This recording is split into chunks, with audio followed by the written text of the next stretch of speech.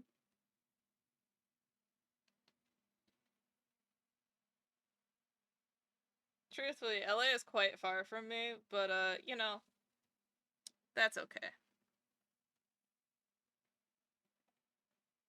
You can make, like, a cross-country trip. And by cross-country, I just mean across, California, because that's essentially cross-country from top to bottom. Mm-hmm.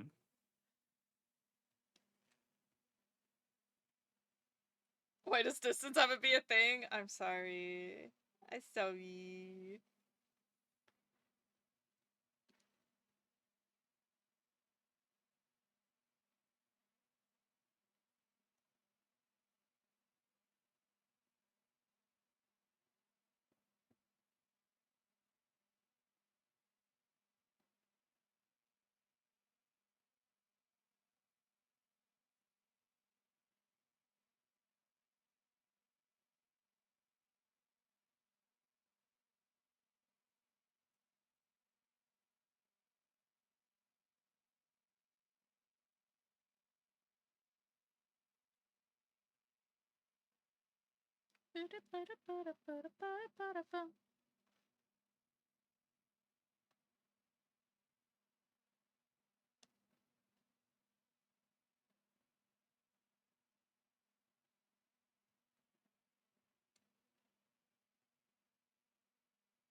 So I picked a place where we spoke about LAFC. No, I know. I understand. I appreciate. Alright, MB. How does that look? Does that look right? Lizard. Good night, Guy Tech.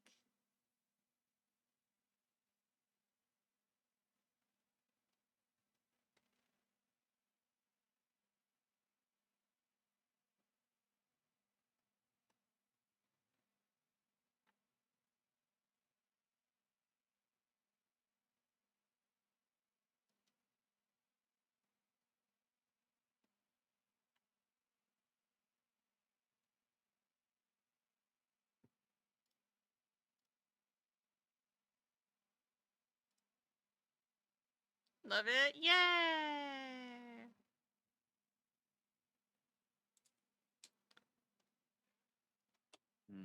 There's the gremlin wall. Alright. I'm gonna go turn on the stove to heat up my soup. Hello. So I will be BRB. Hold down the fort. You got this. I believe in you. Okay.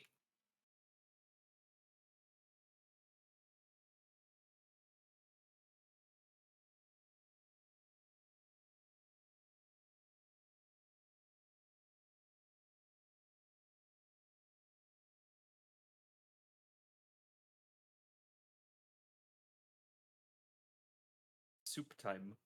Correct.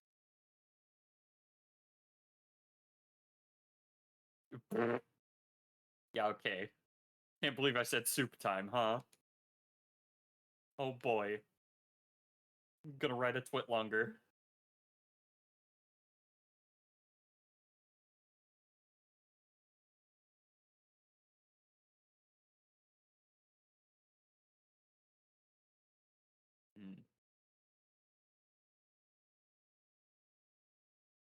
Nah, you just stir in trouble. Yeah, okay, sure, bud. Go read the twit longer. Oh no. Oh. You're gonna destroy me in the court of public opinion. Oh no.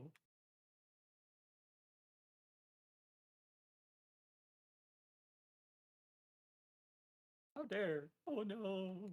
Oh.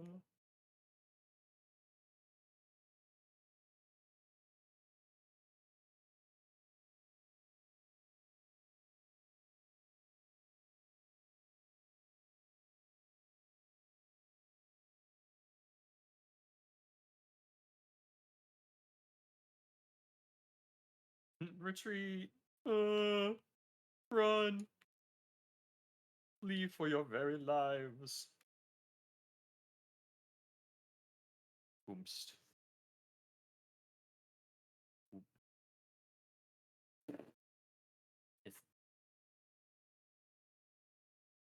God damn it. Yeah, I have to throw this in my folder of stuff from Chase.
Ad time.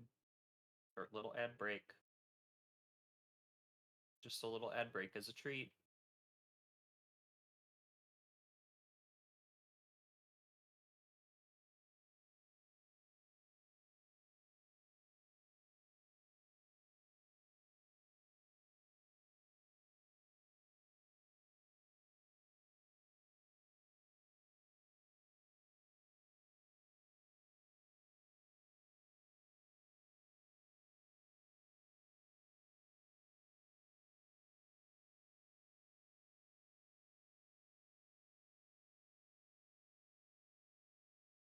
Oh, Bane can't hear what Bane is saying. Perfect time for trouble. No, I can. Sometimes I can't even hear myself think. Where the fuck do I go?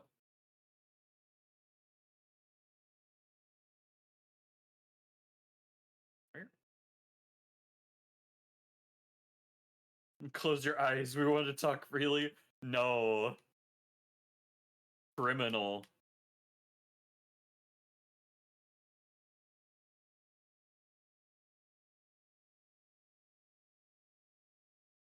What do you mean the little guys can get... Seriously? Ugh. Evil. Diabolical, even. You are not free from the powers of the moderators.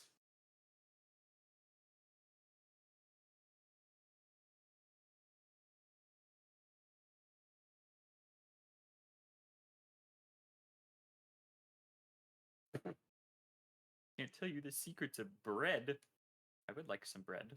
Bread is good. Will you share with little old me? Little old mother waiter who enjoys bread.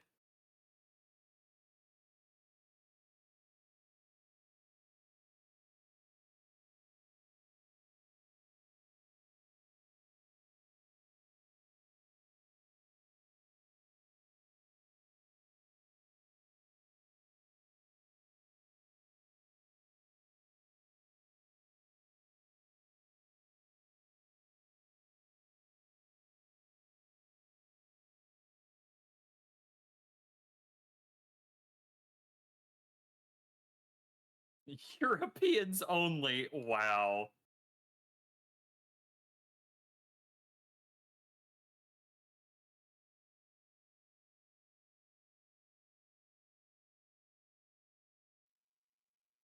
Hello. They will not tell me the secrets of bread. What about the super secret type of bread that only exists where I live? Which one? I mean, the German bread is, one of those things that I've never had before. Or can't say that I have. I mean, I've had, like, potato bread and soda bread and so on, but I don't think it's ever been attributed to, like, specifically Germany. There's, like, Irish soda bread or something like that, and there's, like, Irish potato bread. Soda bread's good. But, like, I can't say I've ever lived somewhere that had a heavy enough German population to actually have German bread. However, there are German bakeries where I live. None of them sell bread. They only... None of them sell bread. All of the pastries they sell are pastries and cake and so on. So none of it is bread. I would like some bread. I really like a good crunchy baguette. Good crunch. Good crusty baguette. Unlike some people in my area, I actually prefer to chew my food.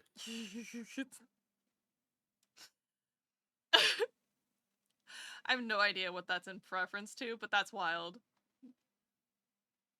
So, because of my line of work, I have to deal with a lot of people who will order their, like, deli meats a particular type of way. One of which is chipped, which is basically shredded to a pulp. Okay. Old people, I'm assuming? Yeah. People of all walks of life. Interesting, okay. I prefer to chew my food, thank you. I don't like having it pre-chewed for me. Yeah. No, chipped meat is what Bane is referring to. Chipped deli meat.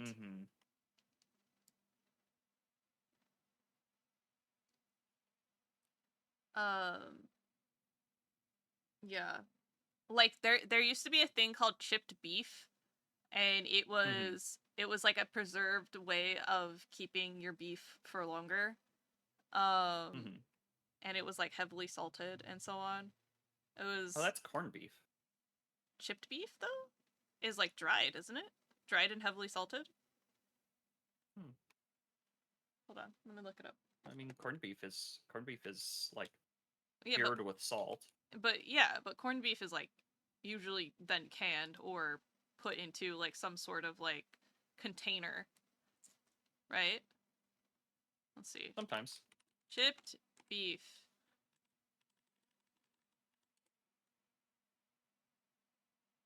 Chipped beef is pressed, salted, and dried beef. Yeah, into thin, tiny slices. Oh.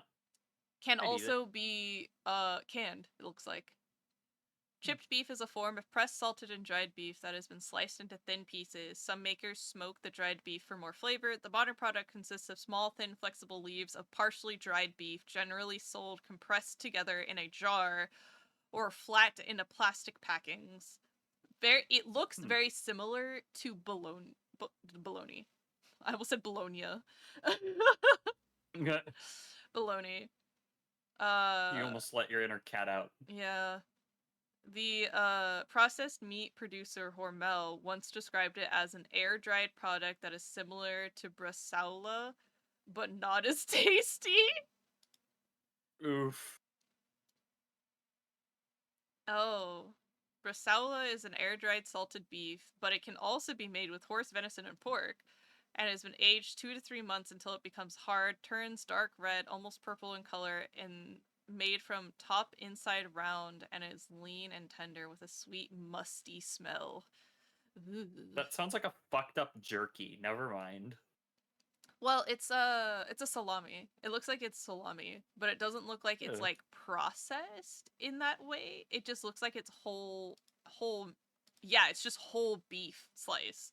So instead of grinding it up into a sausage and then curing it and then smoking it and then or like letting it age, it's a whole piece of beef that they do that That's to. unfortunate. So it's not like homogenized Good. or ground. It's just an entire loin, it looks like, from this image at least. Hmm. Like, you can still see the individual fibers of Yeah. muscle. So it just looks like an entire loin. That's wild. Hmm.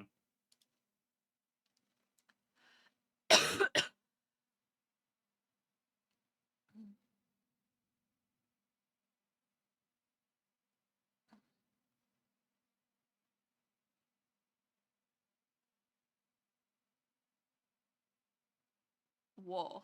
Whoa. Okay. I think my soup is almost ready. I tossed in the oven for like a couple minutes to like re-crisp the biscuits. So let's see. Let's go see if my soup is ready. BRB.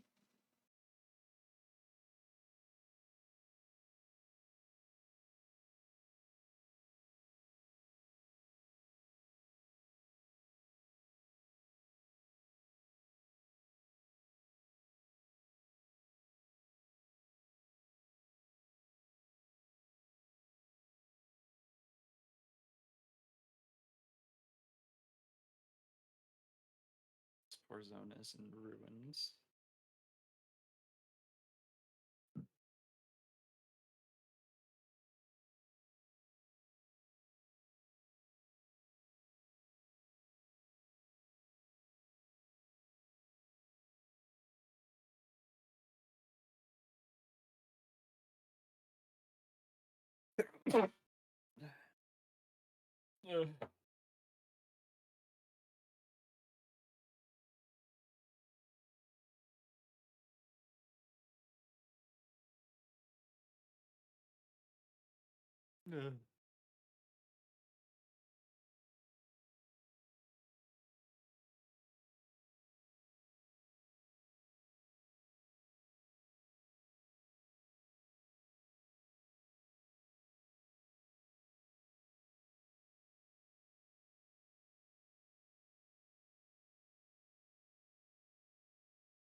Ahoy. I return. Hello. I have soup. Welcome back. I have soup. Welcome back, soup haver. Thank you. Thank you. Excited about soup.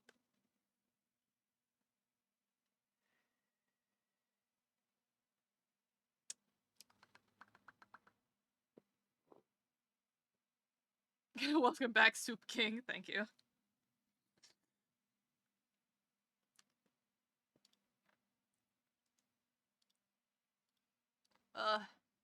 Good soup. Good soup.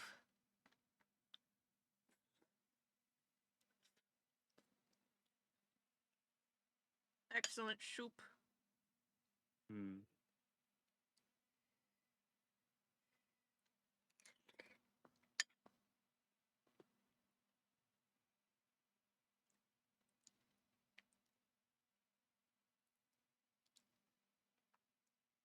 I should probably delete this picture, huh? You guys don't want to stare at meat on the screen for another 5 minutes, I'm sure.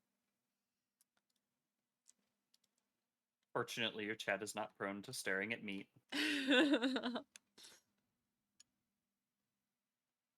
Very true, very true. Shall we watch some videos while I eat my num-nums? Hmm. Let's see.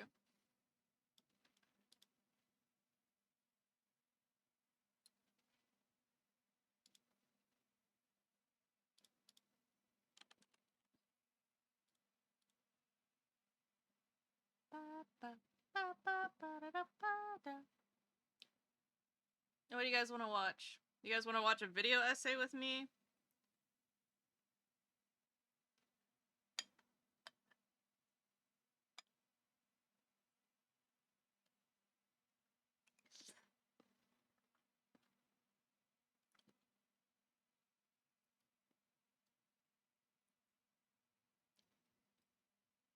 Hmm.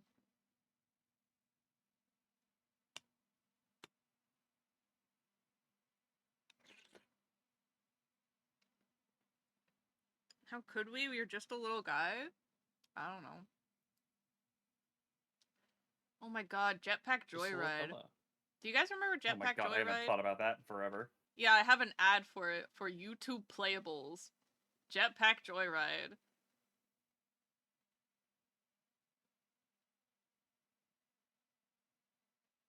Oh! Full story of Hollow Knight and Silksong explained. Well, don't spoil Silksong for yourself. What do you mean? I'm not planning to play it. Seriously? Why would I play it? I've never played Hollow Knight, number 1, and number 2, I hate Metroidvanias with a passion.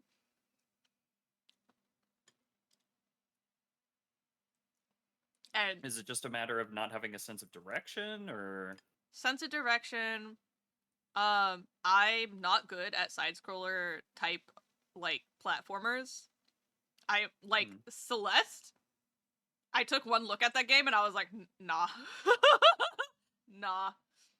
And the amount of similarities between Celeste parkouring and Hollow Knight parkouring are very, very similar. I'm not gonna. Nope. I have accepted it a long time ago that there are just types of games that are not cut out for me. Any type of Souls-like game, any type of Metroidvania type platforming parkour game, nope. There are things that I accept that I am not able to do. That's fair. Dark Souls went, oh, yeah, no, not happening. Sorry, buddy. Like, unless I am shown and, like, babysat along the way, I am not playing that game. I need to be babysat in those games, or else I will just not play them. I'll have no... You'll carry me? Cool, I'll just be off to the side, watch you beat the bosses so I can witness the story in front of me.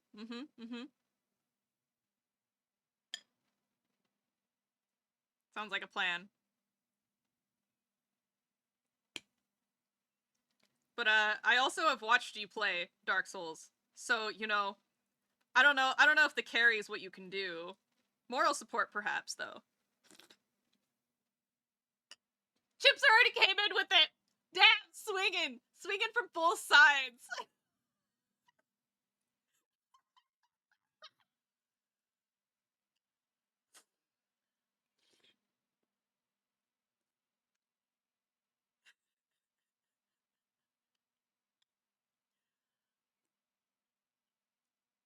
Man does challenge runs. Yeah, he does do challenge runs.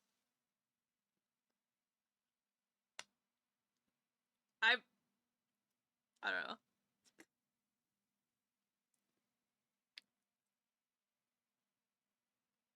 It do be like that. Mm-hmm.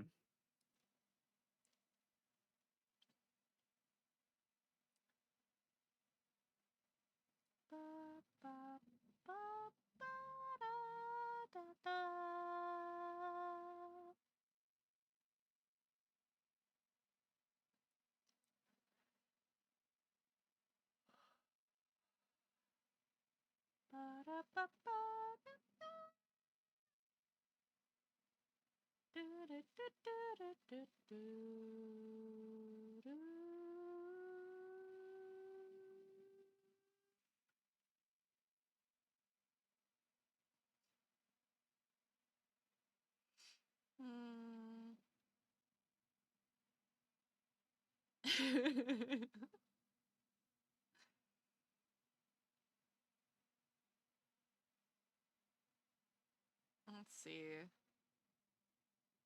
I am scrolling through my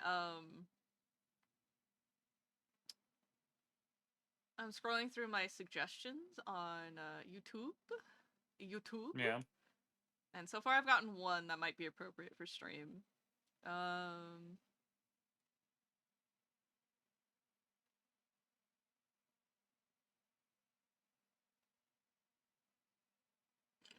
Excuse me. I don't know, what do you guys want to watch? Do you guys want to watch, like, history things? Or do you want to watch, like actual, video essays? Any preferences? Trying to avoid, video game tell me about them, retrospectives, because I feel like that might be unfair to you guys. I love being told about a video game, but not everybody likes that. That's valid.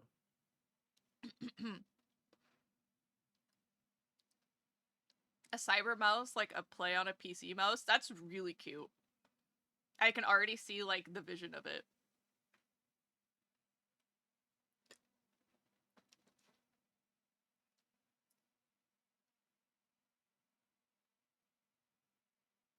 What about for the essays? There's quite a few of retrospectives that I would like to watch.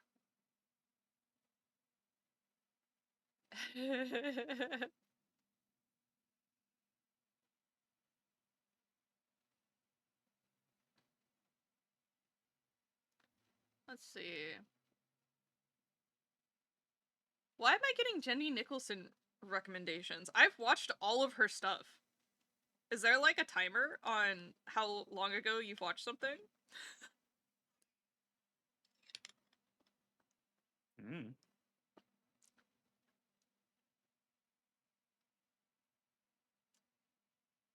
Ooh.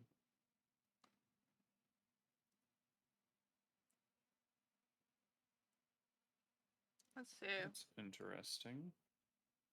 Oh, I forgot. The Little Witch is finally out. And I bought it. Hmm? The Little Witch. Little Witch in the Woods. Oh. Cool. Yeah. Didn't it have to delay its release because of Silksong? It literally posted, yeah, it was one of the people, one of the dev accounts that posted a Silksong meme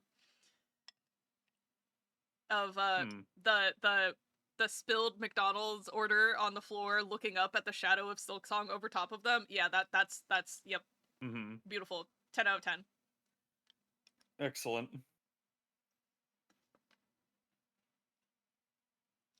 The power of Shaw knows no bounds. Mm-hmm.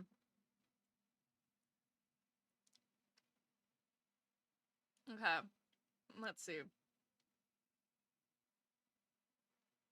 So the first one I have is Spies, Smugglers, and How Bitter Plant Became the World's Favorite Drink, The History of Tea. I feel like that is innocuous enough. A lot of the other ones are very pointedly game related. Hmm.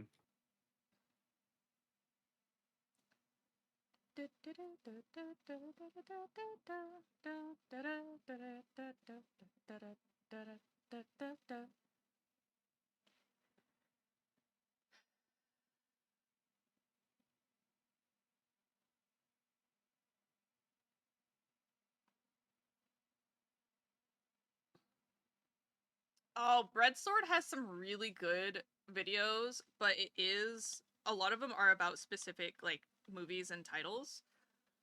Hmm.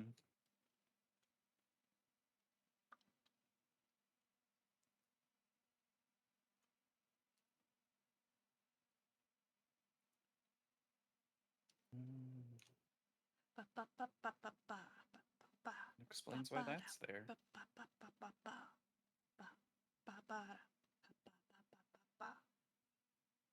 I've also been watching a lot of Star Wars theory movies,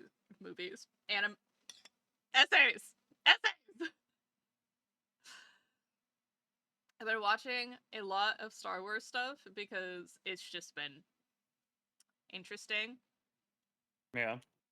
The Megaverse lawsuit by Lindsay Ellis. Oh god, I remember that one. The what? The Omegaverse lawsuit. How a fanfic trope landed in federal court.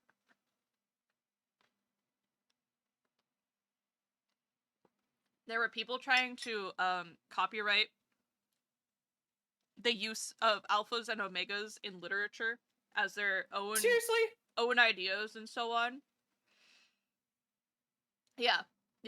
That is not a unique idea, though. No, it's not. It's from 5 years ago at this point, too. Oh. Like, I want an update on the situation. Tell me what's going on, stat.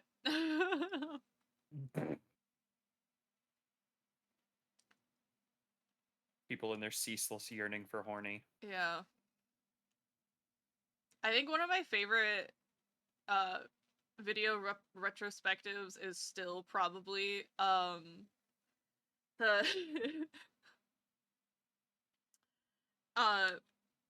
oh my god, what is her name? The Australian girl who reads Fourth Wing. The first one is so funny. It is ridiculously funny. It's unfairly so. I made so many people watch it with me or listen to it.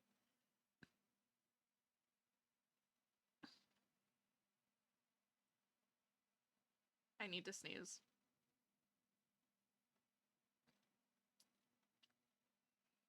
Oh, another one that I quote a lot is the Mortal Instruments retrospective. Is that the Sexy Dragon story? It is the Sexy Dragon story, yes.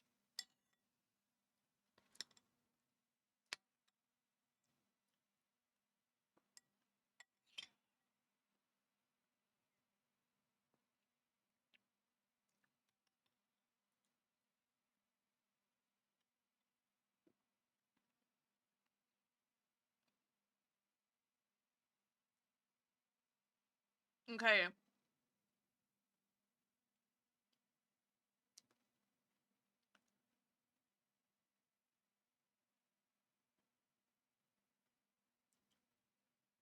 Do you guys want to watch?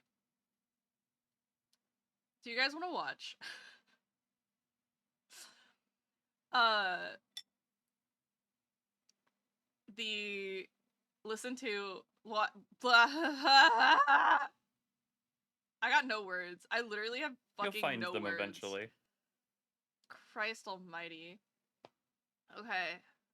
Let's see. Ying played Signalis recently. That's cool. I have to remember what the fuck her name is. Bree K.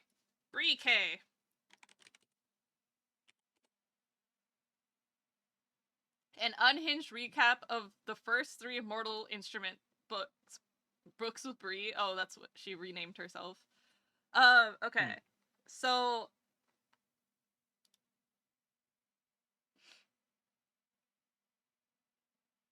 You gotta take care of baby? Baby? Okay, so to put this in perspective, did you guys ever read The Mortal Instruments, i.e., City of Bones, City of Ashes, City of Glass, etc.? Nope. Digimon Baby? No? Okay, none of you did? Okay, so there's a bunch of different series made by a single author, and I read the Mortal Instruments rather, when I was in high school, because they were coming out at the time. And then there was a concurrent series that she was writing that was coming out in between books. Like, I don't know how this woman slept. Like, it is insane. The amount of shit she put out within, like, 10 years. And I never read any of the other series because I got to end of book 3 and I was like, I can't take this anymore because there's like a sibling plot line, and I was like, you know what? Actually, I think I want to read the rest of this series. And so, but luckily, there are a bunch of different series that are actually markedly better than her first series released. And the one that Bree is obsessed with is Infernal Devices. And Infernal Devices is like 1920s era. And it, like, there's these people named Shadow Hunters, and like they like fight demons and so on, and it's just it's good, okay? It's a good universe setup. I just don't know why there is this like insistence to have the two people who were romantically involved in the first series to be possibly siblings. I hate that. Why would they do this to me? Anyways, so Infernal Devices is Bree's very favorite series, but she also has done the Immortal Instruments too. So, would you guys like to first start watching Infernal Devices, which is the 1920 steampunky one, or Mortal Instruments, which is like 2015 present day, or 2008 present day, something like that. It's like around there, late aughts, early 2010s. I'm gonna need a show of hands on whether you guys would like to start with and probably end with Infernal Devices. Back needs some feeding. Mortal Instruments, or The History of Tea. Hi, Saudi, what's up? I've been blocked.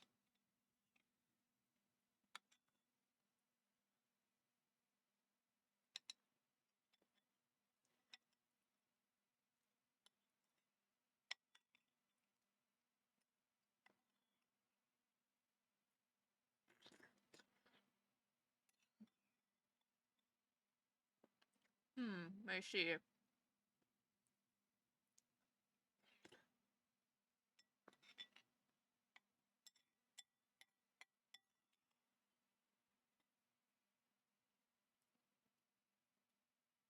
Alright, guys.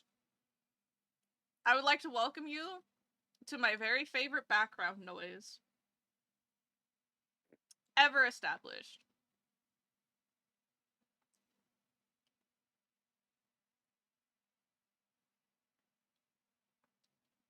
The first video was 2 hours and 35 minutes long. I guess the history of tea is 1 hour and 9 minutes. I haven't listened to the announcer or speaker yet, so if the speaker is not good, I'm gonna probably not want to listen to it. But it looks like they have quite a few subscribers, and they've got a good number of history and stuff. And also, Pride and Prejudice is free on YouTube! Sorry. Anyways, Hola! ¿Cómo estás? How are you, Jacobin? So, Infernal Devices videos are 2 hours and 35 minutes, 1 hour and 3 minutes, 1 hour and 22 minutes, 1 hour and 14 minutes, 2 hours and 12 minutes, 2 hours and 48 minutes. There are 6 of them.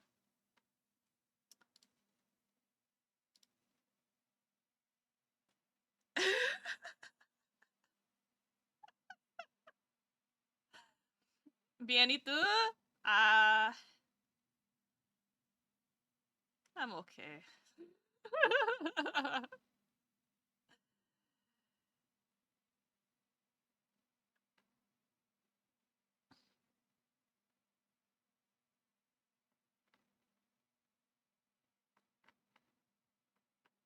That's a lot of numbers, not gonna lie. It do be a lot of numbers.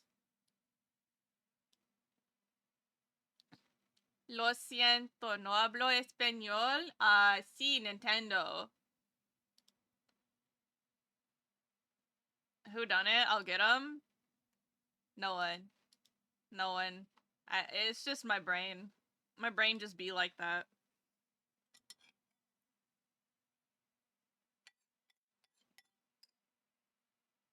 Daywolf, I know what you said.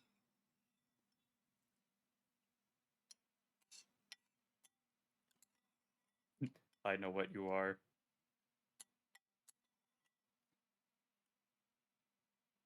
But my brain's just a little guy. Just a little fella, little guy. Mm-hmm. Yes, but I didn't know what you said. Oh, I said sí, Nintendo, which is a play on sí entiendo, which means I understand. Yes, I understand.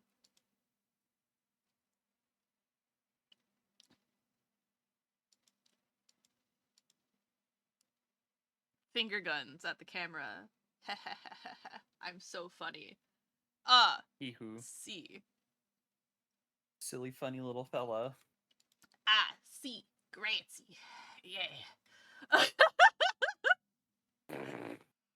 Dude, that's all I think about. I just think about Inglourious Bastards all the time whenever I think of butchering, like, another language. Nintendo is a Spanish word I know. Oh, yeah? Yeah? Nintendo? Uh-huh. Entiendo. Entiendo. I have understanding.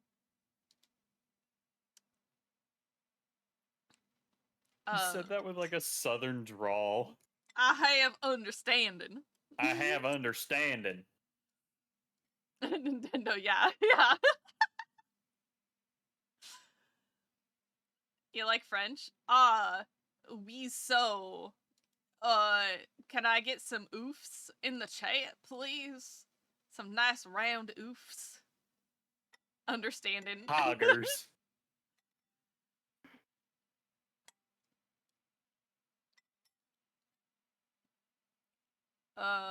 What's another fucked up? Oh, Rondez Boos.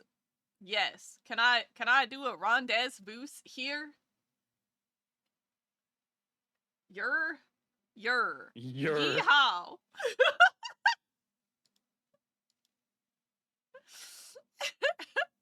Owie. Mm-hmm.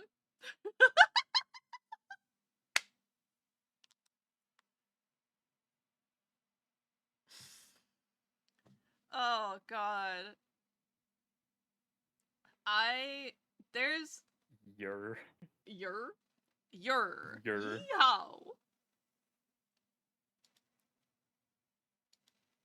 It's funny because, like, I used to say "you're" a lot, and then I stopped. And then, now that I have somebody else who says it all the time now, now it's in my brain. And now it's in my brain, and it'll probably never leave. Sorry, I was lying. I didn't know you're... propagated into your soul. I am sorry. Yeah. You were lying about your fantasy language. Oh, I see. Don't worry. I understand. Nintendo. Nintendo. Alright. If you guys... I don't know. Alright, hold on. Let's do a poll. New poll. It's time to pole dance. You hear? We're gonna learn we're gonna watch some stuff. And I might doodle a little. We'll see. As a treat. as a treat. C. Nintendo as a treat.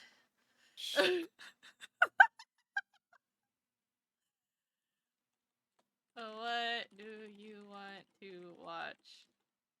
Well, maybe I doodle.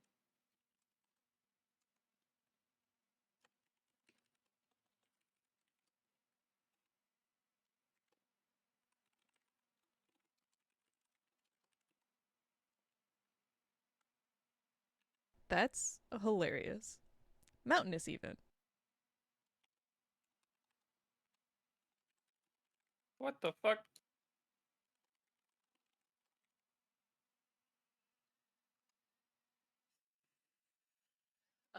Let's see.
Alright, guys. There's your poll. Please, audience participation is required for this one, please. I also enabled democracy for you guys, so go ahead. You mean voter fraud? Yeah, that I said democracy.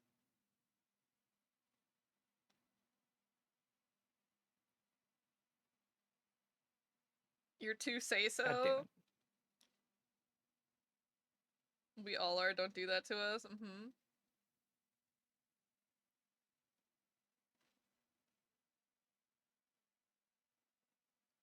What is D?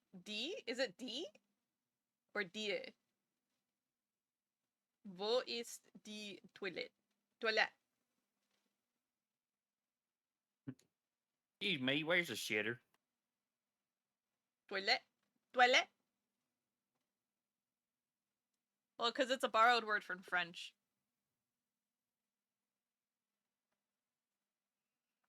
Which was translated from English. I believe. English is just a language wearing a trench coat. Inside are other languages.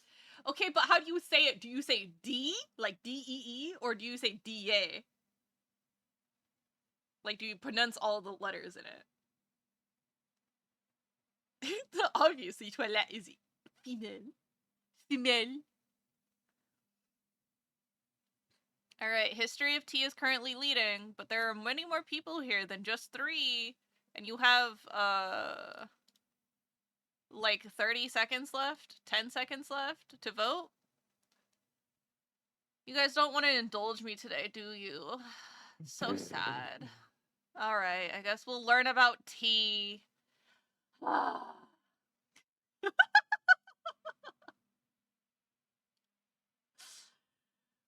We mustn't indulge the streamer. No. That is against the law. Yeah, it's against the law to indulge the streamer. I know.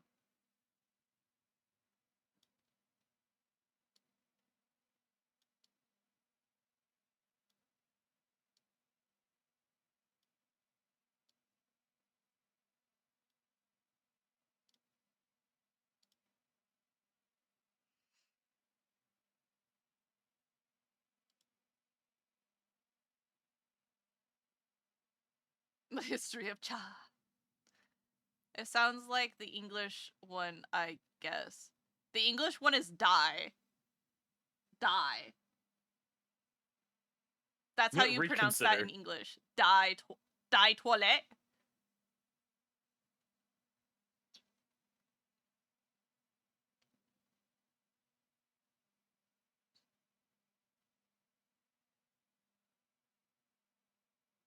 No, not toilette. Why would I asked if it was D or DA several times? I got assaulted by ads. I don't know what happened. I would have happily enabled you. It's okay, Yakublin. I understand. I understand. We have one person in my corner. Ah!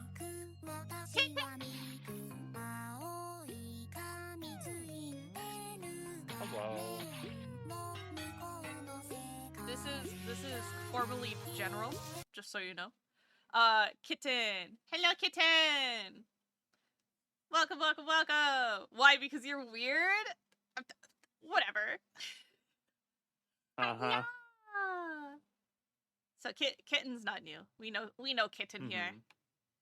Hello, hello! Welcome, Onion Raiders. My name is Chase. I'm your local intergalactic interdimensional alien demon angel gremlin thing, and I'm here to be your next president. I am an artist, animator, and game dev, and sometimes I also play games. Today, we are doing a little bit of art. And we did a bit of art, and then also... A little bit of art is a treat. As a tweet. And I am going to put on a video to listen to while I scratch out some more background concepts for this visual novel I am helping out with. The E on the first one you said, so it's D? D. These nuts? D's nuts, correct. D as in D's nuts, got it. DTV Sawyer, welcome on in. Thank you so much for the follow. Welcome to the Cubic Dimension. I hope you enjoy your stay. Yeah? Okay. So if I say Wo ist die Toilette, you would understand what I am saying. It's exactly like these nuts, yeah. I am so sorry. Wo ist die Toilette? You guys would understand? Would you not say toilette the French way? Would you say toilette? No.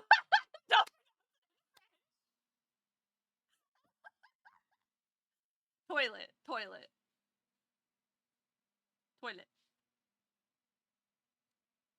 Wo ist die Toilette? Got it. Alright, let me turn off Spotify now. Goodbye, Spotify. Wo ist die Chase Cubed? Chase Cubed.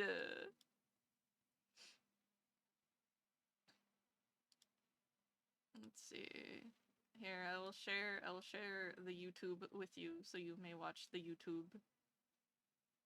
I love having no meaningful way of escaping an attack. That's great.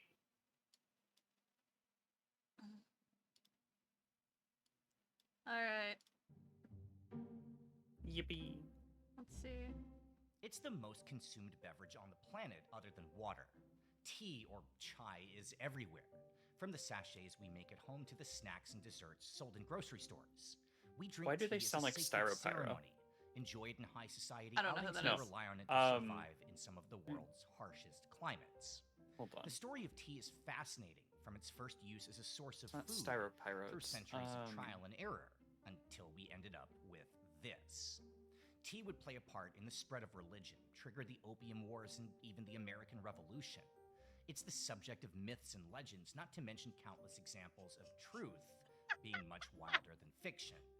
And so, well, Not the we're Brit diving flag. in, following the unbelievable path of one of history's most fascinating subjects. It's all about tea, today on OTR. Are we watching a BBC talk? No, it's OTR Food and History. In 1857, a young Englishman named Samuel Beeton convinced his wife to help out with the cooking section of his magazine, That's a new journal an focused on American issues man. of the home. Ain't Now, no at Brit the time, here. Isabella Beeton was just 22 years old, and so for her column, she enlisted the help of the magazine's readers, asking for input from housewives and family cooks what was the most important thing in their own homes. And after receiving more than 2,000 letters, the answer was clear. It was tea, and there wasn't even a second choice. Over the next few years, Mrs. Beeton would publish dozens of recipes I'm for gonna go tea, get more not soup. just the drink BRB. itself, but how it should be served to family members, or travelers stopping in off the road. She'd write about the differences between high tea, noon tea, afternoon tea, and tea for picnics. There were articles about winter tea, summer tea, and she even wrote instructions for what to do when your water's not good enough to make tea. You add a pinch of sodium bicarbonate. Now, Isabella Beeton is today regarded as massively influential in the world of tea. Nile But the Red, truth is, all that's she who I did was was thinking of. record what was already happening. Because pretty much everywhere, tea is more than just a drink. It's a social centerpiece, something that's a necessity of life, those are Mrs. Beeton's words, and a major part of the human experience. Tea is presented to guests in Morocco, brewed in elegant pots in Russia, and enjoyed as breakfast in Ireland. On Mount Everest, Sherpas start each day with tea for good luck, and in Japan, well, the cha do brings together the 4 principles of Zen Buddhism. As a planet, we drink more than 5 billion cups of tea every single day. Restaurants across Asia put pitchers of tea, not water, on the table for customers. There's sweet tea, milk tea, yak butter tea, and of course, bubble tea, perhaps the world's fastest growing culinary sensation. Almost every single culture has its own preferences when it comes to tea, but the interesting part isn't how we drink it, but why, and how it arrived in all these different countries in the first place. To trace the story of tea is to dive into a world of corruption and espionage. It's to follow the spread of religion and trade, and also drug smuggling, colonization, and revolution. Fuck. Oh, blah, blah, blah, blah, blah, blah. I just realized that we're gonna have to talk about Twinings. What? And they're the East Indian Trading Company and their involvement in the slave trade. Oh. Buckle up, buckos! It's to talk I figured about out who it commodity is this as person much as sounds like. Who? They sound like Nile Red. Oh, yeah, I can see that. I can definitely see that. 1000%. Mm-hmm. All right, started it. And to follow the stories of the wild characters who brought it into the mainstream. Nothing about the history of tea is going to be simple or straightforward, but as always, it has to start somewhere. So let's go back to the very beginning and get into the story.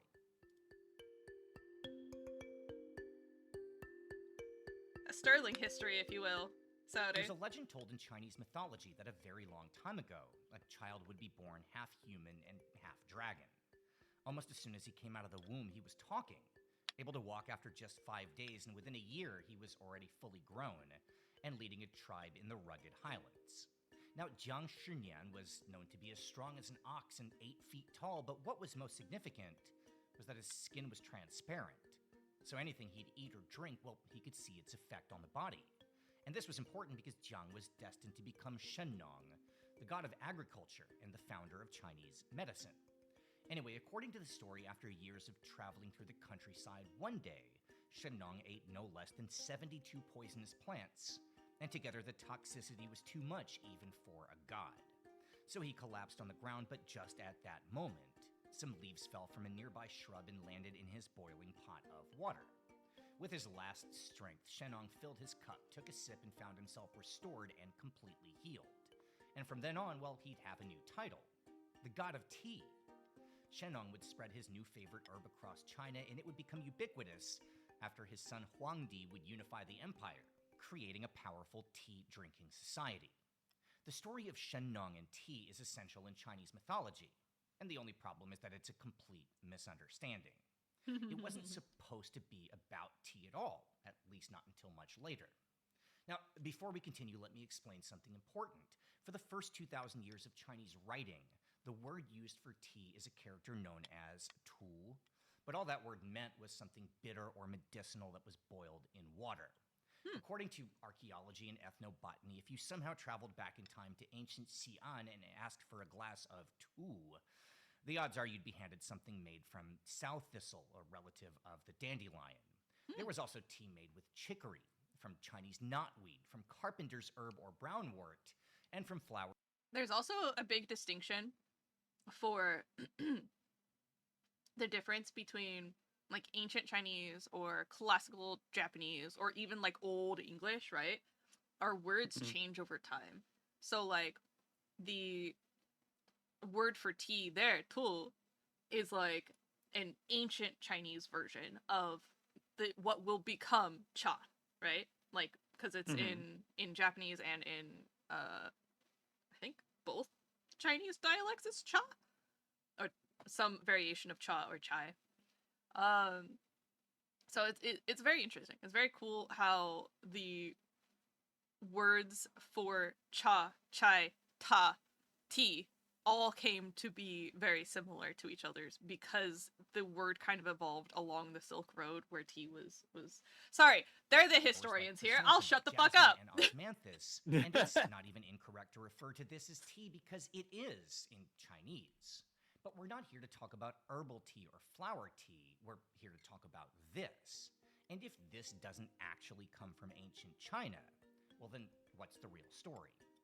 Well, for that, we need to look 1,000 miles southwest of what was once the Chinese border, to the hills of Xishuangbanna, around an area known as Pu'er. According to botany and archaeology, approximately ground zero for a plant called Camellia sinensis, or tea. Now, on the entire continent, this might be the region we understand the least.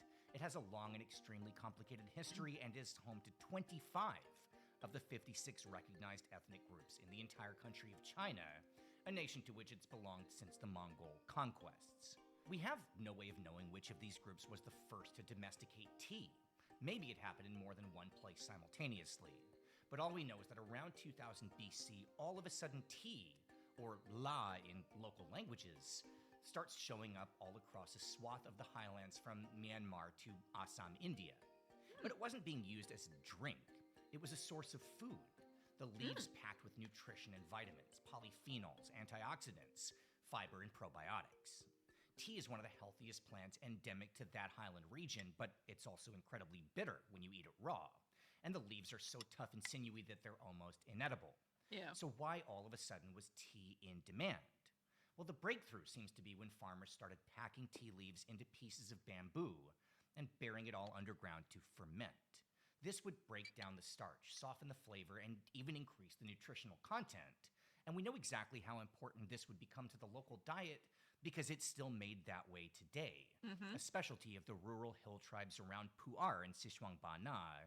And of course, it's a national specialty in Myanmar, a place where fermented tea leaves are still a part of almost every single meal.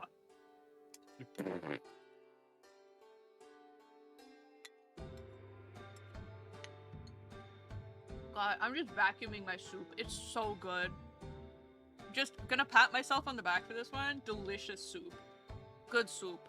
Every day, Namsu restaurant receives delivery of fermented tea leaves straight from the farm across the border in Myanmar. The region where the tea is grown is called Shan State, along the Yunnan border and where the plant is endemic. But it's not just Shan cuisine that uses tea. It's essential everywhere, and you could make an argument that lepetok, or tea leaf salad, might be the definitive flavor of Love tea Burmese leaf cuisine. salad. Delicious.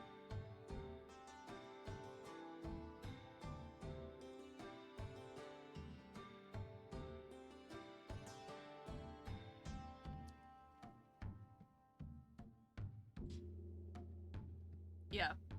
There's a couple of Burmese restaurants in my area that have a tea leaf salad that the dressing is made with fermented tea leaves and like fish stock and so on.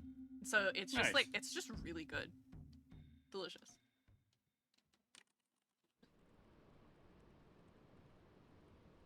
So 4,000 years ago, when we first see people eating tea as a part of a traditional diet, they were adding burrata to the top.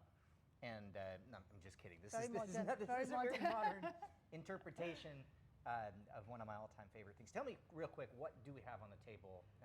We'll get to these two last, but these three tea leaf presentations. So what we have now is we have 3 different styles of how Burmese tea leaf salads can be actually made. Very versatile. So you have here, starting with the very traditional Burmese tea leaf salad, which we actually explained earlier. Fermented tea leaves, but we added the mixer bean, some vegetables on it, and you have some garlic and a chili on the side and a piece of lime. And the second one, you have it our Namsu Shan style, or simpler versions of how traditional Burmese tea leaf salad can also be made in a very simple way. And but the difference between traditional tea leaf salad and a Shan tea leaf salad is we don't add any peanuts or crunchy things. Instead, we added Shan sticky corn. So that's the main difference between traditional one and a Shan style. And the last one is we have a very modern, but very comfort food. We call it drinking dish. Pounded mutton tea leaf. Tea leaf salad at the bottom, and on top a bit of fancy, we added the burrata cheese on top, and it has to be enjoyed with the samosas on the side. And if this wasn't our first location of the day, I would have a beer with this because it's one of the world's great drinking foods. We talked about this a little bit as they were starting to prepare the like the Anthony food. Bourdain. But I want you to kind of explain to me just how this is not on the menu at Namsu. This is the classic la petoc. Is not on the menu here, but when I told you that we were coming and we were going to film about tea, and I asked if it was possible for your cooks to prepare this, most people know how to make this. Yeah. This is a pretty well-known dish across Myanmar. You ask somebody, do you know how to prepare a la petoc? I do. Everybody does. Everybody does. Or at least call dad or mom. I think we were born with this, you know, like how to prepare the tea salad at home. Even like it's even you're a stranger to, let's say, when you visit Burma. And you will be invited by one of the Burmese people, and you will be at their home. And without this, the hospitality of Burmese wouldn't complete it. So I think we're born with this tea leaf salad with a cup of tea on the side. That's so fun.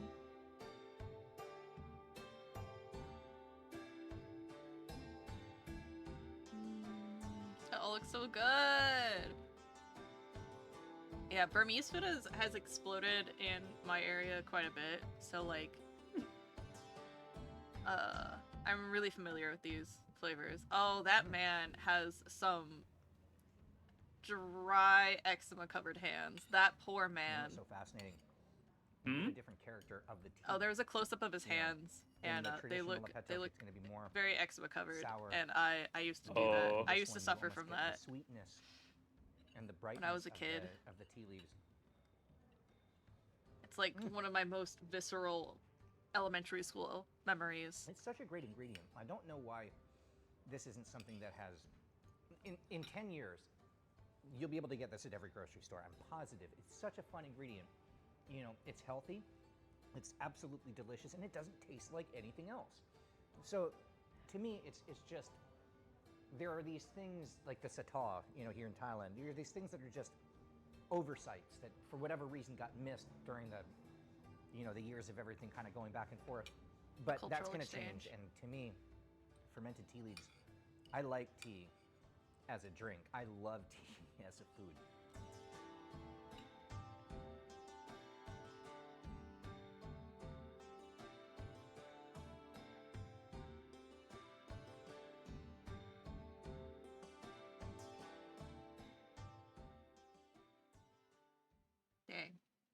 Delicious. The first evidence of tea in China, the actual tea plant, not just tu, shows up in the tomb of the Han Dynasty Emperor Liu Qi, built around 141 BC. It was presented in the mausoleum as a valuable item, most likely brought back during the raids and invasions the Han had begun of the Yunnan Mountains. Within 30 years of the tomb's construction, Yunnan would be annexed, and the Chinese would begin tea cultivation closer to the capital, in what's now Sichuan province. But at least in the beginning, it was still viewed as a source of food. The reason there's so much confusion about the legend of Shennong is that starting in the 1st century BC, well, tea would become a popular version of tu, or medicinal herbs. And those herbs were being used in dishes like zhou or congee. Tu was boiled with millet as a popular breakfast, pounded with ginger and shallot and served over rice, and turned into a soup of a whole bunch of stuff mashed together. But again, all we can really do is speculate.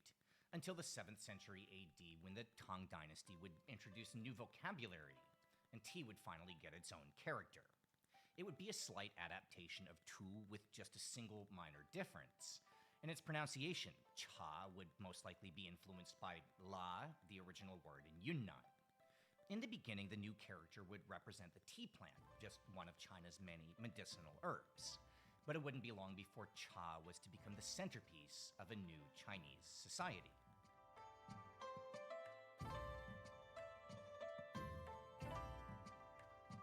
Around the 1st century AD, a splinter branch of Buddhism was taking shape in India. It would be called Mahayana, and it was based around the concept of bodhisattvas, basically delaying enlightenment to help others here on Earth. Now, by that point, traditional Buddhism or Theravada had already spread across the subcontinent and throughout Southeast Asia, and there wasn't much interest in this new interpretation. But Mahayana missionaries saw potential in China and began translating their writings into Chinese, starting in the years of the Han Dynasty. When the empire fell in 220 AD and China collapsed into a period of instability, Indian Buddhists built monasteries catering to the poor and the hungry. And scholars of Taoism and the writings of Confucius, well, they began to theorize about how it could all work together, Buddhism and traditional Chinese beliefs and practices. This hybrid religion, a Chinese adaptation of the Buddhist faith, would explode into the mainstream in the 7th century, when the Tang Dynasty brought it to the masses. And perhaps more than any other single event in Chinese history, this almost overnight would change the country's cuisine and diet. In the original teachings of Mahayana Buddhism, to be the best human one can be, no harm should come to any other creature, hence the need to follow a vegan diet. Suddenly, monks and devout followers needed to find a replacement for fish sauce used in almost everything, hence the popularity of a soy-based alternative. With no meat allowed for consumption, well, temples would serve tofu, and monks would invent a new option made from wheat gluten and today called seitan. And it wasn't just animal products that were outlawed. Because of its propensity to cause fights and conflicts, alcohol was forbidden, and this caused quite a problem.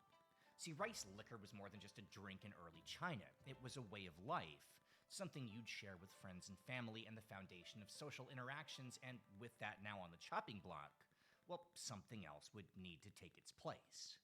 And that something, well, it would show up in the unlikeliest of ways. Around the year 740, just as Buddhism was sweeping across China, one monastery in Hubei took in an orphan boy named Lu Yu and allowed him a place to sleep in exchange for helping out with daily tasks. Among his responsibilities was cooking the monk's daily meal, a humble gruel of onions, jujubes, ginger, and tea. Now, I don't know how good or bad this tasted, but we can get a pretty good clue from the fact that this poor starving orphan wouldn't even touch it. In his words, it tasted like ditch water. Anyway, maybe it was because of the food, or maybe Lu Yu was just a rolling stone, but soon enough, he'd flee the monastery and set out on a Tom Sawyer-like adventure, joining a traveling theater troupe and then becoming a circus clown, performing for food or money all across the farthest reaches of the empire. Somewhere, probably around the highlands of Sichuan, he'd encountered tea again, and was shocked to find that when it was prepared by the humblest farmers, made with nothing other than tea boiled in water, well, it was something extraordinary. So entranced was Lu Yu that for the next 30 years, well, he'd devote himself to learning everything he could about the tea plant. Is that better? Do you guys want more volume?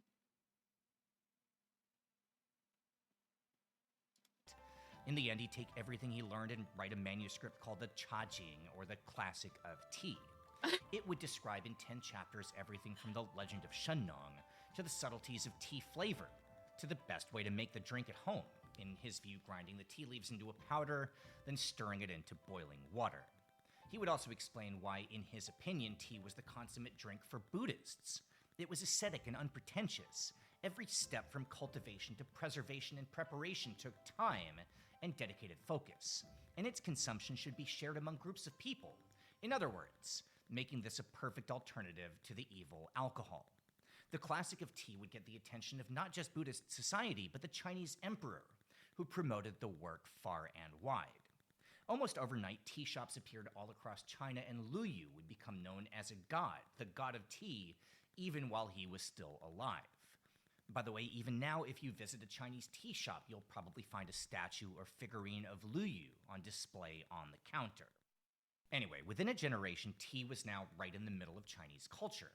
And it wasn't just a beverage, it would become a way of life, inspired by Lu Yu's writing and the new influence of Buddhist philosophy.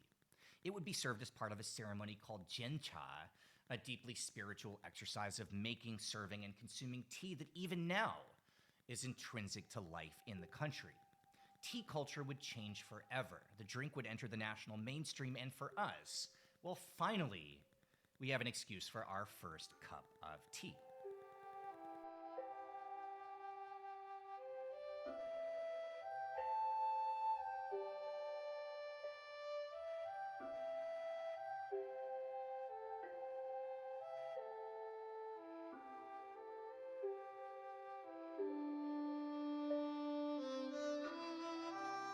The tea is feel like a culture. You can see anything from tea. Sometimes you drink one cup of tea, you can see like how do people live, how they do, what is the everyday for them. Like when you drink for example, like the Zhengshan Xiuzhong, the smoked one, you can see what they want to make the pine woods, because in that area only the pine woods, something like that. And more than that is people, When I go to there, like the tea plantation, wow, very nice people, very nice ambience, very nice weather, everything is good. I wonder if Gyeoncha has the same origin as Japanese tea ceremonies. So tea became popular in Japan through Chinese cultural influence. For the last 2 years, ever since opening his first business, Kun Saran has been putting together what might be Bangkok's best collection of. Because during early exchange of cultures, Japan did a lot of emulating of China because China was a very powerful country, even back then. And their architecture and so on, you'll be like, oh, well, that's a very Japanese looking building, but actually it's vice versa. It's a very Chinese looking building that is in Japan, which is very interesting to think about, especially as a Westerner. Oh yes, exchanging how to make tea and ramen. Rare Chinese teas. For our visit, we've chosen a green tea from a family farm in Sichuan province, and then later we're gonna switch to an incredible 20-year aged pu'er, hand-carried back from the mountains where everything began. But we'll get there later because the whole point of the Chinese tea ceremony is not to rush.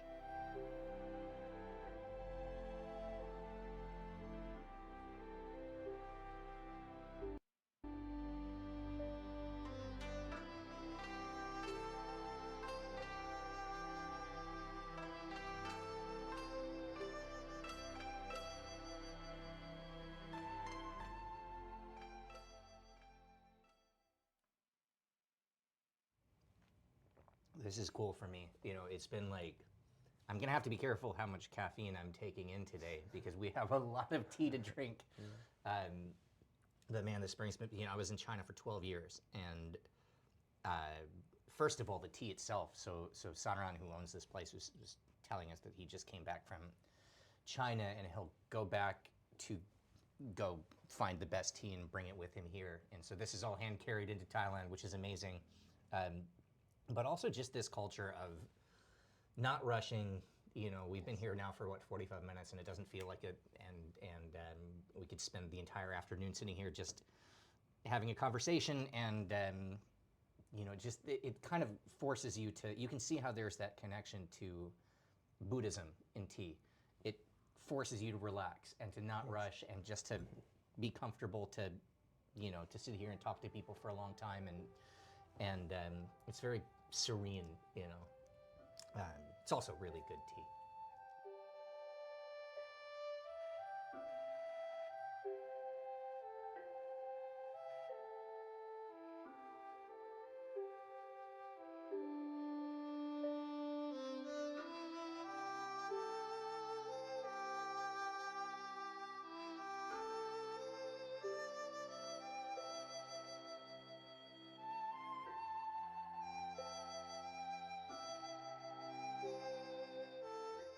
ป้านจือหนีเนาะซึ่งป้านจือเนี่ยมันดินมันจะมีความแบบว่า porosity หรือรูพุนมากกว่าเพราะฉะนั้นมันเป็นป้านที่ไม่ได้ดึงเรื่องกลิ่นมากนักนะฮะเพราะฉะนั้นมันเหมาะสำหรับการชงชาที่บอดี้เยอะๆหน่อยก็เลยเลือกที่เหมาะกับพวกผูแล้วใบนี้ผมก็ชงผูสุกเป็นหลักเนาะใช่แล้วก็ชาผูเนี่ยเป็นชาที่บางทีเราก็ต้องล้างน้ำแรกทิ้งนะครับเพราะว่ามันเป็นชาที่มีความเก่าเนาะแล้วบางทีอาจจะมีฝุ่นมีคราบอะไรเงี้ยเพราะฉะนั้นก็ล้างไปเพื่อความสบายใจได้เนาะแต่อย่างชาเขียวเนี่ยผมจะไม่ล้างเพราะว่าชาเขียวเนี่ยมันทำแบบโปรเซสแบบสะอาดมากนะในปัจจุบันแล้วก็มันชงได้น้อยกว่าชาพวกนี้เยอะพวกนี้มันอาจจะชงได้ประมาณ20กว่าครั้งเลยนะครับ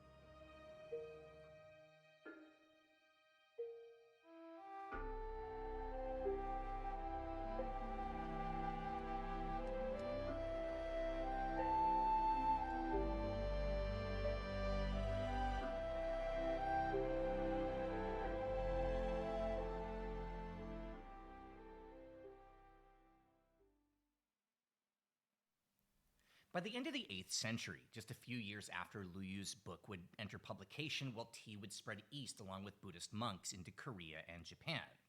And it wasn't just tea that would quickly become a part of those countries. It was the tea ceremony, in time taking on the characteristic of those other cultures.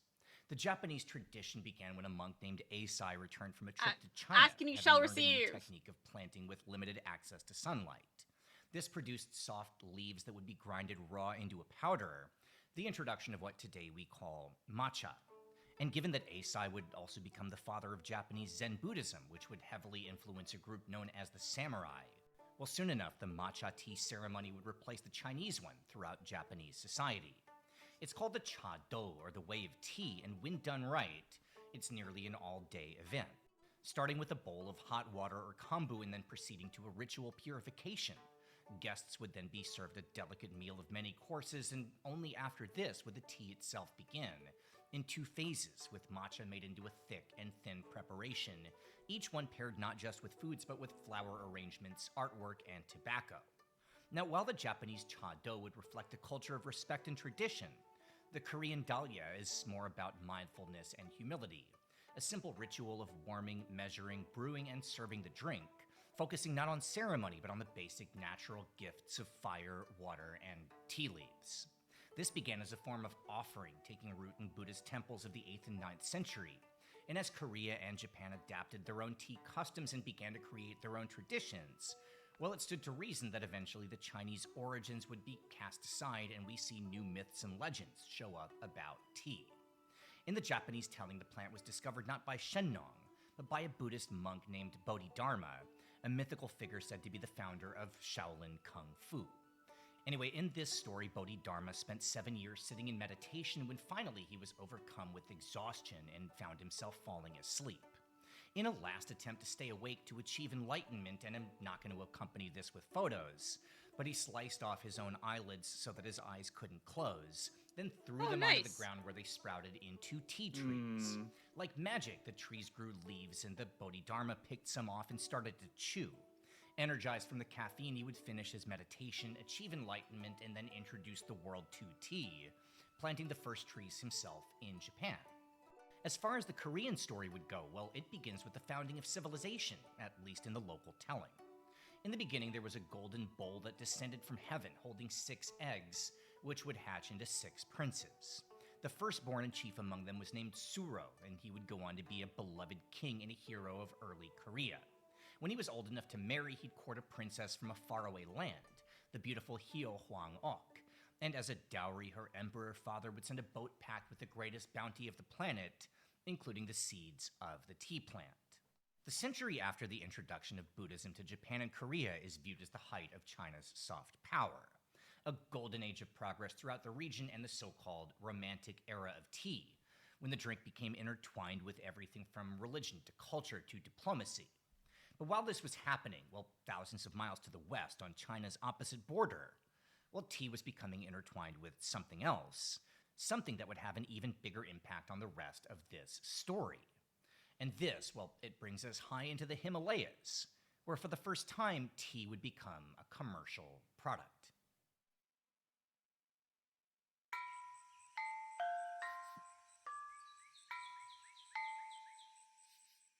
In the 11th century AD, the new Chinese Song dynasty was getting nervous about an increase in raids from the north. Tribes of Mongols were invading deeper and deeper on horseback, and without a cavalry of their own, the Chinese military was in danger of being completely overrun. So the Emperor Shenzong sent emissaries deep into the Himalayas.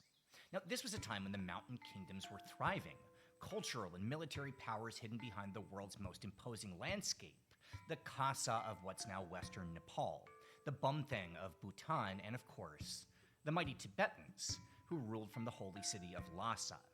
The ambassadors from China spread the word. They needed horses and were willing to trade anything, the finest silks, jade, or gold. But there was only one product coveted by the people of the High Plateau, and so a contract was drawn up in 1074 that every 60 kilos of tea sent from China would be paid for with one single horse. And within a century, 25,000 horses and 1.5 million kilograms of tea were changing hands every year along what we now call the Tea Horse Road. Now, tea was not unfamiliar to the Highland people. As far back as the 2nd century AD, we find archaeological evidence of tea in Tibet, boiled and mixed with salt and yak butter, exactly the same way it's consumed today.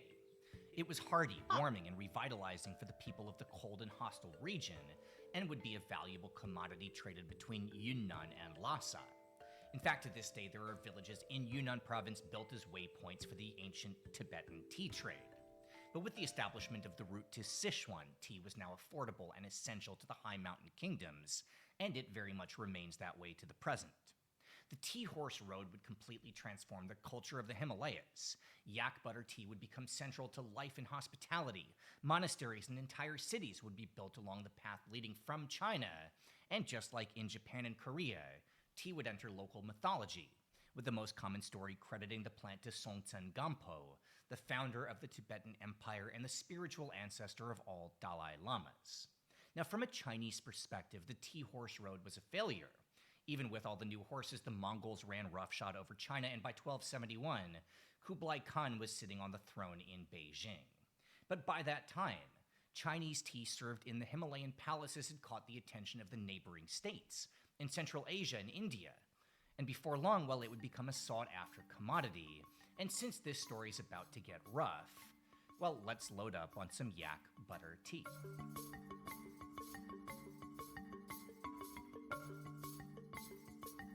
Yak butter tea. I'm so curious. In the Himalayan mountains, yak butter tea is a tradition, not just for socialization, but also survival. But this is not the Himalayas, this is downtown Bangkok, and trying to drink here is not exactly the same as if we were freezing at 3,000 meters elevation. But at least the air conditioning's on. For the last 2 years, Bhutan Kitchen has been the country's only venue showcasing the food and drinks of the reclusive kingdom, wedged between China and India. It's a place I know very little about, so as a guide, we've invited our friend Pema, who grew up drinking tea in Bhutan's rural north.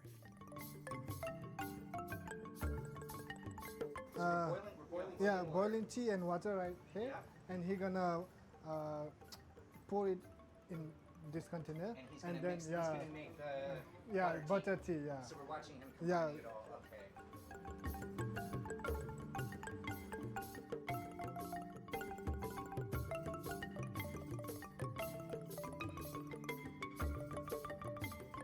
And this butter is already mixed with salt. No, it's a pure butter, no salt. So then he gonna put salt. Actually, to make the the real one, they use chimney, to mix the butter and tea. Yeah. So this is modern style of making butter tea.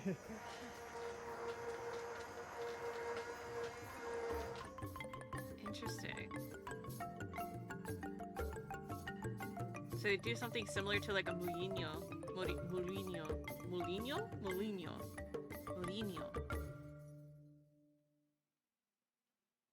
It's a Mexican style whisk, essentially. As if I have not had enough caffeine from our last stop, let's just chase that with another tea. So in the, to me, I'm fascinated by Himalayan food. In Nepal, there's a lot of Indian influence. In Tibet, there's a lot of Chinese influence. In Bhutan, you get some old school Himalayan food, and that also includes tea. Pema, good friend from Bhutan. Where are you from? Thank you. I'm from Bhutan, but it's a northern part of Bhutan. It's known as Ha. Yeah, I'm from that part of side. So mostly people they drink little bit different kind of tea around there. Yeah. This is a little bit more elegant than what you'd find there. It's more elegant. In my experience, it's going to be a little bit thicker in the mountains. I've never been to Bhutan, but I have been to the Himalayas before. This looks easy to drink. Sometimes yak butter tea is not so easy to drink for a foreigner. Yeah, that's true. That's true. Yeah, because it's like more buttery and the savory salty. From the salt. Yeah, salty. So it's the foreigner find it little bit difficult to drink it. Yeah. Try this one. I should try this before we continue talking. Then give it to me to try. Oh, but the flavor. No, it's quite savory. It enough for tastes like foreigners? melted butter, tea, and salt. Sounds very hearty. Definitely sounds like something that would like keep you warm Sounds for very, sure. Yeah, it sounds like a very warming tea. It's known as zao. It's zao, Z-A-W zao. So it's mainly made from rice. They cook the rice first, and then they will like fry and make it like this. It's like a snack in Bhutan. Yeah. And you eat this with yeah, tea, or you eat it just. You can eat it like this. Yep. Yeah, directly. Yeah. Thank you. And go some Crunchy. with your tea. I like it. But mostly in Bhutan, we just put it inside our own tea. Yeah. Oh, really? Tea, yeah, cup like that. So if you soak for a little bit, it will become what do you call soft? Yeah, it will become a little bit soft. Like porridge.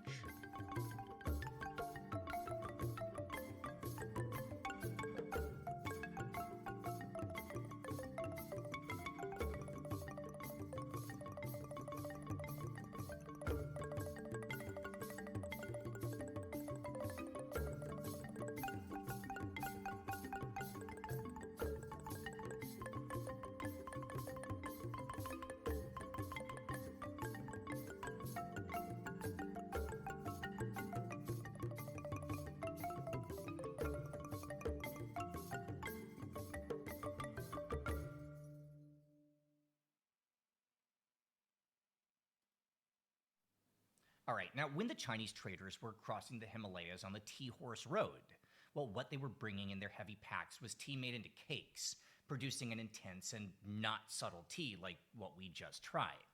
Those cakes, and by extension tea, were barely recognizable compared to what we all know today. They were made by putting tea leaves through a cycle of steaming and drying and then compressing everything into a dense brick of up to 2.5 kilos in weight. But as tea grew in importance, That's like the you know the big blocks of tea that we tossed into Boston Harbor? Yeah. It was like that. Yeah. Solid bricks of tea. Wild. It made it the became a easiest to part of transport Song and store Dynasty. for long periods of time. So yeah. Yeah. But like that's why Britain was like so angry about it, because It was American super revolutionaries expensive. tossed boxes of those. And those bricks were like 1 to 2 kilo a piece tea bricks. And they tossed boxes Crates of of them. those. Wildest. Yeah, full crates of them. The Like- amount of I think it was like 2 million pounds adjusted, I think. Or Oof. something like that. Let's see. Quick Google.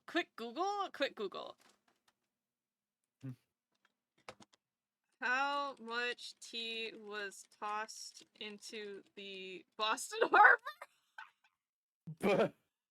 $1.7 million adjusted to today. Oh. 342 chests of tea were tossed into the Boston Harbor. Yeet the tea, yeet! This shit whack, yeet! The social structure, we see the emergence of different tastes. Farmers and producers started perfecting new methods, and by the time the Ming Dynasty banned brick tea completely, well, a whole new category had taken shape.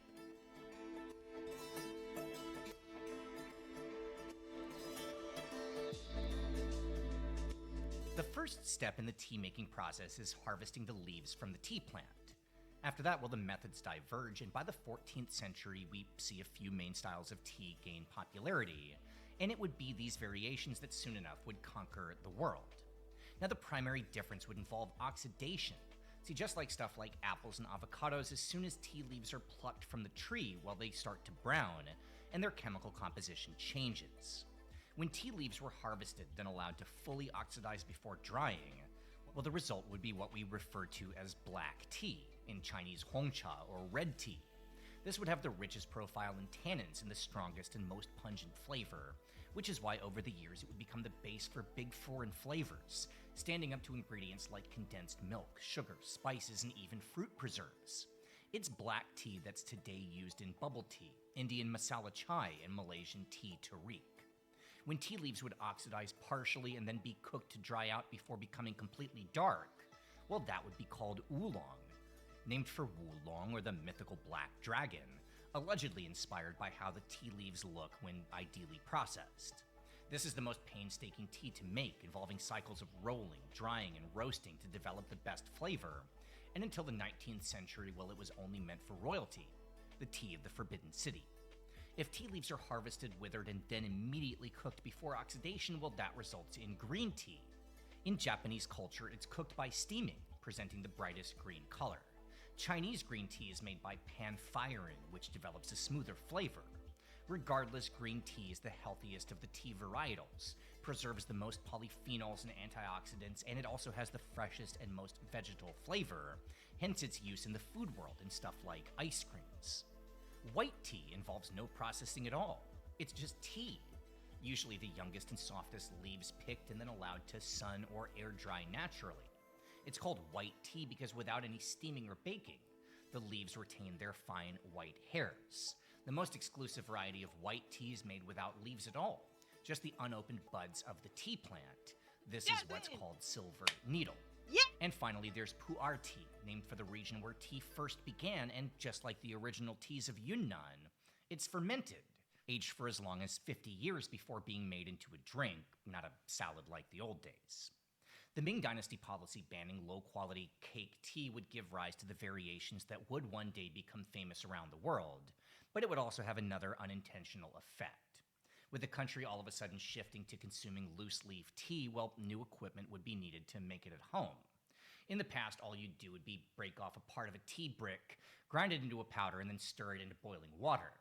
But now, well, with customers falling in love with the delicate flavors of their favorite styles, every household would need a dedicated teapot to steep the leaves. Over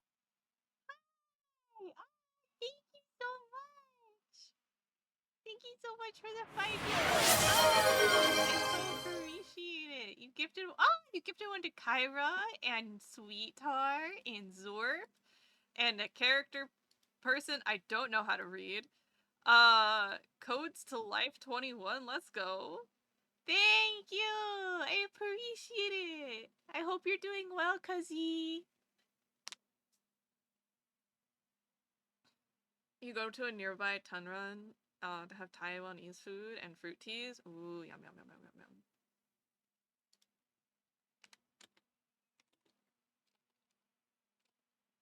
yum. Ooh.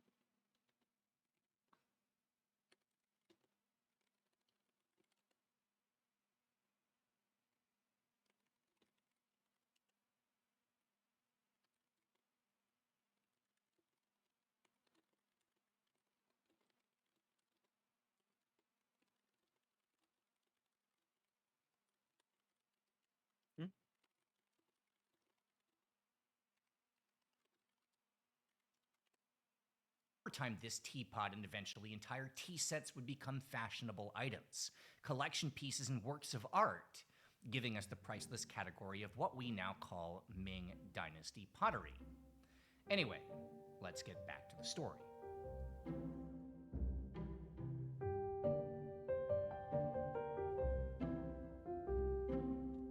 As the world entered a new era of trade and exploration, well, tea was only cultivated in 4 countries. In Myanmar, it was still viewed as a source of food and typically pickled and fermented, not a product seen by Europeans as having any value. That left just China, Japan, and Korea, but by the start of the 1600s, the Tokugawa shogunate and the Joseon dynasty would shut down trade in 2 of those 3 countries, which meant that China was the only nation on Earth to offer high-quality tea on the export market. But that doesn't mean there were any buyers. The first reference by any European to the product was from Giovanni Ramusio, who in 1555 mentions a drink called chai katai, though he only heard of it secondhand from a Persian merchant who had visited China. The Portuguese write of cha after colonizing Macau, but didn't seem to find appeal in what they described as simply water boiled with some kind of herb. And maybe the funniest encounter came when a Russian diplomat was presented with 100 kilograms of tea as a gift for Tsar Mikhail I. But the diplomat couldn't understand why anybody needed so many dead leaves and rejected the gift. It wasn't until the year 16... Oh. Damn! Okay. Oh. Ow. So many That just dead makes my soul leaves. hurt.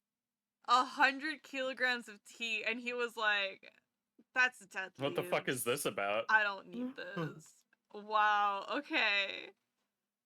Oh, Iron What Goddess! the fuck are you doing with this? Yeah. Sorry, Iron Goddess tea is insane. That stuff is so good. It's pretty expensive, too, when you try to buy it loose leaf, at least. There was a tea shop that I used to go to that would sell everything under the sun that was at least cultivated and produced within China.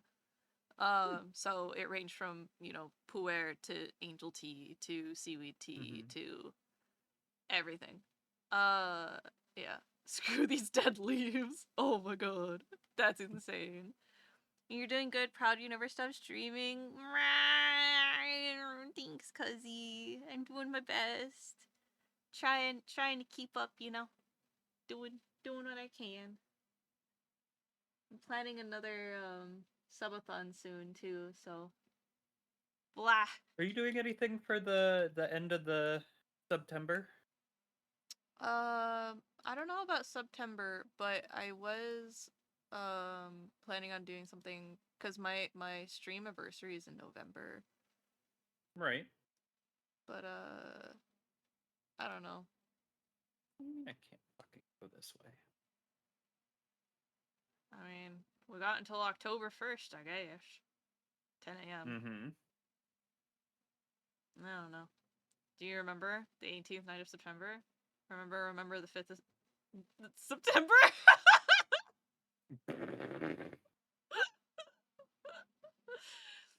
Slowly making Saudi dead inside.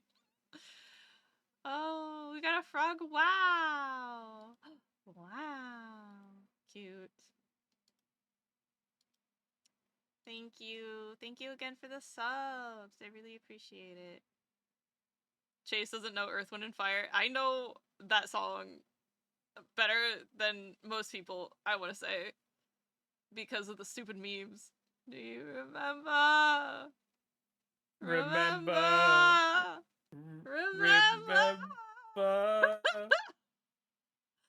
That, and then also Guardians of the Galaxy also had like a whole playlist of like, you know, 60s and 70s hits. So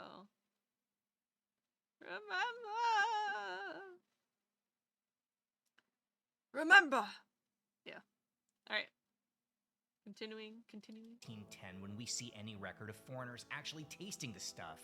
A manifest of a Dutch trading boat that picked up a single package of Japanese tea in Macau, transited through Java, and finally delivered it to Amsterdam, giving Europe its first ever taste of tea. For the next half-century, the only Western buyers of tea would be the Portuguese from Macau and the Dutch from mainland China, who bought shipments of it not because they wanted the stuff, but because they found a huge market for these, and sold tea as a novelty alongside Ming Dynasty ceramics. As for the Portuguese, well, the tea they bought in Macau was so expensive that it would only be served in the royal palace, not as a consumer good. And in the 50 years the Dutch controlled the Chinese tea trade, well, they would do nothing to actually push the product, and their only lasting legacy would be the name tea.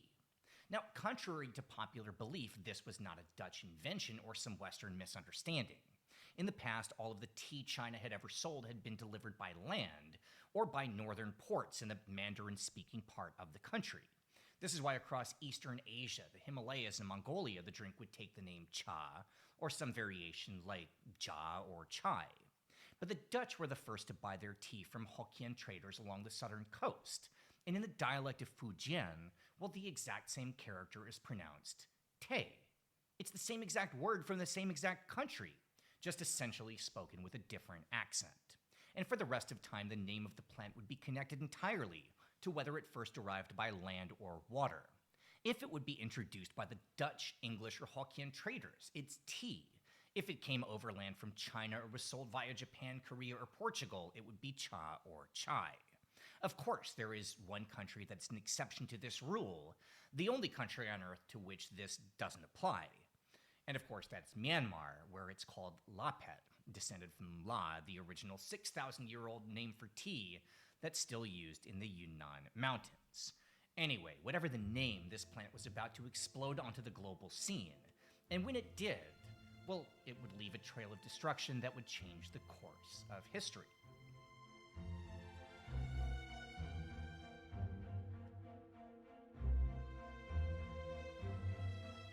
The first record of tea in England comes in 1657, when a man named Thomas Garway bought a few kilos from a Dutch trader and started selling from his house on London's Exchange Alley.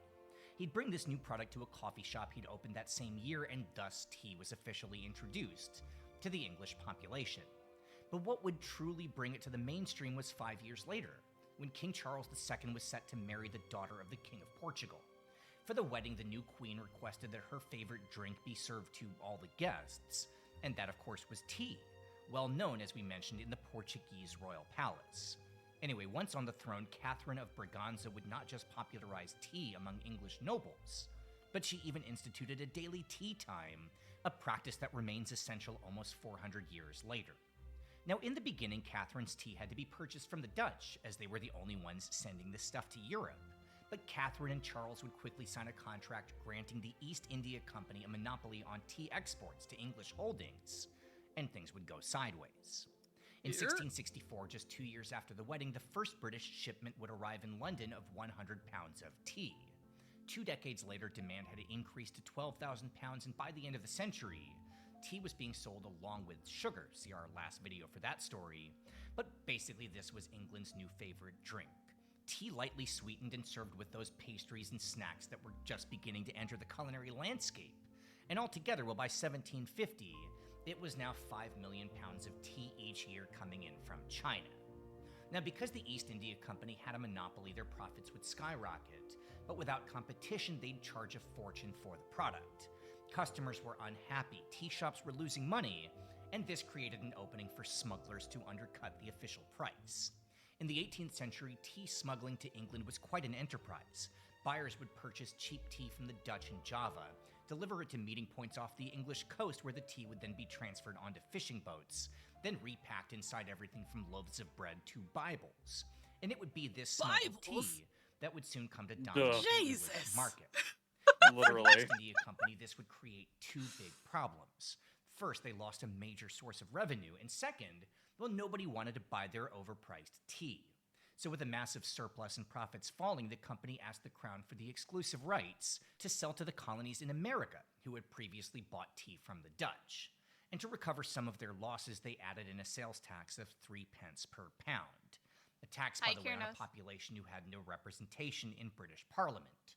This did not go over well, and so on December 16, 1773, a few hundred colonists disguised themselves as Native Americans, snuck onto East India Company ships docked in Boston Harbor, and threw an estimated 92,000 pounds of tea into the water, $1.7 million worth of product in today's money. The event would come to be known as the Boston Tea Party, and to this day, well, every single kid who grows up in America learns about this as the trigger for the War of Independence. Anyway, let's take a break for some afternoon tea.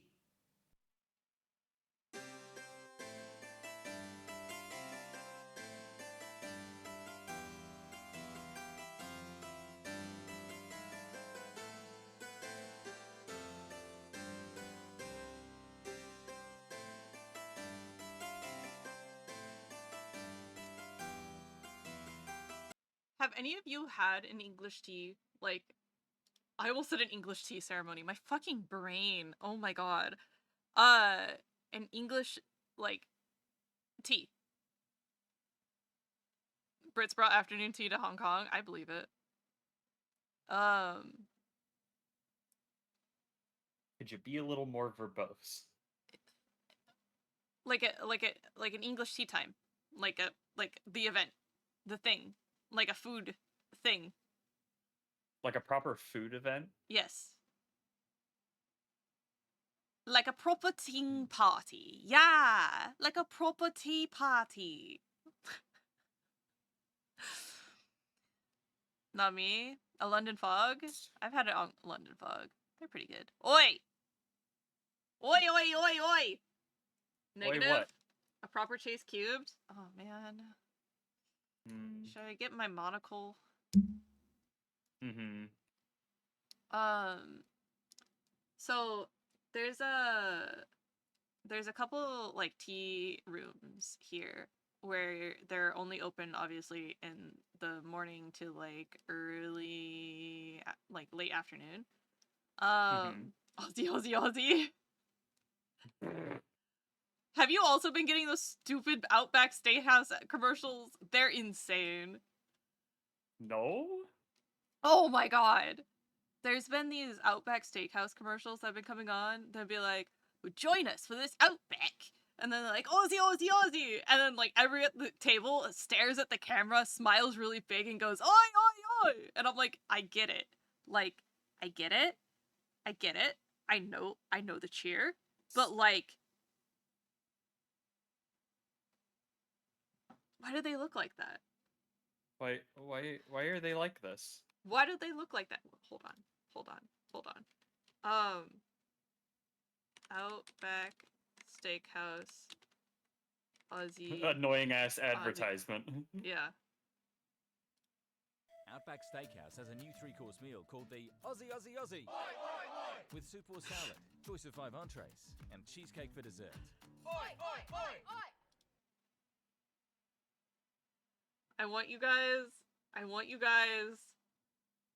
guys to look at this woman. Salad, choice of 5 entrees, and cheesecake for dessert. Oi, oi, oi, oi! 3.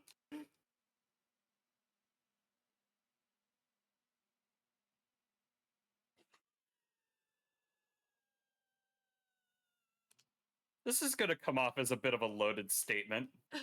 We can also enjoy her face. Her face is also amazing. Why is it that I hate that I have to phrase it this way? White people culture has to be so embarrassing. Don't worry, we also got the white man stare, unfortunately, so you know. Yeah. You understand though, right? Yeah, I'm white. Like just why does everything just have to be so embarrassing?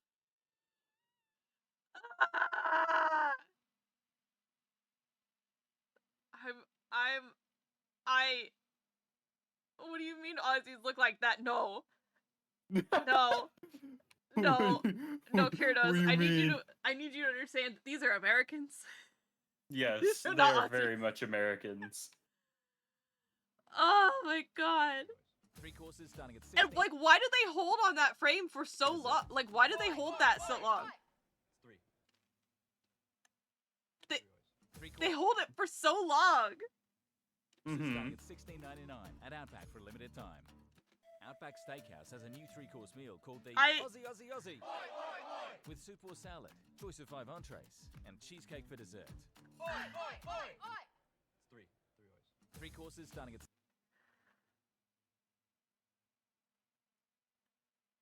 Anyways, this is what I've been subjected to. Anytime we're watching sports on the TV. This is what I've been subjected to. This is why I don't watch TV. Yeah. The guy in the middle looks at the chick and like, what the fuck, it's 3 words. How do you mess that up? Yeah, I know. I get that. But like,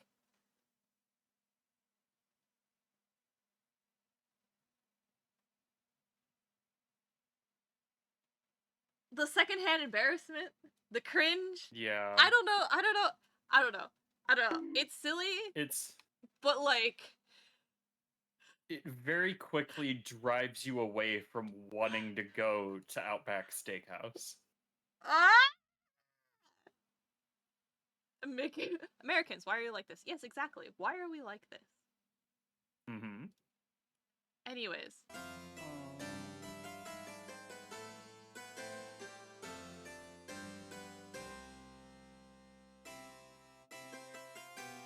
This is why I don't.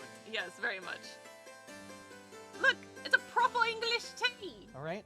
I don't think we're supposed They to got the cheers profiteroles. proper, With your pinky out? proper tea house culture. Pinky out. My fingers are too fat for those cups. I feel that. I feel that. Yeah.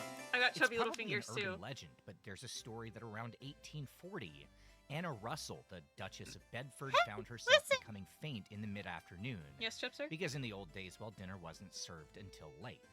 So she started snacking, washing down some cakes and scones with a cup of tea.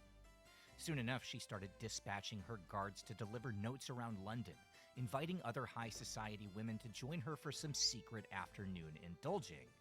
Soon enough, this Secret would spread afternoon throughout the upper indulging? class, and thus was born My new tea band. time. Secret afternoon indulging is your new band. Yeah.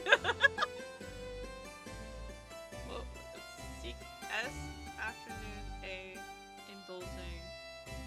Yeah, we can just call it Psy. Secret afternoon Not raised indulgence. in the culture, it can be a little bit confusing. I remember as a kid, the first time I ever was taken out for something like this, I remember thinking, why can't I just have a big sandwich? Why do I get a small Why is sandwich? everybody 70-year-old around And why me? is it so expensive? I don't know that I thought that as a small child, but I'm pretty sure that's what my parents were thinking. We have sandwiches. Scones? Scones, which was also Scones. very confusing to me as a Scones. small child. Because it's just It's a brick scone. of bread. I'm not trying to be overly critical here. Excuse me, white man. Scones are delicious. How dare you call it a brick of bread? Uncultured white man.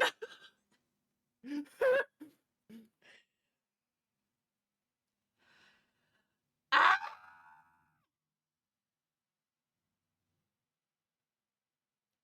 Uncultured white man is such an appropriate description. Aren't Brits also white typically? Yeah, I guess so. But at least they've got afternoon tea. What does America got? Jack shit. Racism. Yeah. I didn't ask for racism in the afternoon. I wanted tea. What does America have? Racism. Americans. I mean, honestly. I mean, yeah, Brits have racism as well, but at least you have afternoon tea with your racism, okay? We don't got that. Have you seen the flags? Oh, yeah. Hmm? Which one do you want me to look at? They're, yeah. Yes, I see. Look at all the flags. Wait, does anybody here have the flag autism? It is so interesting to me when, like, what niche subjects people get into. We've been placing St. George's crosses everywhere, yeah. Brits have tea and scones. Yeah. Americans have whiskey and steak. Yeah.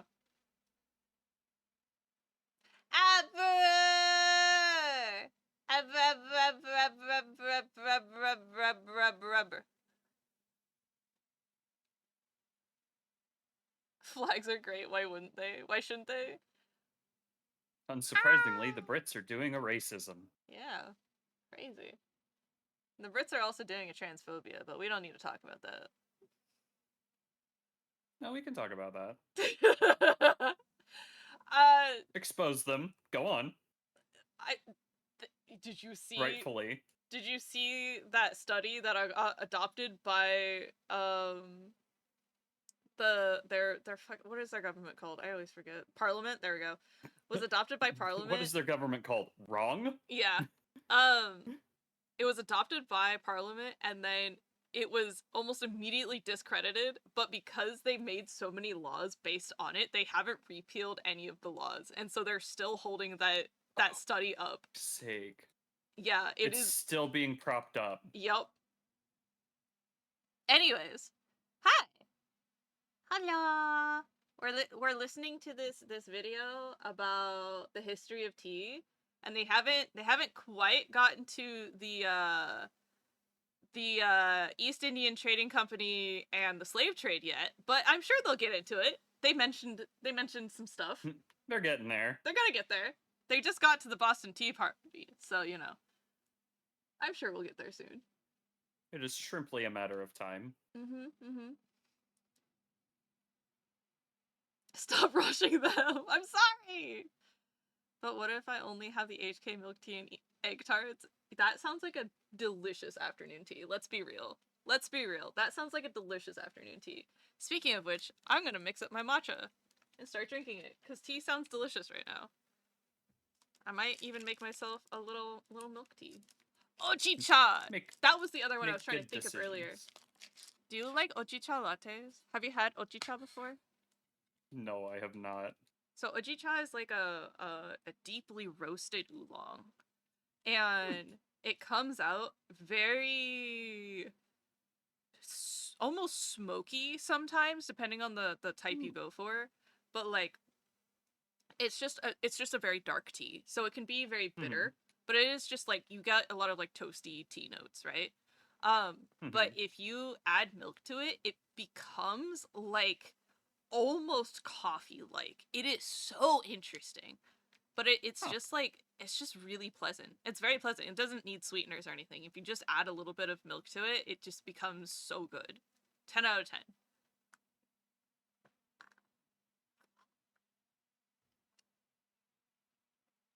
I sincerely forgot there were toffee bits in this matcha, and... You got yourself a little bit of a toffee surprise. Ow, ow. Teeth stuck together. It like hit... Teeth stucks. It hit my tongue, and I was just like, ah? Oh! Oh. Just, bits. I go to this Japanese shop that sells mochi and lattes, and they make great oji salad. Oh! I got powdered ojicha, and, it's delicious. Would recommend. I feel like matcha is really easy to fuck up, but ojicha, less so. There's, like, less pomp and circumstance around it, I feel, because it's just, like, so much easier to work with, in my opinion. It's a much more, flexible flavor. How about that? Interesting. At least for me. I like my matchas, like, slightly sweetened, I feel. Because I like the bitterness of green tea, but because you don't need it to be all plant. Yeah. Because, like, for matcha, because you're drinking the entire leaf that's been powdered, right? It comes across a lot more vegetal.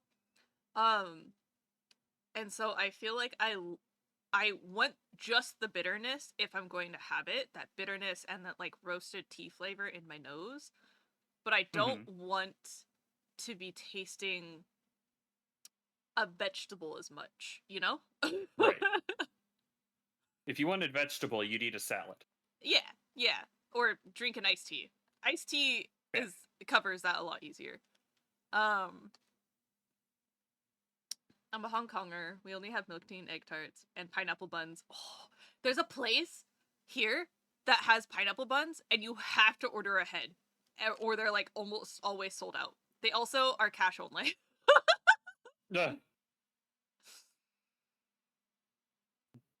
Doing themselves a disservice by being cash only. Nah. I understand, especially here in the city. Like, at some point you're just drinking vegetable soup, yeah. Iced tea is fruity flavors. I can see that. I really like an iced green tea because it's just very simple.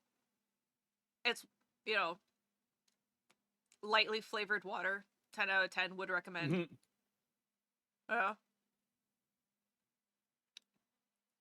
Yeah, it's cash only because you can skip taxes. Yeah, and also, like, you can pay out your workers under the table, too. You know, I understand. I get it. Get your bag.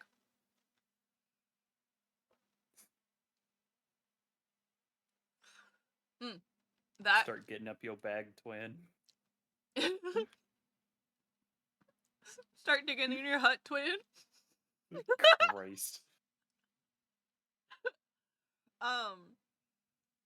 Yeah, and you don't have to pay like the credit card services or the processing fees or anything like that, so you get the whole amount. Processing fees nowadays have gotten super fucking terrible. Yeah, like I'll get the charge from VGen, for example. VGen takes like I wish it was an adjusted amount where it was like like $1 for stuff under $100, and then they would take like an actual percentage amount for anything above that. Because it kind of sucks when somebody pays you like $600 and VGen is taking like $40, and I'm like, can you not? Can you maybe not? That would be great. Thanks. So that's rough. But yeah.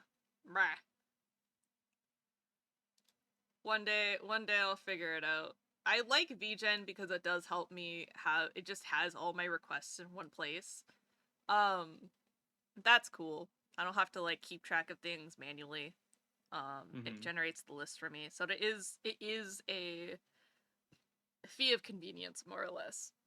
But eventually, maybe we'll get a more concise website to do things that doesn't take as much money. Yeah. Anyways, back to the video. But as I have grown up, it's nice, and we're sitting out here in this. Sorry, hold on. I just remembered he was fucking bad-mouthing scones. Right. That audacity! Uncultured white man. Ah, the audacity! Correct. Scones are so good.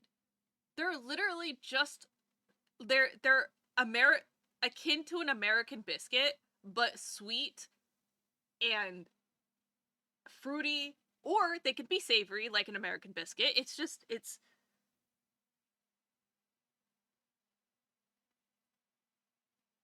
the bastard jam and clotted cream. I'm so confused. How do you not like scones? They're everything a child likes. I loved scones growing up. Dude, I'd eat that shit so much. I mean, it helped that, like, my dad's ex-wife would, like, literally make scones in the house, and so we, like, always had them around. But it was, like... I don't know. It's wild. It's wild. It's wild to me. Just keep in mind the first word of your 3-word sentence.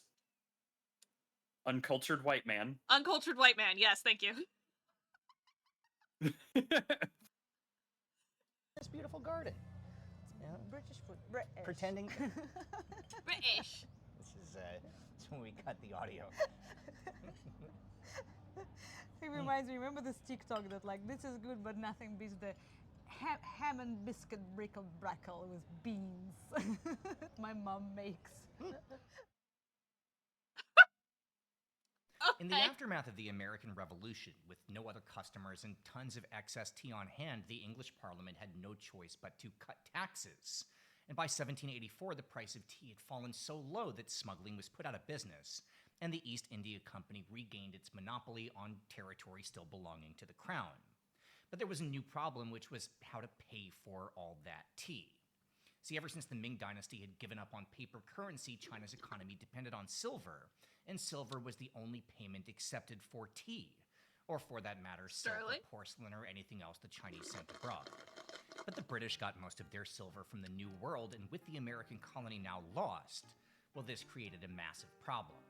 English merchants tried to find anything else the Chinese would be willing to barter for, but this was rejected. And as demand for tea increased, well, so too did the trade imbalance, and the United Kingdom was running out of silver. So the East India Company decided to bypass official channels and get into the smuggling business themselves. They sent scouts into China to find tea growers or sellers willing to play ball, and in exchange, well, they would deliver them loads of opium, grown in colonial India. The tea for opium... The Opium Wars. There it is. Aha! Oh boy! There it Buckle up, is. Buttercup. Let's go! Trade would be a massive boon to England, and since poppies were essentially free, cultivated by forced Indian labor, well, the trade imbalance was reversed. Money started pouring in, and with as much as 10% of the Chinese population now addicted to the drug, well, the good times were rolling back in Victorian England. But the Chinese government did not appreciate this turn of events. And so in 1839, the Qing Emperor sent The good times were rolling is such a loaded way to phrase that. They raided British ships arriving in Guangzhou Harbor and confiscated more than 1,400 tons of opium, and then they destroyed it all in public to show that they meant business. Now, until this point, the opium trade had been unofficial, but in response to the situation, the Crown sent the Royal Navy to southern China, where for 3 years the British decimated the Chinese military. And finally, in 1842, China was forced to sign the Treaty of Nanjing, giving full immunity to all British on Chinese soil, accepting new non-silver-based terms for trade and just for fun, granting England the rights to Hong Kong Island. So thanks to the Opium War, England had its tea. But there was still one major problem, which was that the Chinese hated the British. And it was obvious to just about everyone that this would not be a permanent solution.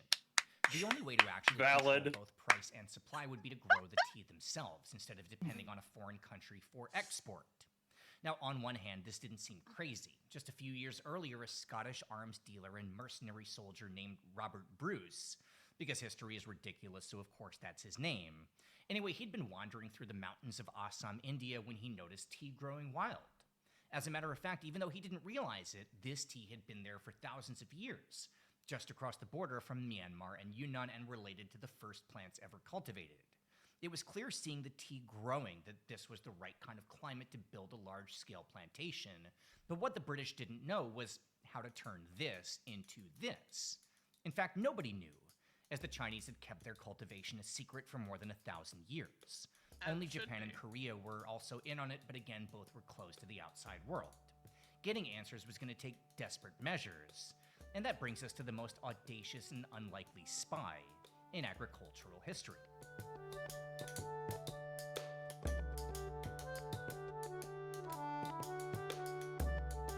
For the first 31 years of Robert Fortune's life, well, nothing much happened of great excitement. He'd grown up in a village in southeast Scotland, and with an interest in plants and botany, he'd worked as a caretaker for a wealthy family, then for the Edinburgh Botanical Gardens. But in 1844, with the Opium War over and England now permitted access to China, well, Mr. Fortune received a letter offering him a 3-year mission to sail to Hong Kong, cross into the mainland, and collect samples of exotic plants for the royal palace. But this trip would not go as intended. In the aftermath of the war, tensions were high, and even though he was just a horticulturalist, Fortune found himself attacked by soldiers, kidnapped by gangsters, and constantly under suspicion, so he trained himself to blend in. He taught himself Mandarin, began to dress in Chinese clothing, and returned in 1847 as something of a hero, publishing his memoirs to great local fanfare. Among those who read the book were executives with the East India Company who realized this might be the answer to their Assam dilemma. So they offered Fortune, well, a fortune, to go back to China undercover and steal for them the secrets of tea, and that's exactly what he would do. Along with his assistant Wang, beginning in 1848, a disguised Fortune traveled across China's forbidden interior, visiting tea plantations in Fujian, Zhejiang, and Sichuan, posing as a Chinese dignitary from a far-off province. And 3 years later, he'd get off a boat in Calcutta bringing seeds, trimmings, and the knowledge of exactly how to make the world's best tea. Now, this was not all that Fortune stole from China. While he'd been in the country, he'd learned that for the export market, the Chinese had a secret, which was that they were adding small amounts of both gypsum and cyanide to preserve the green color that brought in the highest price. In other words, Chinese tea was actually poison. Mr. Fortune managed to bring proof of these chemicals back to London, where they were displayed with great prominence at the first ever World's Fair. And suddenly, not only did England have a domestic source of tea, but China was disgraced. And all at once, no one anywhere wanted anything to do with Chinese tea. And this meant Indian tea production would need to scale up, and fast.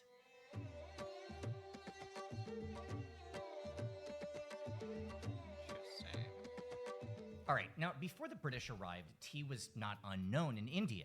The mountains where those ancient tea plants grew, well, that was the home to the Singpo tribe, related to Yunnan's Jingpo and Myanmar's Kachin. And just like those other groups, the Singpo utilized tea by fermenting in bamboo and consuming it as a food. And since at least the 12th century, tea was brewed as a drink in royal houses, introduced by way of Tibet along the Silk Road. This is, of course, why it's known as chai and not tea. But that was imported, and other than the hills of the Singpo, well, tea was never farmed in India until the 19th century. But that would change quickly. In just the first 6 years after the introduction of Chinese technology, 750,000 workers would be conscripted for the new plantations in Assam, Darjeeling, and Tamil Nadu in the coastal south. Now, these workers were what's called indentured servants, not slaves. That practice by now was technically outlawed, but it was close enough. Each worker would sign up for a 5 to 7 year term in exchange for money, along with room and board. But fine print usually said that room and board would be deducted from pay, and that left close to nothing. Anyway, between the new tea plantations, the rush to cultivate sugar, and the other British abuses, in 1857 Indian workers rose up in rebellion. 6,000 colonists were killed, mostly women and children. The British responded by annihilating Delhi and Lucknow, massacring 800,000 Indians, and in the aftermath, annexing India into the empire as an official colony. By 1871, there were 300 Indian tea plantations producing 5,000 tons of the product, a number that would increase to 35,000 tons by 1885, and in 1900 it was astronomically higher. 70,000 tons exported to the United Kingdom alone, and countless more to buyers around the world. And it wasn't just India. In 1867, a blight wiped out the coffee industry in Sri Lanka. So a man named James Taylor, no, not that one, decided to try introducing tea. In the beginning, his operation was small until he'd take on investment from a Glaswegian playboy and amateur yachtsman named Thomas Lipton. Yes, that one. And soon enough, Ceylon teas were everywhere. With the financial success of the colonial plantations, the British would begin planting tea across the rest of the Crown holdings, starting in East Africa with Malawi, then Uganda, Tanzania, and Kenya. Before long, other European colonial powers got in on the action as well. The French establishing farms in Vietnam starting in the 1880s, and the Dutch forcing thousands of Indonesians to grow tea across West Java. But it wasn't just Europeans exponentially growing the tea trade. In 1868, the Japanese began to reopen to the outside world, and the Meiji government would finance the country's revival through tea exports, mostly to Southeast Asia and the United States. And within a few years of the cyanide fiasco, the Chinese had rehabilitated their own image and were not only back in the tea trade, but carrying tea from China to the West became a sport, a literal competition with prizes granted to whoever built the fastest boats. The tea racing ships would be called clippers, and this would be as popular for fans and gamblers as any modern pastime, although sadly it would end in 1869 with the opening of the Suez Canal. Today, the main legacy of the tea clippers is a whiskey named Cutty Sark, after the greatest tea ship of them all. Anyway, by the dawn of the 20th century, much of the world was now drinking tea. But ironically enough, one country that wasn't was India. The bitter black tea grown in Assam and Darjeeling never quite suited the local palate, and so the English wanted to find a way to grow their customer base. They tried pushing an ad campaign directed at factory workers, telling them that if their workers took tea breaks, well, they'd have more energy and thus would be more productive. Then around the 1930s, someone had the idea to combine this black tea with a traditional Indian herbal beverage, and thus was born masala chai, which would eventually lead directly to sweet milk teas like tea tarik, another global favorite. And since we're due for a break anyway, well, this feels like an excuse for us to swing by one of our favorite Bangkok tea shops.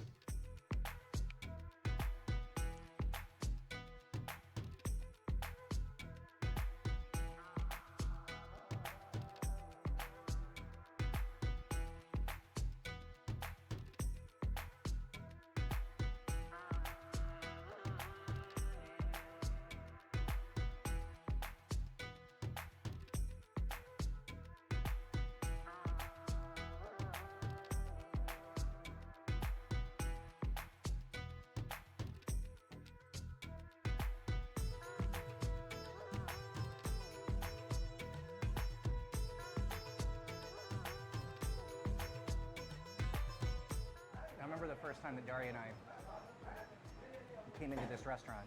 So this was in one of our first ones we ever filmed. We filmed here back in, right when we started the channel. I think video number like 4 or 5 ever. We came here to film this. We've come back, gosh, we were here, History of Curry we taped here. It's been a few, we've come to this restaurant, but it's always just because of this. The balance of the spices, the sweetness, and the black tea is just, and again, even here in Bangkok, like you have this on the streets in India and it costs pennies. And here it's not much more. When we first started coming here, this was 10 baht on the menu, which is like 25, 30 cents. They've raised it. It's about 40 cents now. Oh man, I am gonna crash so hard. In the early 1800s, as England was fighting wars over tea, well, the biggest issue back home wasn't supply, it was the quality of the water. See, it didn't matter how good the tea might have been, it all tasted awful when steeped in the dirty runoff of the River Thames. So one nobleman, a Lord Charles of Northumberland, began to ask his cooks to soften his tea with the dried peel of bergamot oranges. As he was the powerful Earl of Grey, well, this would soon reach the general public.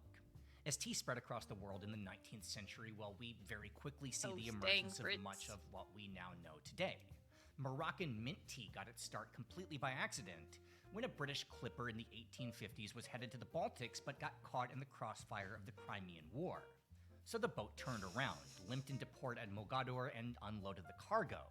Then some enterprising vendors brewed it up with mint and sugar, and since then, well, it's been a North African essential. Turkish tea would show up much later, after the fall of the Ottoman Empire. With coffee suddenly unavailable, the new government encouraged tea farming and began cultivation in the province of Rize. So important would this new crop become that multiple Black Sea cities changed their names to reflect the chai industry, and today Turkey is the world's largest per capita tea drinking country. In Russia, well, the first shipment of tea might have been rejected by the Tsar's ambassador, but soon enough that mistake would be corrected, and by the years of Catherine the Great, tons of Chinese tea was being sent overland by caravan. Its spread to the general public would begin in the 19th century, in part thanks to writers like Pushkin and Dostoevsky, the latter writing in 1864 that if he had to choose between saving the world and having a cup of tea, well, he wouldn't skip his daily fix. A number of tea innovations show up in the United States, starting in 1843 when a British immigrant to New York started marketing something he called English breakfast, which would be exported to England and become a favorite of Queen Victoria. The classic American sweet tea shows up near Charleston, South Carolina, the home of the only large-scale tea plantation in the U.S. There, it was first served in 1890 at a 25-year reunion of Civil War Confederate veterans. 14 years later, iced tea would be introduced to the world at the St. Louis World's Fair, when a sudden heat wave meant that 20 million visitors were stuck in scorching temperatures, so a vendor at the East Indies Pavilion bought a few blocks of ice, poured his tea on top of it, and a new sensation was born. Iced and tea. Perhaps the greatest American tea innovation appears in 1901, when two women from Milwaukee... The tea bag! The tea bag has arrived. I mean, we're talking about the English of the past. We're not talking about present day England. Present day England only perpetuates what it's learned through its history, so, you know. It's the ancestors, not you. Milwaukee patented the world's first tea bags, catching on widely after World War II when everyone was in motion and wanted something fast and easy. And the years after the war also brings us more breakthroughs. In the 1950s, with Malaysia's post-colonial economy struggling, vendors came up with a method to utilize the scraps and cheapest leftovers of the tea plant. They'd mix the bitter tea dust with water and condensed milk and then pour it back and forth to combine everything and mellow out the flavor. Today, tea tarik, or pulled tea, is essential on the Malay Peninsula. The Thai variation, chayan, or Thai iced tea, dates back to the late 1940s, the invention claimed by a Chinese immigrant family who would call their brand Chatramuet, or Thai tea number 1. This wouldn't truly gain popularity until a government initiative convinced opium farmers in the Golden Triangle to switch to tea cultivation, and prices went down. You might think that matcha ice cream is a brand new thing, but that actually dates as far back as the 19th century, when Japanese royal banquets added tea powder into shaved ice. This would be turned into soft serve in Tokyo in 1958 and then brought into the global mainstream by Haagen-Dazs, launching in 1996. And then, of course, there's bubble tea, which is now ubiquitous in just about every major city. This got its start in Taiwan in 1986, and since then, the combination of sweet milk tea with pearls of tapioca has been a rocket ship to the big time. As for who specifically gets the credit, well, there are 2 tea shops that say it was their invention. I hope he touches on the origin of boba. I want him so bad to touch on the origins of boba, but I don't think he will. He's just talking about milk tea. They both have long and convoluted origin stories, and they both spent decades in court fighting each other. But finally, in 2019, the judge threw out the lawsuit because since there were no patents involved, well, credit didn't matter. Officially, bubble tea now belonged to the world. And because of its success, along with our passion for anything tea-related, well, our production keeps increasing year over year. In 2023, reaching 6.7 million metric tons sold on the global market. And it's not slowing down. Today we use tea in skincare products, as air fresheners and included in everything from Kit Kat bars to soft drinks, Starbucks chai lattes and Chinese tea boiled eggs. We add tea to cat litter and use tea bags as whatever this is, but most of all, we just love the classic. Across the planet, we consume 5 billion cups of tea per day, and 1,250 years after Lu Yu told us to keep it simple, well, we're still following his advice, and we haven't yet managed to improve on the original, although that is up for argument. Tea has become so intrinsic in our lives that it's become part of our language. If we don't like something, we say it's not our cup of tea. To share gossip is to spill the tea, and much ado about nothing is a storm in a teacup or a tempest in a teapot. We drink tea with breakfast when we wake up in the morning, take breaks for tea in the middle of the afternoon, and enjoy it with shisha late into the evening. But whether we drink it at sunrise or sunset, whether we prefer it green or black or not the Earl Grey, hookah shout out. if we add milk or sugar or like ours hot or cold, if we call it tea or cha or la pet, the one thing we can all agree is that this story has gone on long enough. But at least after all this talking, well, you know what's supposed to be good for your speaking voice. Subscribe to the channel for more from OTR. Thank you so much to everyone who supports us on Patreon. It really helps to keep us going. Find links below to our Patreon and social media, and we will see you soon.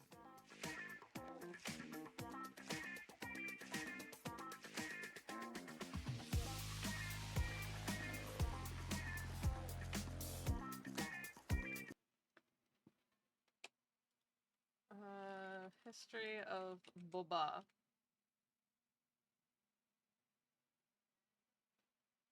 A brief history of bubble tea. Who invented bubble tea? How fresh boba tea is made. The milky, murky origins of bubble tea.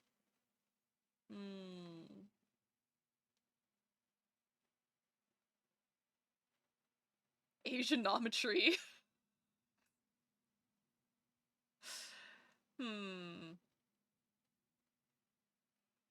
No 2-hour video? I know, I'm trying to find one. Taiwanese bubble tea explained. Boba Fett. No, not Boba Fett. God damn it.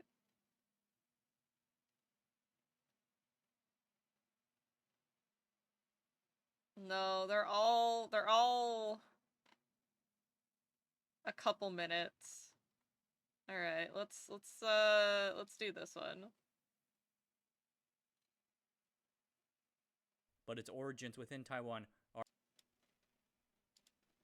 Asianometry. Bubble tea has long been a part of Asian American youth culture. Today, it is more popular than ever before. Did you see the Google Doodle recently? Most people know that bubble tea came to America from Taiwan, but its origins within Taiwan are infamously murky. In this long delayed video, we're going to talk about bubble tea and where it comes from. But first, I want to remind you about the newsletter. I do try to keep it up to date with new things that I've been hearing, the full write-up for videos you haven't seen before, and so on. The sign-up link is in the video description below. I try to put one out every week, maybe 2. Alright, back to the show. What is bubble tea? Bubble tea is... okay, is this really actually necessary? Do you really need me to define bubble tea to you? Fine, whatever. In its purest form, bubble tea is made from a combination of black tea, milk, sugar, and tapioca pearls. Stir it together, you then drink it and chew the pearls, and it all tastes nice, okay? The Taiwanese have a name for the pearl's gummy, bouncy chewiness. Q, or QQ. QQ. Bubble tea pearls are not the only foods with the Q. Taiwanese can describe sesame donuts, glutinous rice balls, and even fish balls as being Q. On the whole, it is a desired trait in Taiwanese cuisine. Why call it Q? The New York Times suggests that it comes from the Taiwanese Hokkien word kyo, meaning wavy, curvy, bendy, which is as good a guess as any. Your standard boba drink just has the pearls, and plenty of people enjoy it that way. But today's drink shops offer many variants and spins on the original formula. There's cheese tea, where the tea is topped with a layer of creamy, cheesy milk foam. Quite popular. Oh, it's so good. Oh, I love cheese foam. Oh, it's so delicious. It's bad for me, but it's so delicious. I was about to say, that sounds like something that would destroy you. Oh, absolutely. Absolutely. Sorry, I double-clicked the video and it decided to go full screen because YouTube loves me. What a time for my internet to behave again. Hi, Krisu. Welcome back. Not a fan of the cheese foam. I prefer classic milk tea. I do love just a simple milk tea. That's like my favorite. Like black sugar, oat milk, tea. Yum. Delicious. Beautiful. Classic. The goods. Love me. That flavor. I like crystal boba over auger boba. Because it actually tastes like something versus like auger boba usually is just sort of like a gelatinous sort of texture, which is fine. Auger is just a plant. Well, auger is also a powder that is added to the boba in order to create its spherical drop-like form, depending on what process they use. So auger is a dehydrated powder plant that's used in both science as agar-agar, which is the actual substance that solidifies and gelatinizes your product. So that's how you make like petri dishes and stuff like that. I had to make it. We do agar-agar petri dishes. That's how I know the term. So we had to make our petri dishes with a enriched agar-agar, which you pour a little bit into the petri dish. You like move it around so that it goes into every corner, and then you set it down and let it settle, and it becomes solidified. And then after that, you can then grow your bacteria, whatever you're trying to grow, on top of the petri dishes by using your little circle tool. You pick something up, and then you scrape it across, and then you rotate, and you scrape it across, and then you rotate and scrape it across. So by the time you make a whole square, you should have an isolated bacterial colony that you can then put onto a little slide and then look at. Be like, wow. Wow. I was very confused when I first heard you could hear it. You could eat it. Yeah! See, Chipster understands. Chipster understands my confusion. You heard it from there too, yeah. And then agar, the plant agar, is the powdered food form of it. Agar, science. Regular, single agar, food. Which is so funny. But they're used the same way. They're used to gelatinize your liquid into a hardened, sort of bouncy material. But there's a couple different ways that you can do something like that. So you can, like, it's flavorless to the point where it's not going to taste like cornstarch, how cornstarch and flour will create that sort of like opaque residue. Agar is clear. right? It creates a clear setting, whereas cornstarch and flour will create an opaque kind of marbling look, which is what people like. That is desirable. You like you like to have light pass through your boba, right? Your boba pearls. It's a fun time. Fun time. Anyways, I'll shut up. I'll let the experts talk cheesy again. milk foam, quite popular in Hong Kong. Brown sugar milk tea, where you swirl in caramelized brown sugar syrup into the drink. There's a popular store here in Taiwan making this called Tiger Sugar. I saw a huge line for it when I was visiting in the Philippines. Taro milk tea, which blends in taro powder or chunks of taro itself. Taro is a starchy root vegetable often used in Taiwanese cuisine. Taro milk tea has some nice texture to it, and so on. I can go on forever.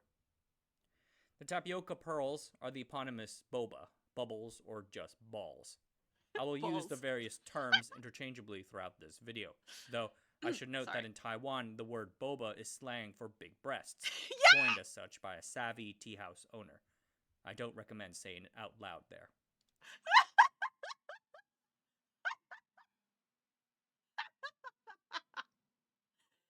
Yay! They touched on it! Let's go! Yes. QQ. Boba. As you know. I really love the cross-cultural reference of boba to booba and not even realizing there was a connection. It's so funny. Anyways. The primary ingredient in these chewy tapioca pearls is cassava starch, sometimes also known as tapioca flour. It makes up about 74% of the final product, with most of the rest being water. Secondary ingredients include cornstarch. We can also add sweeteners like honey for extra flavor and coloring. Black-colored balls have black sugar added to them. Yum. The cassava starch for the balls is extracted from the roots of the cassava plant. Balls. Cassava, sometimes also referred to as manioc or yucca, is a short, shrubby plant about 1 to 1.5 meters tall. The plant is well known for its sturdiness. It is quite tolerant of drought and can grow in all types of soils. This has made cassava a major crop for hard times, though its lack of protein means that you should not eat it exclusively. You do not have to do much with the plant to get some cassava root, but like with all things in life, you will get much more out of it if you put more into it. The roots are ready for harvesting after about 10 to 12 months. You harvest it by cutting the stem about 40 to 60 centimeters above the ground and then pulling the thing out of the dirt. One plant gives you about 3 to 10 roots. Please do not eat the cassava root right out of the ground, because first, the roots have a lot of dirt and rocks on them, and also, the roots have hydrogen cyanide inside them, which makes them only slightly less there's toxic rocks, than but Twitter also they're or the YouTube poison. comments section. The minimum lethal dose for humans is about 0.5 to 3.5 milligrams. Poisoning cases after big cassava meals have been reported in the Nigerian press. And even non-lethal doses can result in irreversible spastic paraparesis, otherwise known as the partial paralysis of the legs. Yeah. There are sweet cassava variants that have been bred to have almost an eighth of the cyanide content, but for the most part, we need to process the raw cassava plant before we can eat it. The plant originates from Latin America. Genetic histories have traced its ancestry to wild populations in the southern border of the Amazon basin. It was probably domesticated there, with no traces of crossbreeding detected. Indigenous populations have been growing and eating it for at least 4,000 years. They were the ones who first discovered gives it that how to remove the zest that plant's it needs. toxicity and make it edible. The conquistadors and traders of the Old World stumbled across it and recognized it to be a useful food crop. In the 16th century, they took it to Africa, where it grew in popularity throughout the 19th century. Today, Africa grows over half of the world's supply. Nigeria is the world's leading producer with 21% share. From Africa, cassava then made its way to Asia, where it became a cash crop. Farmers discovered that it grew well in southern India, the Philippines, and the island of Java in Indonesia. Roots are highly perishable, and so they are left in the ground until ready. They're sent to the factory about 24 hours after harvest, where we clean off the dirt and rocks on the roots. After that, we peel and slice them into 1 to 2 centimeter chunks. We then use a sawtooth rasper to turn the cassava chunks into a wet and pulpy slurry. This slurry is then fed through a series of filters and extractors to pull out fibrous pulp, sand, and other unclean materials. The goal is to be left with the purest starch possible. Once all that is done, the slurry is now a semi-moist starch cake. We push that through a dewatering filter at high pressure to remove as much water as possible in order to create a dry starch powder.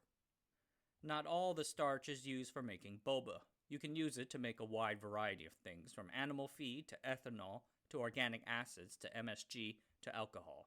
Did I say alcohol twice? Whoops. But let us go back to producing the pearls. This process is largely automated.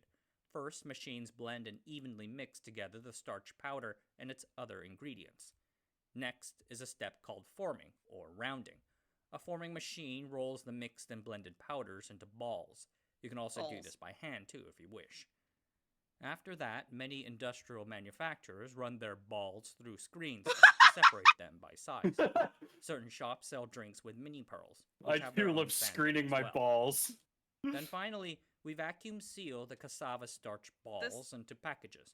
We prepare the pearls for consumption This man by knows what soaking he's doing. and then boiling them in water until the water has largely evaporated. They can be used for about 6 months after their production date.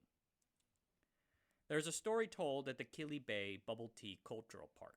It claims that the Taiwanese prefectural government first produced tapioca pearls in the Qing Dynasty era. To celebrate the birthday of the Empress Dowager Cixi, the government produced traditional Chinese glutinous rice ball desserts but with tapioca flour. The concoction was presented to Cixi, who apparently liked and praised it.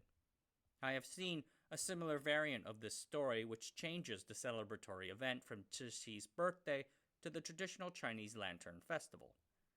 Seems fairly plausible. However, I would note that populations in Southeast Asia have long been enjoying jelly desserts made from native starches like sago palm. Sago pearls, for instance. These are naturally white jelly treats made from wet sago. They are often colored pink for aesthetic purposes and have a similar taste to tapioca pearls. Well, they both taste like nothing. It seems more plausible to me that Taiwan's tapioca pearls arrived to Taiwan from Southeast Asia as sago pearls, rather than as a variant of Chinese glutinous rice balls.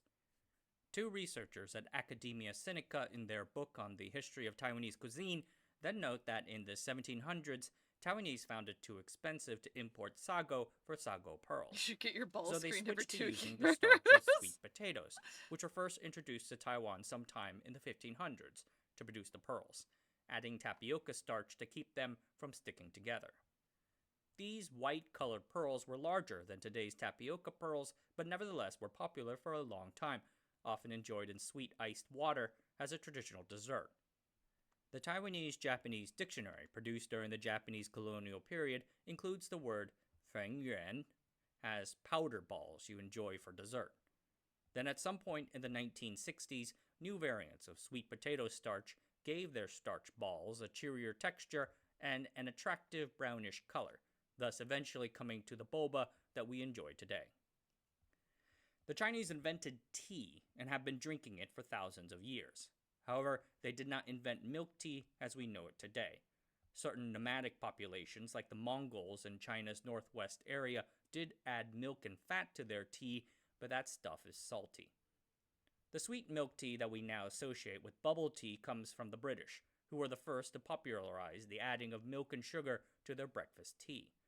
I read that this practice comes in one part from long-standing British traditions centered on dairy products like milk and cheese, and in another part from the shoddiness of British porcelains. Adding boiling tea to such porcelain would cause it to break, so the British added milk to prevent damage to the cup. Not sure how credible that story is. Milk tea quickly became popular across Europe, driving the colonialization of sugarcane areas like the West Indies to fuel it, and from there it entered Taiwan and Hong Kong. You gotta Makes up a water it down particularly with big something part else. of the Hong Kong cuisine, with the lower classes adopting Hong Kong-style milk tea as a way to emulate the higher classes. So throughout this video, we have traced back the histories of the bubble and the tea. Now it is time for our two protagonists to meet. We got to put the bubbles into the tea. But who first came up with this idea? Two tea houses in Taiwan claim to have been the original inventor of the bubble tea drink. Both of their origin stories have significant inconsistencies. The first and most widely accepted origin story comes out of Chen Sui Tang, a chain of tea houses headquartered in Taichung. The shop's founder, Liu Hanjie, visited Japan where he saw coffee being served cold. He decided that the Taiwanese might like it too. Thus in 1983, he opened up a tea house in Taichung, serving Chinese tea in a similar fashion, cold. This was different from that of traditional Chinese tea houses, which served their tea warm or hot. Anyway, the story goes that one day in the late 1980s, the shop's manager, Lin Xiuhui, then in her 20s, brought some black-colored starch balls, the aforementioned dessert fengyuan, to a boring business meeting. During the meeting, she threw a few balls into her iced Assam tea, a variant of black tea grown in India. The result was quite good, spurring the company to start selling it. It outsold their other iced teas at the time, and the rest is history. The alternate bubble tea creation story comes from Hanlin Tea House in Tainan. Hanlin's founder was Tu Zhonghe. After leaving the Taiwanese army, he became a street painter and sold paintings for a living. So in 1986, he founded Hanlin Tea House, borrowing money from a friend to set up a store. Back then, it was very small, just 18 square meters large, and mostly sold hot pot. But Tu was obsessed with tea, particularly Taiwan's high mountain tea. In 1987, Tu visited the Yamu Liao vegetable market in Tainan. There, he bought pearl sago, the smaller white-colored pearls made from sago starch, from a vendor. Finding them unpleasant by themselves, he mixed these balls into a glass of milk tea on a whim and found the result to look and taste quite good. Thus, he started selling it. The product sold very well, far beyond the pearl sago vendor's ability to supply them, so Tu switched to the black-covered cassava-based tapioca pearls. Hanlin still sells drinks with both the white and black-colored pearls. They call it the Panda Bubble Tea, and it's great. Chen Sui Tang and Hanlin Tea House have long been at odds over who created bubble tea. There are holes in both stories. Hanlin has pointed out before that in Chen Sui Tang's first story, it wasn't the business manager Lin who first threw the balls into the tea at the meeting, but rather founder Liu Hanjie. Second, it's not exactly clear when the famous business meeting exactly happened. CNN says it happened in 1988, but there are other variants of the story citing 1986 or even 1987. Lin, for her part, clarifies that she had been adding dessert fengyuan to iced tea for a long time before that fateful business meeting. She purchased fengyuan in 1984 when she worked as the tea house's procurement manager. In 1985, she started adding fengyuan to her tea for whatever reason and enjoyed it as her secret drink. When she became manager in 1986, she added it to the menu as bubble tea. I personally feel that the meeting probably never actually happened. The concept is not difficult to copy, and thus many copied it. Liu Hanjie, for his part, decided not to patent it, feeling that it would be better if everyone promoted the drink together. Lin further points out that Liu and Hanlin founder Tu were friends. As I mentioned, Hanlin started off as a hot pot shop. Shortly after bubble tea's introduction, Liu invited Tu over to Taichung to try out this new drink. You get what she is implying. Anyway, the two companies actually battled it out in the courts over who deserves credit for the drink, presenting various legal or historical documents to support their side of the case. The legal back and forth lasted for years. Finally, the Taiwan courts ruled that bubble tea is a product that cannot be patented, since anyone can make or store it. Therefore, its true inventor is not worth arguing about. In other words, they said to get over it. Chen Sui Tang and founder Liu Hanjie have long since moved on.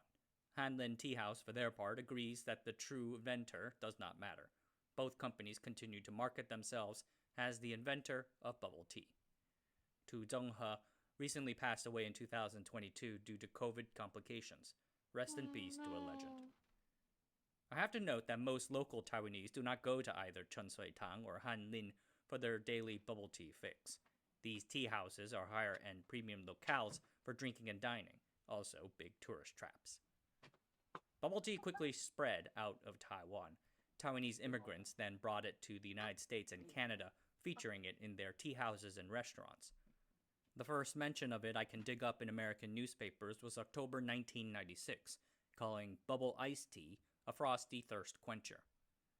In 1999, a Vancouver paper quotes an anonymous Taiwanese Canadian who says she first came across bubble tea 3 to 4 years ago back in Taipei. It was then a popular drink for teenagers. Shortly thereafter, in 2000, media mentions of the drink, and people's craze for it, rapidly began increasing. These bubble teas had the tapioca pearls, freshly brewed Assam or black tea, as well as some fruit juice. I don't think this variant gained a lot of traction at first. Up until 2005, the most common boba shop was probably either Quickly's or Lollycup, which prepared their teas using flavored powders. But since then, you had additional store brands like Gong Cha and Boba Guys. Many of these shops are founded by Americans rather than immigrants and use other types of ingredients. Some of these larger chains like Share Tea, my mom's favorite, and Kung Fu Tea are far larger in the United States than in Taiwan. Kung Fu Tea has over 250 locations, and I've only seen one in Taipei. Bubble tea is one of Taiwan's most significant food exports. Bloomberg recently did a fantastic article on the bubble tea trend. In it, they mention one of the biggest companies producing the bubbles, Shangdao Food. They have an English language subsidiary called Kilibei. Founded in 1979 by Chen Jia-sun, the company started out as a coffee importer. Over time, they latched onto the bubble tea trend and have factories in both Taiwan and mainland China. They not only provide the raw goods, but also offer a complete business model delivery, as in they will teach you how to run a bubble tea shop of your own. I'm told that they provide a majority of the starch balls for the American bubble tea industry. I haven't quite found any information to confirm that, but they do seem to be a very significant supplier. Their reported daily average tapioca pearl production is 300 tons each day. This 300 tons? You can drink a whole lot of bubble teas throughout the whole thing. To conclude, the concept of bubble tea is quite simple, but its ingredients have a long history. The whole thing is a fascinating mix of Western, Southeast Asian, and Chinese cultures. They all had to come together in a single place in order to make magic happen. And it is indeed magic. Now, I'm gonna go get a boba. Alright everyone, that's it for tonight. Thanks for watching. Subscribe to the channel, sign up for the newsletter, and I'll see you guys next time. Too hot. Hot damn. Gotta call the police and the firemen. Nice. Alright. How was that? Did you guys enjoy the history of, boba? Booba. Lollycup! Gongcha's still going strong. There's a Gongcha in my mall near me now, and I was like, oh my god, no way. Gongcha. Fun fact, an old friend owns a Share Tea in Ohio. Let's go. Even though it's not the best boba, I go to chat time the most. Oh, chat time the most. I just want boba now. I downed my matcha so fast. Oh, there's a base shell for you in the fridge.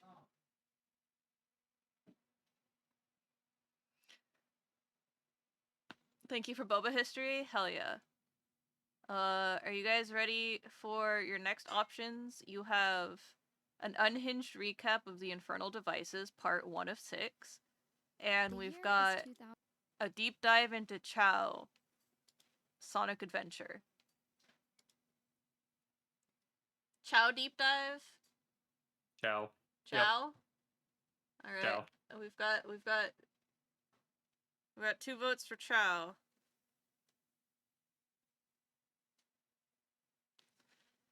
I'm in Toronto, so we have all the boba shops here. I'm in the...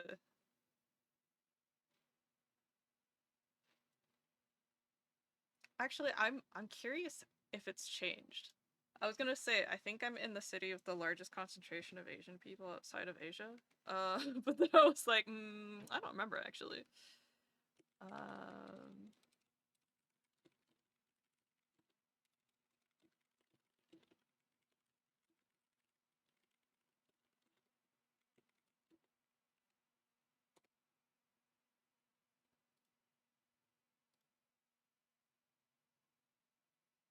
Oh, yeah, Hawaii makes sense. But next, yeah.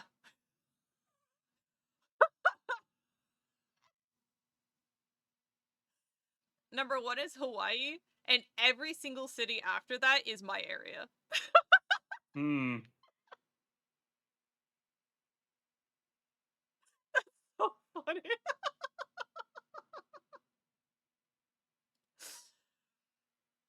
Chow, chow, chow, chow, chow sounds good. Okay. 2002. My dad would take my older brother Liam, who would have probably been around 4. The year is 2002. My dad would take my older brother Liam, who would have probably been around 4 at the time, to Toys R Us to get a game console. He had 2 choices, either the Nintendo GameCube or the PlayStation 2. Liam asked the worker if he could play Sonic and Mario on the PS2, and the worker, who probably would have rather been literally anywhere else in the entire world at that moment, simply responded, no. So, Liam went home with a GameCube and Sonic Adventure 2 Battle. This one moment would change the trajectory of all 3 siblings' lives and make me, Flurry Moon, the most annoying person on planet Earth. At this time, we had pet simulators and adventure games. Very, very rarely did we ever mix the two. So, those who wanted to play their super intense, fast-paced life or death games would be sitting in front of the TV with their controllers, while those who preferred a more chilled out, cute, and comforting experience would probably be checking on their Tamagotchi or even playing with their stuffed animals instead. Occasionally, the 2 types of players would come together to play something like Mario Kart or Animal Crossing, something light like that. But the Sonic Adventure series would take the 2 genres and combine them in a way that has, in many ways, never really been done before, with the Chow Garden feature. The games would take you on Sonic's adventures, each stage giving you a new thrilling experience, characters and storylines that keep you invested as hell, and overall exciting and fun gameplay. But on the side, when you get a little tired of all the running and collecting rings, you can chill out in the Chow Garden, where you can raise and evolve these adorable little alien-like babies. You can feed them, pet them, take them to school, enter them in races and karate duels, Where's and Tia? I mean, just look at Where's them. Firestarter? They're Well, I freaking know where adorable. Firestarter is. Honestly though, a lot of players ignored the Chow Garden aspect of the game, as they would probably categorize themselves as the first type of gamer I mentioned, in for the thrill and couldn't care less about baby alien karate. Listen, couldn't be me, but some people barely touched the Chow Garden. Because many players didn't look too and honestly, No, shut the fuck up. Go back over there. No, stop it. YouTube, why are you like fly this? type from the extent of these little brief history of songs, or even just God. all of Oh my these God. adorable little Sorry, I got alien really excited because it looked like she named her Chow Cheese, and I was like, holy shit, no way, not another one. What is up with us in naming all of our Chow's cheese? You gotta. Honestly though, a lot of players ignored the Chow Garden aspect of the game, as they would probably categorize themselves as the first type of gamer I mentioned, in for the thrill and couldn't care less about baby alien karate. Listen, Look! There's a Chow cheese! Another! There's so many of us! I'm so happy. couldn't be me, but some people barely touched the Chow Garden. Because many players didn't look too into it, what they missed out on was actually the most mind-bogglingly in-depth and complicated pet simulator inside of this whole ass game. Stats, animals, eggs, fruit, items, neutral, dark, hero, life, sickness, death, reincarnation, evolution combination, spin-offs, lore, lost media. And that's just to name a few. I guess that's what you get And for that's overlooking the just depth of something just to because name a it's cute. few. So, for those who missed out, and for those who did not, let's do the deepest dive into Sonic's Chow. Hello, this is Flurry Moon. Welcome back to my channel. You guys, today is the day. I have been talking about, probably for over a year, doing a complete deep dive on Chow from Sonic. It was always something I knew I was gonna do, but I knew it was gonna be such a, first of all, long video and just a lot of research and learning. I feel like the time is right, so we're doing it. Although we will be discussing a few different entries, most of the content I'm going to be covering will be from the Sonic Adventure games from the early 2000s and very late 90s. But I really want to stress that even if you know nothing about the Sonic Adventure series or even just Sonic the Hedgehog as a franchise, I'm going to try my best to make it so everyone can enjoy this video even if you know literally nothing. And even those who know what I'm talking about, I'm sure you'll learn something new from this video. It goes a lot deeper than you think, so let's just get right into it. Really quick before we do, this video would literally be impossible to make without ChowIsland.com.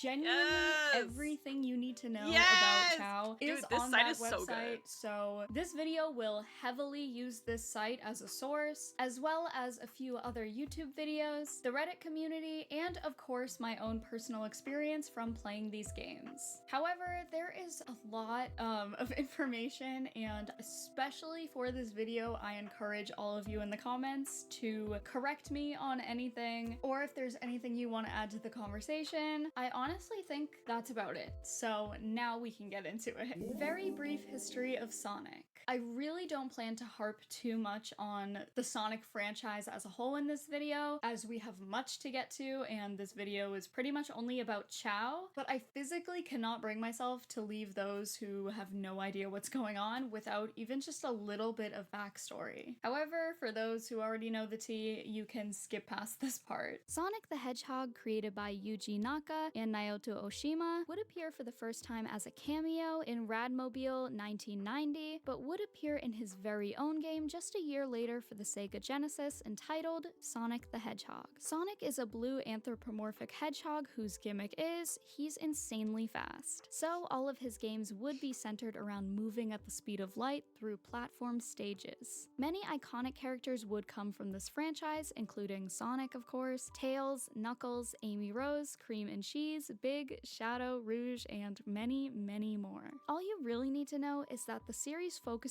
on speed, and the main storyline usually consists of defeating the mad scientist Dr. Eggman and his robot army. Another main goal of these games would be to collect all the Chaos Emeralds in order to save the world.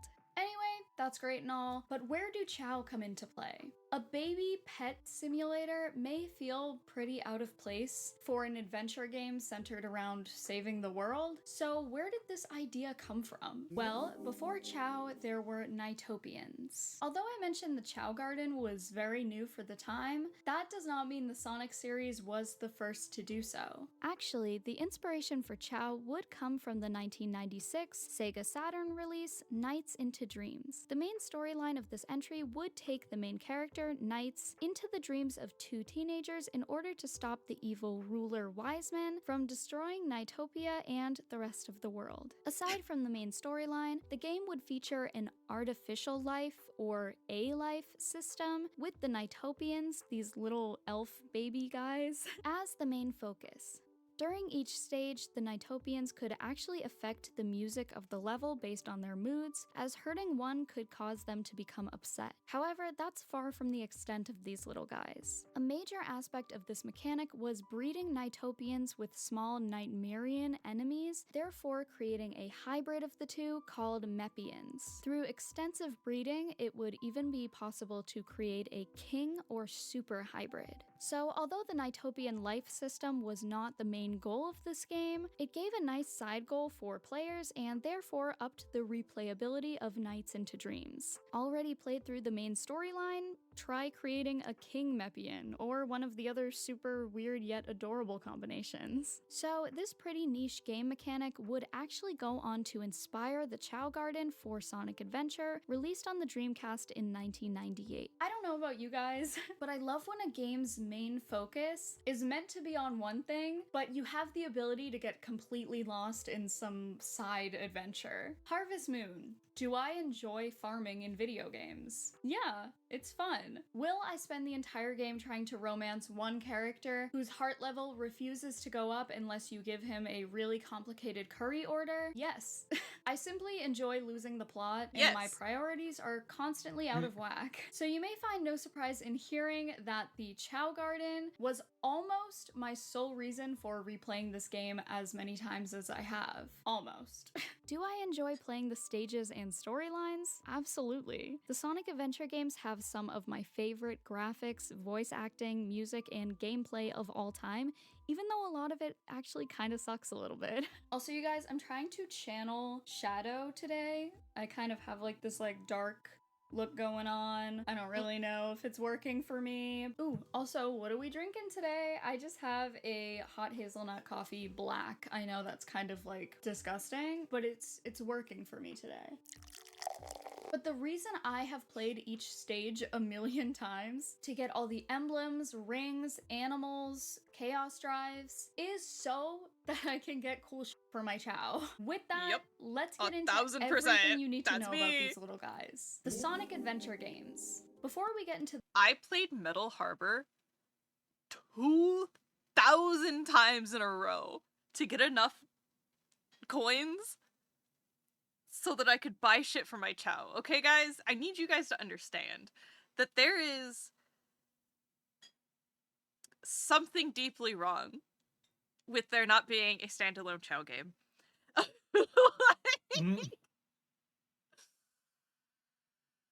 I need them to look at their Steam logs and see how many people spend all of their time in the Chow Garden. Like, if there's a timer, I need Sega to look at it. I need Sega to look at that Chow Garden timer to see how long people spend in the Chow Garden. Because that's me. I've spent years in the Chow Garden. Years. to the depths of the Chow Garden, we have to distinguish the differences between each release. It is just a little confusing, so I'm going to try to make it as easy as possible with a small timeline. So we have the first entry in the series, Sonic Adventure 1998 in Japan and 1999 in the West for the Dreamcast. This would be the first 3D Sonic game aside from a few different passing moments in previous games, and of course the iconic racing game masterpiece that definitely still holds up today, Sonic R. No, I'm totally not just saying that because Tails Doll is looking over my shoulder to make sure I'm not speaking ill of his game. Anyway, in 2001, Sonic Adventure 2 would release also on the Dreamcast, obviously, serving as the sequel to the original. This game would have a similar setup, but a different storyline, stages, and characters, being the first game in the series to introduce Shadow the Hedgehog. There were only 2 original Sonic Adventure games, however, we would see a few remasters for newer consoles. First, we would get Sonic Adventure 2 Battle for the GameCube in late 2001, which only changed and added a few things. Then in 2003, we would get a GameCube remaster of the first game, this time entitled Sonic Adventure DX Director's Cut. Honestly, that title is just so extra to me, I can't. Yes, there were also PC releases of the games in later years, but these will be the main 4 I will continue to refer to throughout the video. However, I know there are tons of mods for Chow that are basically only available on PC, and that will be its own section that you can skip to if you want. So because of these various releases, we would see many different versions of the Chow Garden mechanics. Fans pretty much agree that the most in-depth execution of the Chow Garden would be in Sonic Adventure 2 or Sonic Adventure 2 Battle. So I will admittedly be focusing on that game the most, but I am definitely going to bring up Sonic Adventure 1 Dreamcast and DX like a million times in this video as well. But before we get into the gameplay, what even are Chow? The history of Chow. Chow would first appear in the franchise for the very first time in Sonic Adventure for the Dreamcast in 1999, 1990. Okay, so there is a fan-made 2D standalone Chow game, but the issue for the concept in general is that similar to games with fishing minigames, most people need little breaks in the pace of games, so you need something to contrast the Chow gameplay. In SA2, the Chow gameplay is fed with rewards from the main game constantly, and the Chow Garden is the fishing minigame, essentially. If you make the Chow gameplay the main thing, you still need a secondary loop for most of the players to not get tired. Yeah, absolutely. I 100% agree. And, like, there needs to be some sort of thing where you return to your garden. So like you go out and you like explore for something, and then you come back to the garden for giving your child the things you explored for or whatever. Like, it's why Cult of the Lamb works so well. Yeah. Because you have your crusades to contrast with the management of your cult. Yeah. I just wish there was like something other than a roguelike Souls-like combat system. Yeah. It was not my favorite, and I suck at bullet hell Souls roguelike whatever the fuck, especially when you don't get to have the specific choice of like what weapon you're going to be using. That fucked me up. I got used to that because of Dead Cells. I see.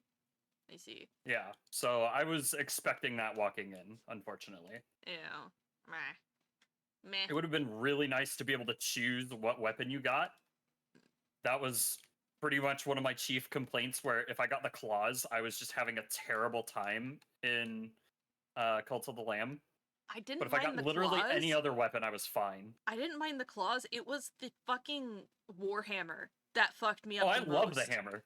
No, I couldn't get the timing right, and I kept getting stun locked and then fucking obliterated because of that. Yeah. I couldn't get the That's timing fair. right. It was so rough. That's why Stardew does so well. There's so many different directions and things. Yeah, exactly. Like, the Chow Garden is our farm. Let us go out and do stuff. Go into the salt mines. POV, you are Grandpa Chow taking care of your other chows or something. I don't know. It could be Sonic characters. I don't care. Just give me the little guys. I just want the little guys to raise. Just give me the little fellas. Give me my babies. Look at them. They're so cute.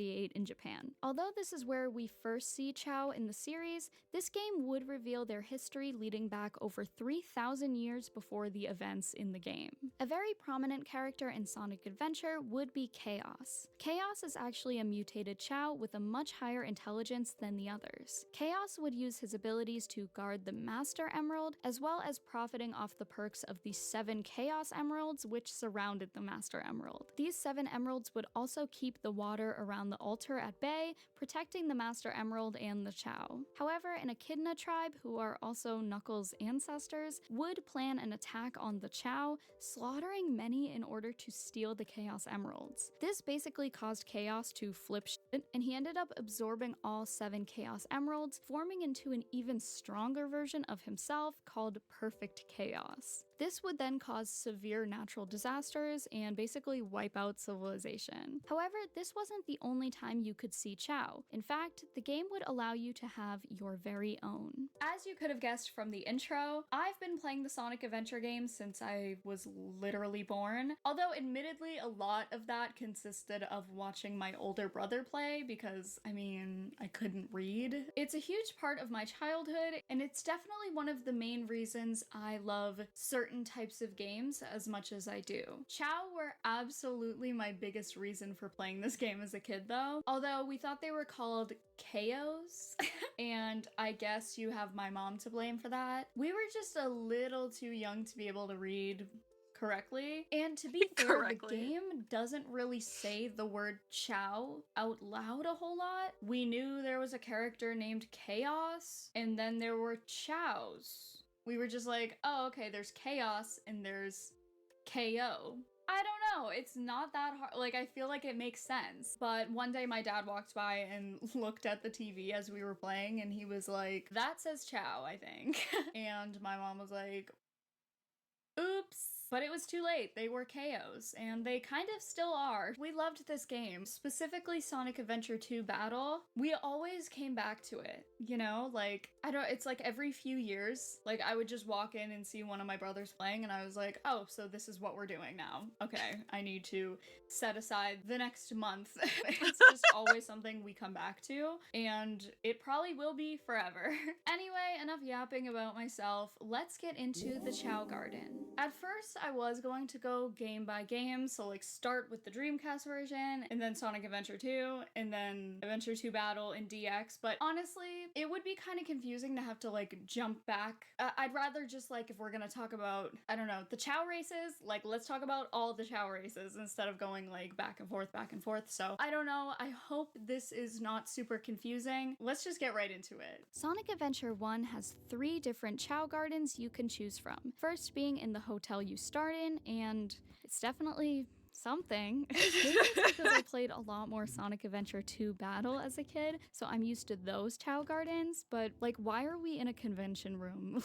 However, we would also get the Mystic Ruins Garden and the Egg Carrier Garden on the beach, which is pretty cool. The Chow Garden located in the hotel contains a spot for the stadium and black market. In Sonic Adventure 2, we also get 3 Chow Gardens, these being the regular Chow Garden, Hero, and Dark Chow Garden. These are all attached to the Chow world, which definitely makes it easier to move back and forth between gardens. Each garden must consist of a few fruit trees, water, and of course 2 Chow eggs to start with. The first 2 eggs in each garden will always be a 2-tone Chow. This is your classic blue and yellow baby Chow, and this will be the only time you will ever be able to get them, as the black market only sells solid colored eggs. In order to hatch your egg, you can either wait for it to happen naturally, rock it back and forth, or the quickest method, throwing it. Your Chow will be a little pissed off, but it does work. Fun fact, doing this method will actually make you an enemy of Flurry Moon. Anyway, the face your Chow gets will be completely random, although they will be tied to the Chow's personality, which is also random. The personalities consist of curiosity, kindness, and aggressiveness in the Dreamcast release, and GameCube consists of the same except aggressiveness was swapped out with Crybaby Energetic. Personalities don't really affect much besides how your Chow acts in the Chow Garden. If they have a crybaby personality, they're probably gonna cry a lot. The Big Eater personality, same, as seen in Sonic Adventure 2 Battle, will cause your Chow to eat more ravenously, even if he is well fed. However, although one personality will appear on your Chow's chart upon taking them to the doctor, apparently Chow can have up to 3 different personalities. Anyway,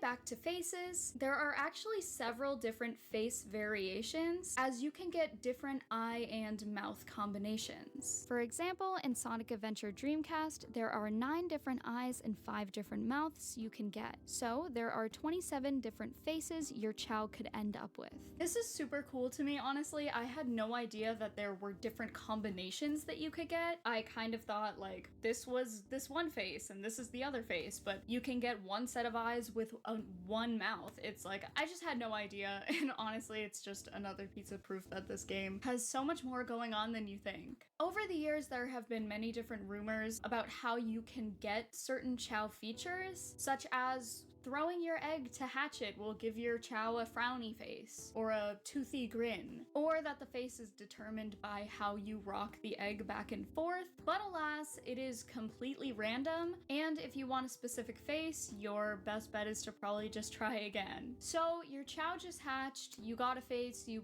probably didn't want, now what? Well, now you get to play. There are a few things you can do with your Chow, and although a lot of the fun comes from molding these little guys into the coolest, cutest, and most powerful little alien baby you've ever seen, we're not quite there yet. In the Chow world, there is also a spot dedicated to the kindergarten.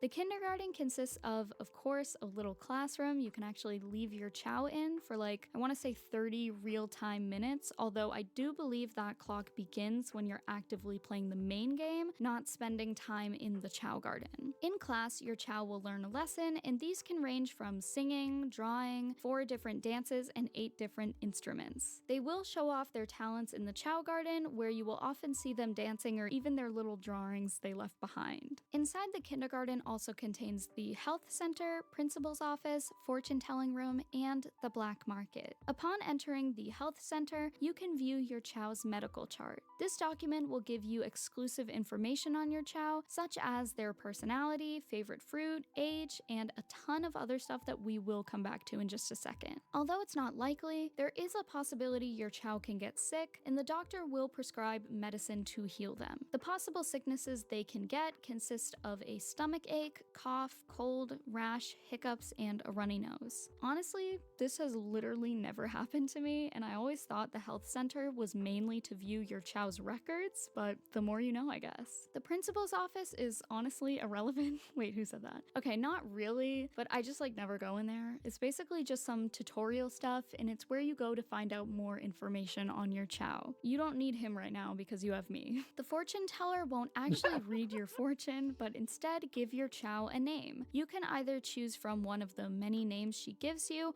or use a name of your own. Finally, the last room you can enter in the kindergarten will be the black market. This store contains a bunch of items you can get for your chow, and you can purchase these items using the rings you receive while playing the main game. These items include different types of fruit, such as different shapes, as some chow prefer certain ones, and seeds to grow said fruits. You will also get the chance to purchase silly little hats for your chow, and of course more chow eggs. The stock changes frequently, and many of these items will be locked behind an emblem restriction. You collect emblems from playing the main game and completing specific tasks regarding each stage, such as collecting 100 rings, saving the lost chow, or just simply completing the stage. For example, the hat with the most required emblems needed to appear in the black market is this black and gray beanie, and you need 117 emblems. As for chow eggs, the shiny black egg will only appear in the shop after you collect all 180 emblems available in the game. Sonic Adventure 1 has 130 total emblems you can collect, while Sonic Adventure 2 has 180. However, there will always be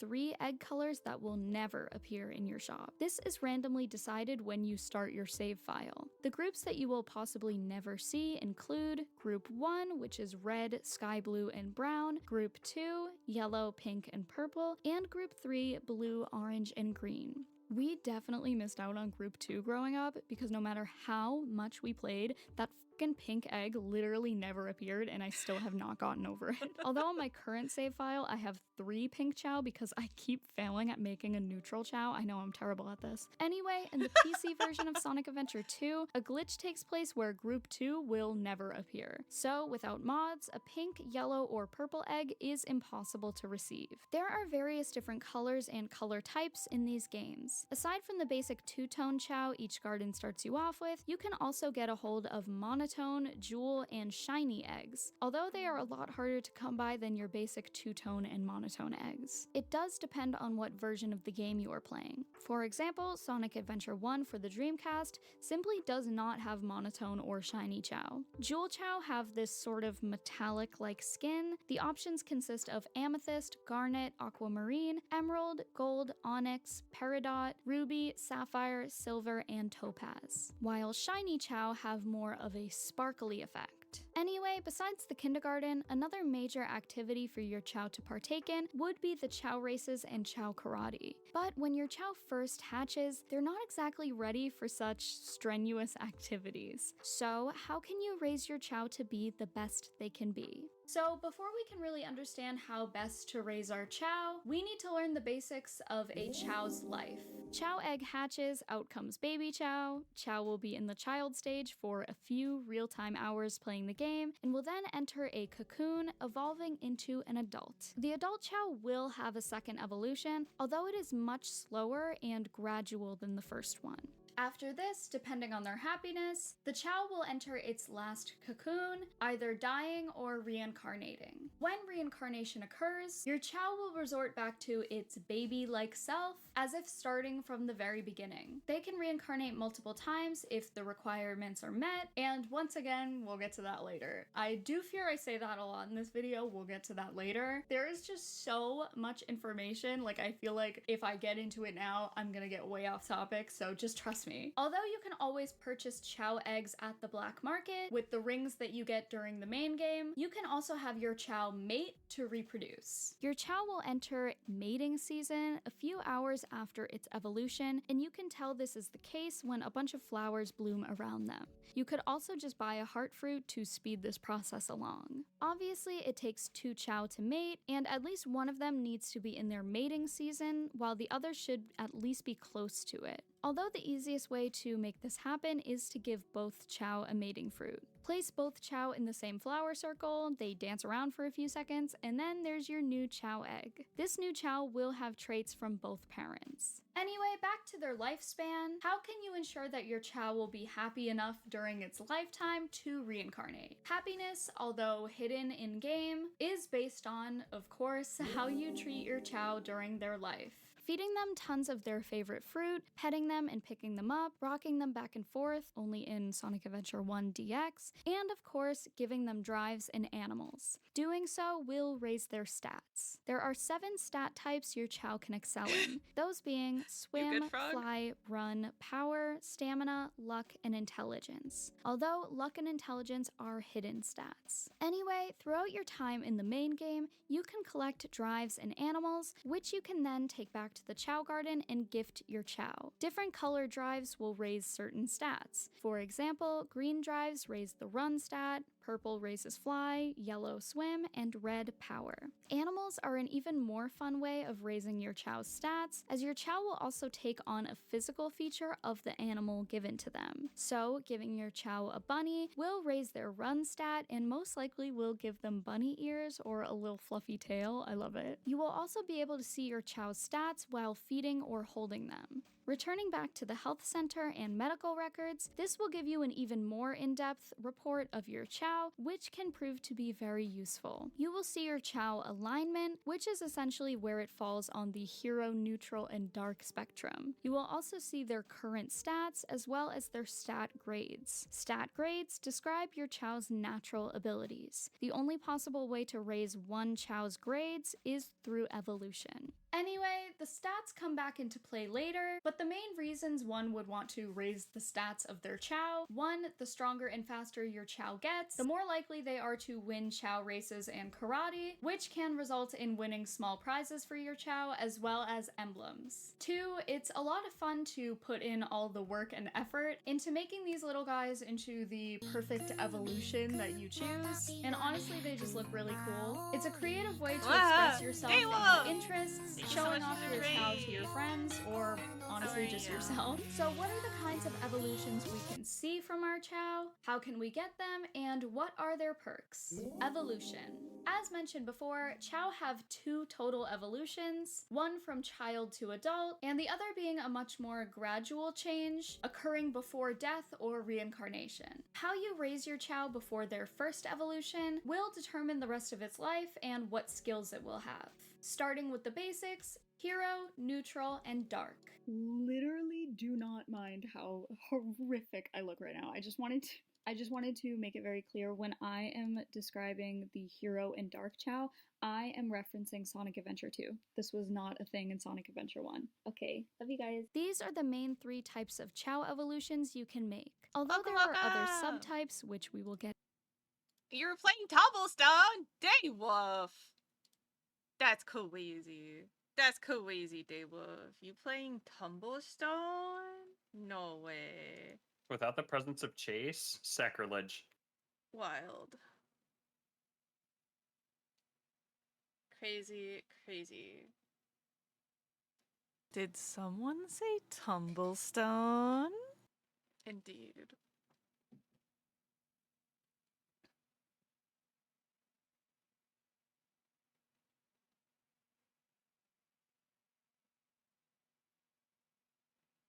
Me when my stones are tumbling. Woogie, woogie, woogie, woogie, woogie. Woogie, woogie, woogie, woogie, woogie.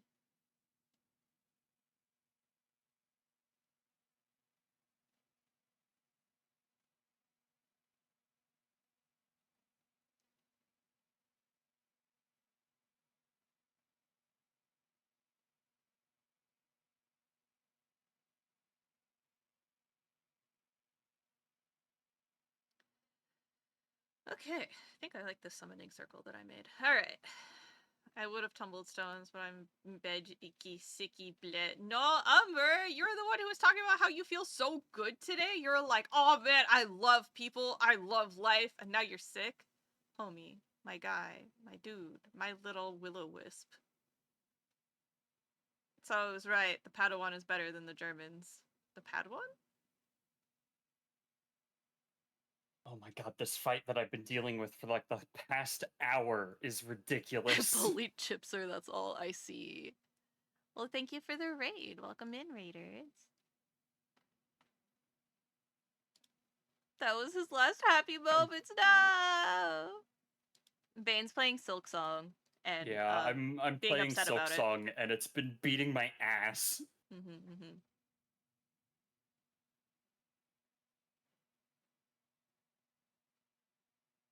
You having fun, Bane? I'm trying to progress the story. And now you need a challenge? Damn, Daywolf. Not before he die? Oh, I see. Might have been the dehydration. Yes, the Padawan. I've been calling Day the Padawan since they started tumbling addiction. I see, I see. Oh, God bless. I understand. Alright, let us resume our Chow learning. Get into, your Chow after its first evolution will always be either hero, neutral, or dark. Generic hero Chow are pure white with white pupils and a black ring around them, blue hands and feet with a yellow tummy, gold wings, 2 little antennae, and of course a blue halo. This design of course resembles that of an angel, and you can get this type of Chow by caring for them exclusively with hero characters, those being Sonic, Tails, and Knuckles. Generic Dark Chow are black and red with a pointy zigzag-like head, white and blue eyes, a long tail, purple bat wings, and of course, a spiky emote ball. As you can guess, you can get this Chow type by caring for them with only dark characters, those being Shadow, Rouge, and Eggman. Finally, neutral Chow looks extremely similar to your regular baby and child Chow. You can get a neutral Chow by caring for them with both hero and dark characters equally. I have found this kind of tricky myself. Louie and I always end up doing too much of one or the other, and of course, I just so happen to like the looks of the neutral Chow the best, so it's been a struggle. I think it's a hero.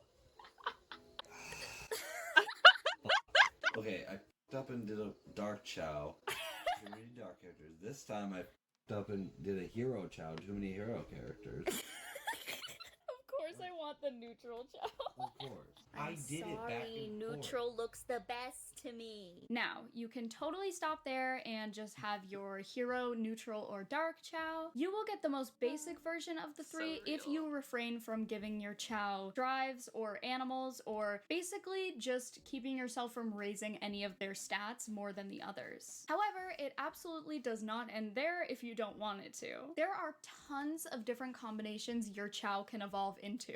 Tons. Like, it's honestly offensive how much that I'm gonna have to talk about today. Chaos drives and animals will be very important when deciding on what your Chow will be best in, and therefore their type. Chow types are typically described using this recipe, as Louis calls it. I'm going to call them parts A, B, and C. I'm sure there's a better way of doing it. This is just how I want to explain it because it's what makes the most sense to me. Part A will always be either hero, dark, or neutral, as your Chow has to be one of those three after its first evolution. Part B is the stat type you choose to prioritize before the first evolution. So if you want a hero swim type, right after the Chow is born, you want to care for them only with hero characters and feed them yellow drives and any animal that swims. So when your Chow enters its cocoon for its first evolution, it will come out as a hero Chow with signature swim type elements such as flipper feet and 2 little ponytails, which are so cute. That is what I almost exclusively always had, because swim is like the most powerful thing starting out. Chase coded Chow, shut the fuck up! C is is then the stat type you are going to prioritize to decide what your Chow's strength will be in their adult life. So again, you have your hero swim Chow. If you want him to stay the same for the most part, you're going to want to keep the stats fairly equal from that point on. However, say you want to switch things up and give him a bunch of fly type animals and drives, you're going to end up with a hero swim fly type, which is probably going to look something like this. It can get a little confusing the more you dive into it. Like, say you want to get complicated and make a hero swim, fly, and run type. I'd assume you would prioritize the fly and run stats equally for the last evolution. Are you guys still with me? It's a lot, and honestly, I'm no expert. Probably missing out on so much, and that's just because there is so much. Most of this stuff I had no idea even existed when I was playing this game as a kid. I mean, we thought we had done freaking rocket science when we unlocked the Dark Chow Garden, but that's the coolest thing about this game. It's very easy to miss out on all these mechanics, and if you never looked into it, you'd simply never know how in-depth this really gets. While we're talking about evolutions, let's just go over some of my personal favorite combinations. Honestly, you can't beat a classic neutral normal Chow. It's the design I fell in love with, and honestly, sometimes less is more. My personal favorite variation though is probably neutral swim.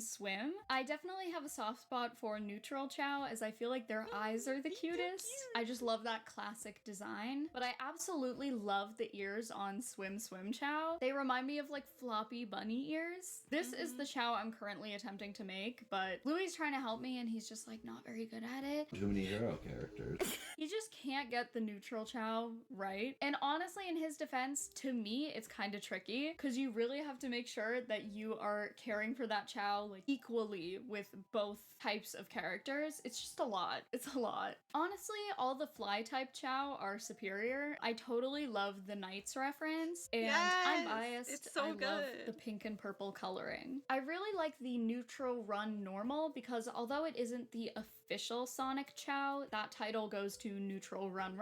I honestly like the spiky head better, but I do think the official Sonic Chow is interesting. It kind of implies that Sonic isn't a hero, which is interesting because as for the Dark Chow, I freaking love the run types so much. They're definitely the best out of the Dark Chow for me. You can literally get like a Shadow Chow. I'm obsessed. Honestly, they all kind of look like Shadow, just in different fonts, and I'm just obsessed, clearly. If you want to see what possible evolutions you can get, I highly recommend going to Chow Island and checking out their 3D Chow viewer. I've used this so much while editing and just to see what types of Chow I can get. It's honestly insanely useful, and I highly recommend checking that out. Alright, enough with the fun and games. We need to address the elephant in the room. There is one more Chow type that I have not mentioned yet, and that's because it deserves its very own section. Oh, you have a hero normal type? Aw, that's cute. Oh, sorry? Your Chow is mortal? Huh. Interesting. So you don't have like a, well, I don't know, a chaos Chow? If you remember from earlier, Chaos is a very prominent character featured in Sonic Adventure 1. He is a mutated Chow, so it's pretty cool that they decided to add a feature where you can get a special immortal Chaos Chow. Of course, if you choose to meet the very specific requirements. Similarly to our Hero Dark and Neutral Chow, Chaos Chow Sonic also is have what their he own chooses to special be. types called Light, Angel, and Devil Chow. I actually cannot believe how cool these guys are. Angel Rabbit. These Chow are in a league of their own, never dying or reincarnating, cannot reproduce, and will stay in their current form forever. The requirements to receive a legendary Chaos Chow include 1. Your Chow must have already reincarnated twice. 2. Your Chow must have over 50 happiness. Again, happiness is a hidden stat, but it's honestly not super difficult to make sure your Chow is happy, especially if it's one of your main focuses. 3. Give your Chow at least one of every animal in the game. This does not mean only one of each, just at least one.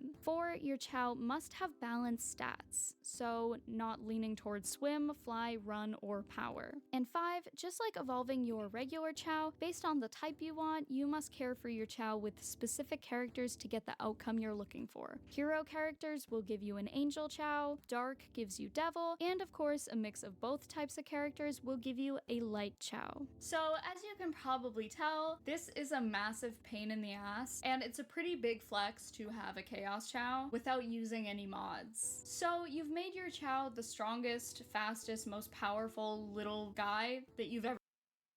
I am aware of cream and cheese, yes. I didn't play the game they were in though. But I named Cheese because 1, people calls me Cheese Cube all the time, so I was like, we'll just call him Cheese. And 2, it was a little bit of an homage, just a wee bit, a little bit of an a little treat for people who know that my little guy is based off of, you know, Mew, a Chow, and Cinnamoroll, and Terrier Mod. A little homage as a treat, yes.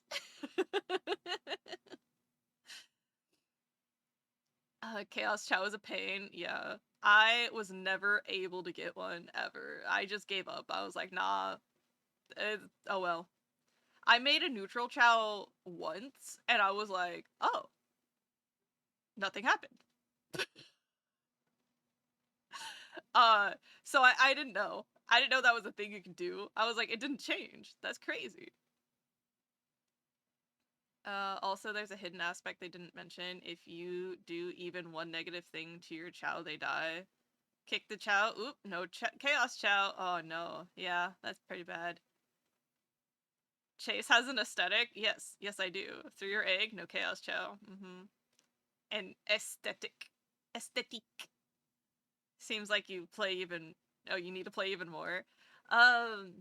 Yeah, my main focus was literally just Sonic Adventure and Sonic Adventure 2 Battle.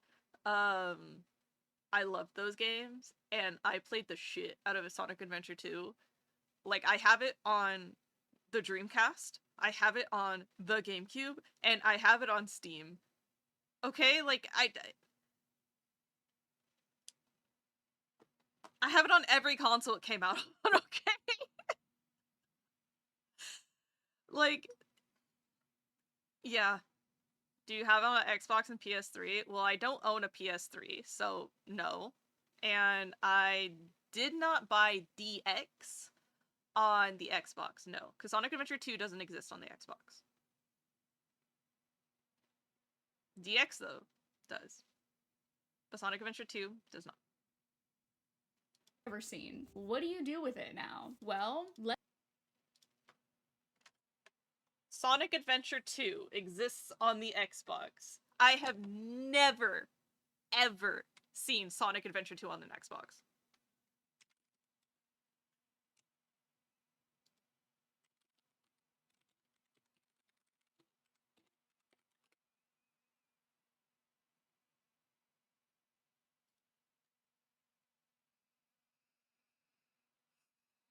Let's see.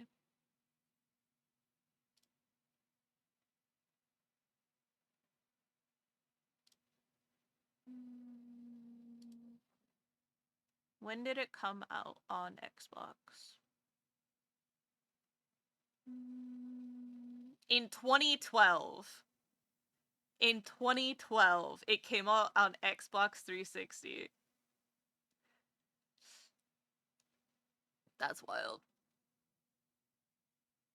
I was already graduated from high school and in college living by myself. I did not own an Xbox when it came out on Xbox. 2012. That's wild. The game came out in 2001.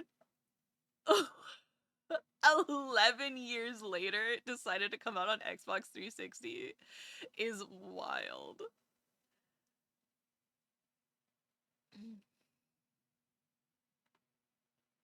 But yeah, even when I was working for GameStop, never saw it come into the store. I saw Sonic DX, never saw Sonic Adventure 2.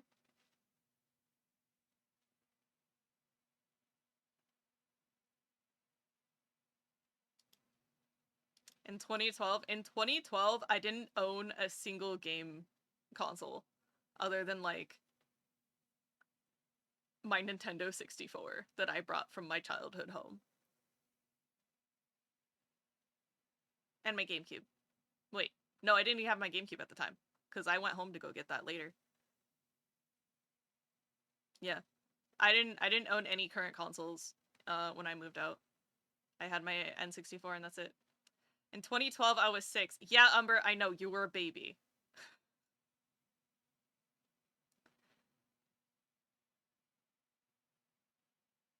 Yeah. So, I did not have an ability to play SA2 on the Xbox, even if I did. I didn't play Skyrim until 2015? 2014?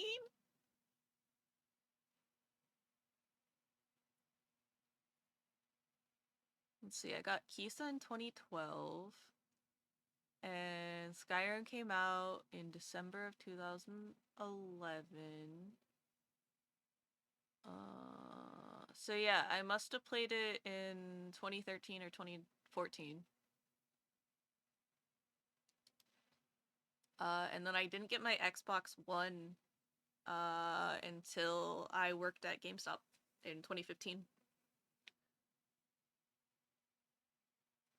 Or my 360, actually, because I got a 360 and then the Xbox One, the Xbone was announced. And so I got that after used ones started coming into GameStop. And then I bought a used one at a discount. So, yeah.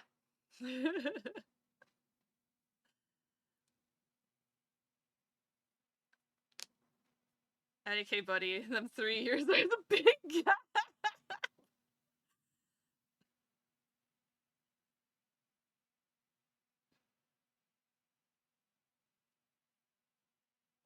Guns N' Roses, Radiohead, Queen. You can't just name the classics like you know them. Let's head on over to the Chow Stadium. A big reason players spend so much time leveling up their Chow is so that they can get strong and fast enough to win Chow races. For one, the races are extremely fun and freaking adorable to watch. Genuinely, like, how can you watch this and not smile? Although you don't actually get to control your Chow in the moment, it is nice to see all your hard work pay off. You do, however, get to cheer your Chow on, and of course, you can determine how well your Chow is going to do by raising their stats. Chow races are also very important to your gameplay if you plan on collecting all the emblems in the games. In Sonic Adventure 1, there are 5 emblems you can only get by Chow racing, and Sonic Adventure 2 on the Dreamcast has 10. Although all future versions of Sonic Adventure 2 will only have 4 out of the 180 emblems you can get in the game. There are a few different courses you can choose from, the first one being the basic beginner race that is quite simple. We also have the more difficult courses, such as the Jewel, Challenge, Hero, and Dark races. For each course, there are several different difficulty levels you can choose from, and each time the hardest level is beaten, you will win a prize that will be placed in the Chow Garden for all to use. Some of these prizes include tools like a shovel and watering can, which can both be used to plant new fruit trees. You can also receive toys like this Sonic doll, beach balls, pogo stick, boombox, etc. Each race will have you up against other cool Chow, and this was honestly my favorite part of the races. Seeing all the other types of Chow you can make is honestly has always been really exciting to me. Sonic Adventure 1 featured a bit of a different setup, introducing secret rivals. Rivals are very skilled Chow who appear in your races after you have completed every single one, and they do so to challenge your Chow. Some of these rivals include Chakran, a green Chow that will start the race sleeping, therefore falling way behind. But halfway through the race, Chakran will surprise you by sprinting past the rest of the Chow, so don't underestimate him. Silver Chow rivals are also incredibly strong and will hit you with the sleeping move as well, and Gold Chow are the toughest rivals in the game that will only appear if you have max level stats in the Dreamcast version and over 1900 stat points for modern releases. Chow Karate. In Sonic Adventure 2 Battle, we would receive a new mechanic called Chow Karate. This would be another way to show off your Chow stats, and again, the only way to get the 4 emblems in this game. Chow Karate is essentially a battle between two Chow, and same as before, you can't really do much to ensure you Chow win Karate was my besides cheer favorite. them on, and Love of course them. raise their stats before Bam, battle. bam. All they have to do is push the other opponent out of the ring, deplete their health, or simply have more health than the opponent before the battle ends. There are 3 starting difficulties: beginner, standard, and expert. However, if you complete each difficulty, you unlock super expert because of course you do. Completing each difficulty will get you an emblem. Each difficulty also has a set few Chow that are tied to those difficulties, and this is another great way to see some super cool, powerful Chow you can possibly get yourself. I could not make this video without mentioning the modding community. I'm gonna be so real with you guys. I don't really care for mods in video games. I'm like, I swear to God, I'm not trying to be like super quirky and different, senorita awesome. And I know it makes me pretty lame. When I see a really cool outfit or location or dialogue in a game, I'm not gonna lie, I get a little disappointed upon finding out that it's just a mod. I don't know, Yep, like same. it just doesn't feel like official to me. I'm like, oh, this isn't canon, you know? And I Yep, hate it. Like, I same. want to enjoy it too. And maybe I'm just salty because I don't have a PC, or well, I do, but it's like really old and there's like a gazillion viruses on it. But I can't really explain why, and I'm hoping someone else out there feels the same way. However, mods have made this game a lot more accessible to those playing the Sonic Adventure games in recent years, especially for those who'd like to get their hands on the very special limited edition Chow you could only get back in the day, certain egg colors not included in certain versions, and of course, completely original mechanics that were never included in any of the games. There's a very popular mod entitled Chow World Extended, which includes tons of improvements such as new fruit, colors, more accessible ways to get character Chow, easier methods to boost grades, world time and weather change, new items, Chow races, and much, much more. There are also plenty of mods that include tons of outfits and accessories, and even a Chow gameplay mod that allows your Chow to follow you during the main game. If you want to learn more about Chow mods, Choa has a few really great videos on them, and I highly recommend checking those out or looking into it more if you're interested. I admittedly don't really know much about PC mods, but I know a lot of people out there absolutely love it, and the community is insanely talented for putting all this work into essentially keeping this game alive today. I think we should all be very grateful for that, and let's move on. Merchandise. With cute little characters as popular as Chow, there's bound to be some merchandise. Most of these releases would be for the Sonic Adventure games, as well as the series Sonic X that features Cheese the Chow. More on him in a second. 1998 would be the first time we'd see Chow, so it would also be the year we received some merchandise, a lot being products only released in Japan. This included a Knight's Chow, keychain, and glass. The rest of these items were also released in the US, including this neutral Chow plush, a ton of pencil toppers and erasers, and this Tails and Chow set. Sonic Adventure 2 gave us some cool hero plushies, and although a new neutral and dark Chow were made during this era, I don't believe they were ever sold. 2003 would be the year Sonic X started airing. I absolutely loved that show. The theme song still lives in my head rent-free. Cream and Cheese would be prominent characters in the series, so we would see a few pieces of merchandise surrounding them. We would get a few different Cheese keychains, a gotcha figure, and the star of the show, the Cheese Sonic X plush. This plushie was only ever released in Japan in UFO machines, which is essentially just like the crane game machine. He is extremely hard to come by these days and pretty rare. The most shocking thing about this plushie is that I have him, and I have had him since like 2006 or something. As a kid, I always ended up falling in love with the characters who had like no merchandise for them. Princess Peach, don't even get me started. You see the girl everywhere nowadays, but I would, like, my brothers would get their, like, Mario and Luigi freaking toys or whatever, and there would never be a Peach. And I'm talking, like, early 2000s. I was born in 2002. Again, nowadays I see her everywhere. There's always, like, a Princess Peach plush, like a little shirt with her on it or whatever, and I would have killed for that as a kid, but they simply, at least where I went shopping, never had them. Only piece of Princess Peach, Jesus, that was hard to say, merchandise I had was the Nintendo DS stylus, and she's honestly a little scary now as her paint has like completely faded away. But same with Chao. We went over a few different merchandise releases, but a lot of those were Japan exclusives. Also back in the 2000s, I don't know if you guys can relate, but ordering stuff online was not nearly as common as it is today.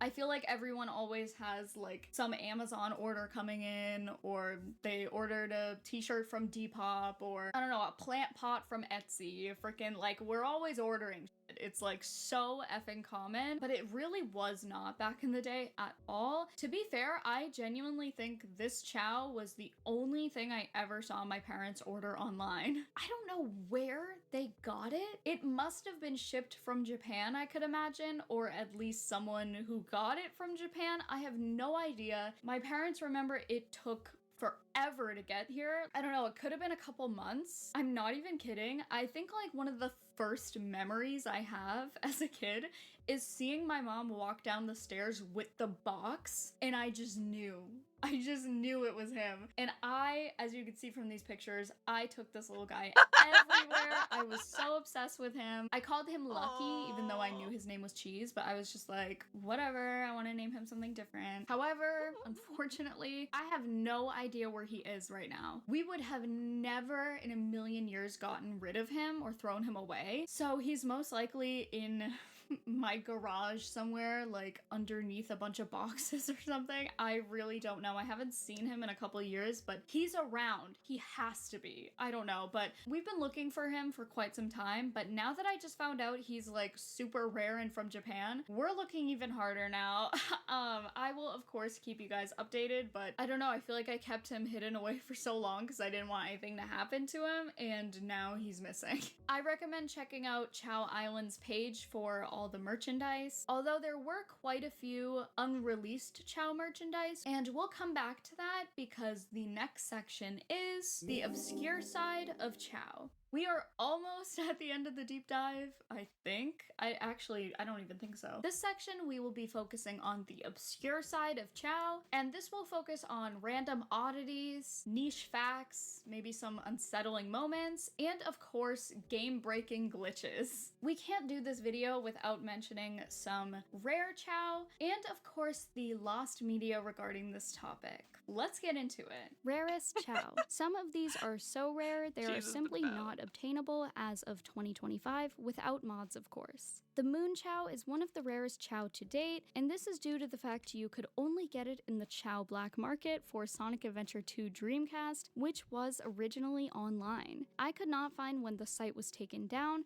but I do know that it's impossible to access nowadays. The Moon Chao has this shiny, almost golf ball effect on him, if that makes any sense. Owning this Chao organically is a huge flex, but it's not likely many people do. So the only way to get a Moon Chao would either be to hack your game or find someone with a save file that contains the elusive Moon Chao. Many of the character Chao are also incredibly rare and basically lost media. If you don't know, there are a few different Chao players associate with characters in the game. For instance, as mentioned before, many players associate the neutral run Chao with Sonic because, well, it simply just looks like Sonic. However, the Sonic team actually designed official character Chao back in the day to be specifically released only for special one-time only events and exclusive bundles. The official character Chao being Tails, Knuckles, and Amy. These are incredibly accurate representations of the characters, and they were only available under very specific circumstances. Tails is actually the only character Chao you can still successfully download to this day without mods or hacks. This is through the GameCube release Phantasy Star Online.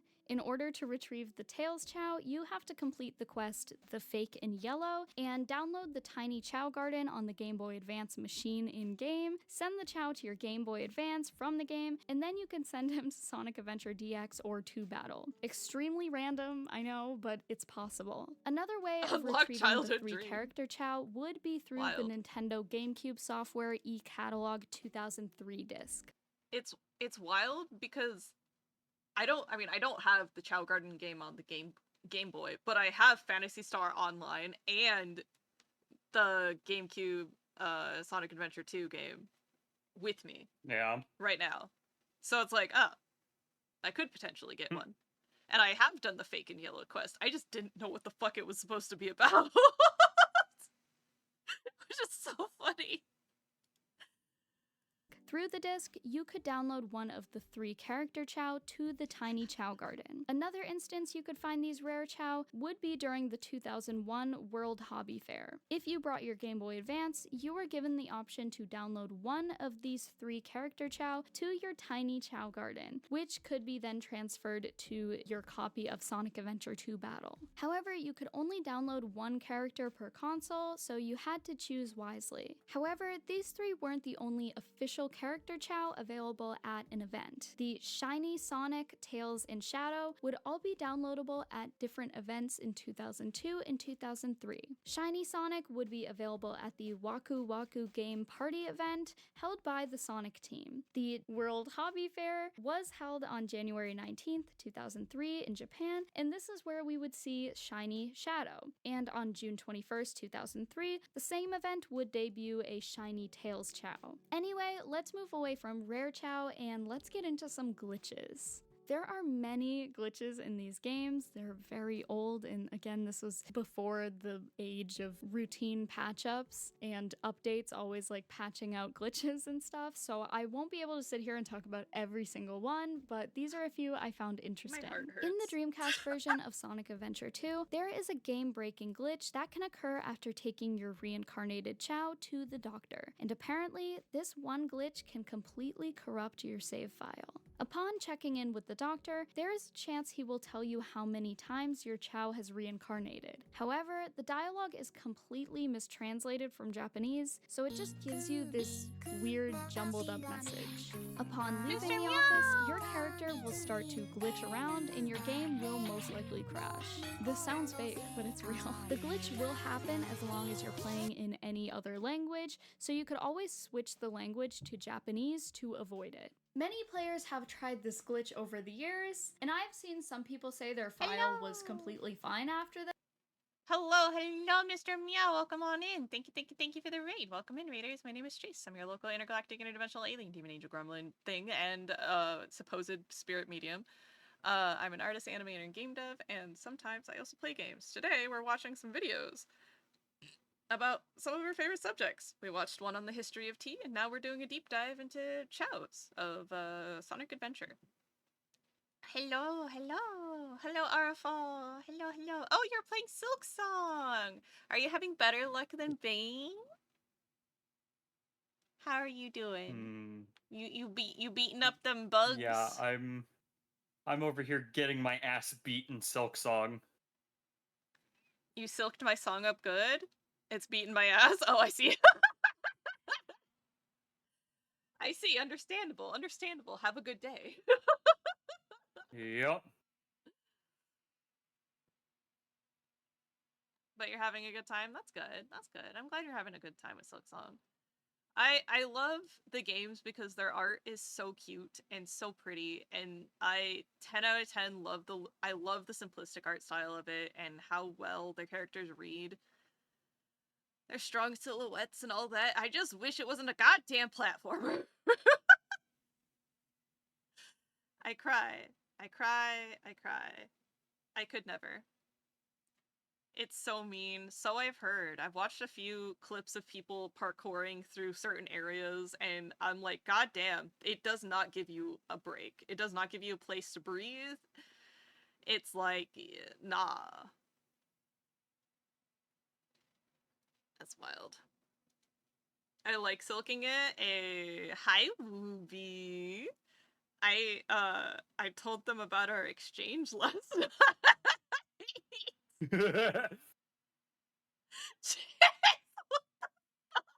What? It made me laugh.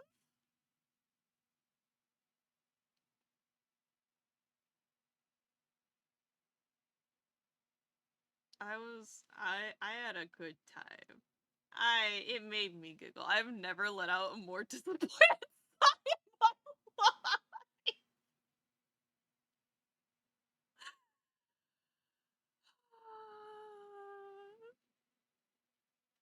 There is plenty of places to breathe and very beautiful spots, and music is really good. There are also a lot of places that have evil platforming from hell. I was the victim. Start digging in your hut, honestly, twin. the platforming in this game is an absolute fucking nightmare sometimes.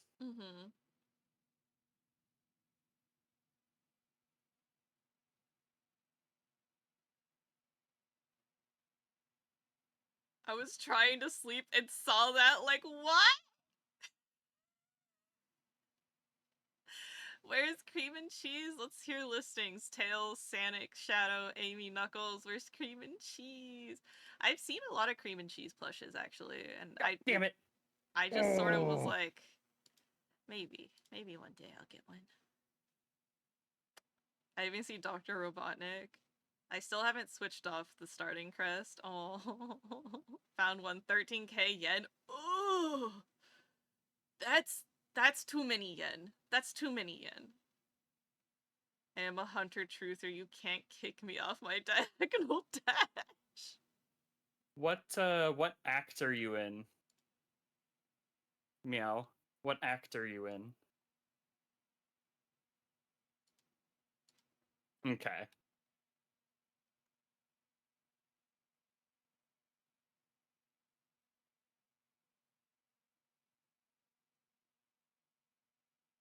Start digging but to win.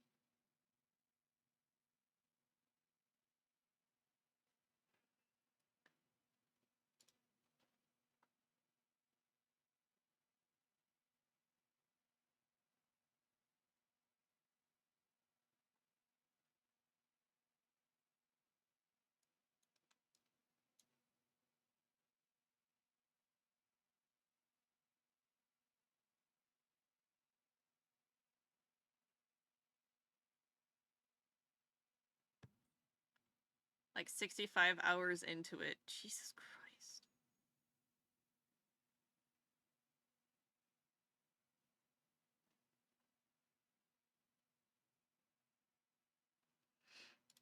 Alright. Let's continue. This, but it's still probably smart to avoid it anyway. The glitch was patched out of all future releases, but it's honestly shocking that it even made it there to begin with. However, there are also glitches that can be quite helpful in the Chow Garden. One of those being the Animal and Chaos Drive glitch you can use to give one item to the same Chow over and over again, as typically using the item once makes it disappear. This glitch is extremely useful when trying to get your Chow to level up as quickly as possible. In order to perform this glitch, you have to place the item directly in front of the Chow as opposed to handing it to them. Another glitch could be seen while attempting to send a Chow from the Dreamcast versions of Sonic Adventure 1 to Sonic Adventure 2 using the Dreamcast Visual Memory Unit or the VMU. Although it was possible, the Chow, no matter what it looked like before, would come out as a regular two-tone Chow and be incredibly glitchy. Not only that, but the Chow would be renamed to Dummy. Oh no! What? Like, I still can't get over this. Like, what do you mean? The glitch I understand, but who named the Chow Dummy? Like, was this on purpose? Was the Sonic team trying to call us dumb for trying to do this? I don't know, I'm shook by this one, and it doesn't seem like anyone else online is like that phased by this. They're like, yeah, your Chow will be called Dummy. Anyway, and I'm like, what? In Sonic Adventure 2, the only way to get a Jewel Chow is from connecting your Game Boy Advance with either Sonic Advance game or Sonic Pinball Party inserted, and using the tiny Chow Garden. To get a Jewel Chow in the Tiny Chow Garden, you either need to get a ton of rings to buy one, or send it over from Sonic Adventure DX. You can find the Silver Chow egg in the Mystic Ruins, and the Gold egg can be found in the Station Square's shopping district. Once you get a hold of either one, you can send them to your Game Boy Advance using the Game Boy Advance link cable. Then, from there, you can send your Jewel Chow from your GBA to Sonic Adventure 2 Battle. This is the only way to get a Jewel Chow authentically in this version of the game. Maybe this is not exactly the most obscure fact, but I always found it funny watching Louis do like rocket science to send his Chow through like 3 different games just to get it to the one he wanted. It's something you would probably never know if you never looked into it, so I thought it was pretty interesting. Bulletin board online. Located in the kindergarten is a bulletin board that you can approach to read. In Sonic Adventure 2 for the Dreamcast, though, this was actually a place where you could connect online, again, from your Dreamcast, linking you to the official Sonic Adventure homepage bulletin boards. This consisted of message boards, and the page read as followed. These bulletin boards for all users to come together and exchange information. Please read the terms of usage carefully and then enjoy. Beginner BBS. This BBS is for people new to Sonic and to the internet. If you need information about the game or about the net, try asking here. Expert BBS. This is for advanced discussions about the game and should be used for those who want details about the finer points of the game. Chow BBS. Talk about your Chow, a BBS for Chow breeders to exchange information about raising Chow or just to brag about their Chow. And Sonic Team BBS. This BBS is for various discussions regarding the Sonic team. Honestly, I just thought this was really wholesome for some reason. It just reminds me of the early days of the internet where it was actually new and fun and not really a necessity like it feels like it is today. Like I feel like you went on the internet to like have fun, you know? Anyway, moving on. Hello everybody, I'm The internet back was an to activity. say that I totally forgot to mention the Chow goodbye mechanic.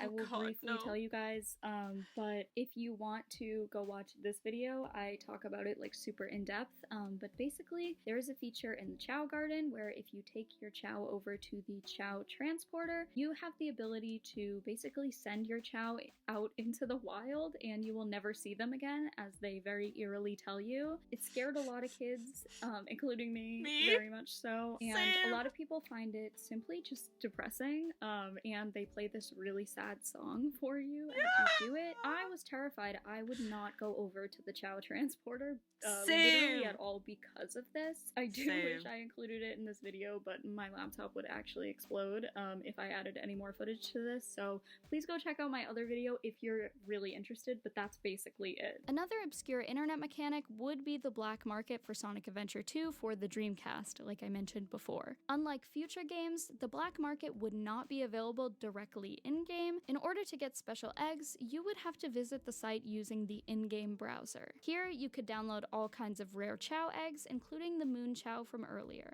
Mystery unreleased Chow prototype. We have talked about some official merchandise, but what about all those that went unreleased? One of the most popular unreleased pieces of Chow merchandise would be the mystery Kelly Toy cheese prototype.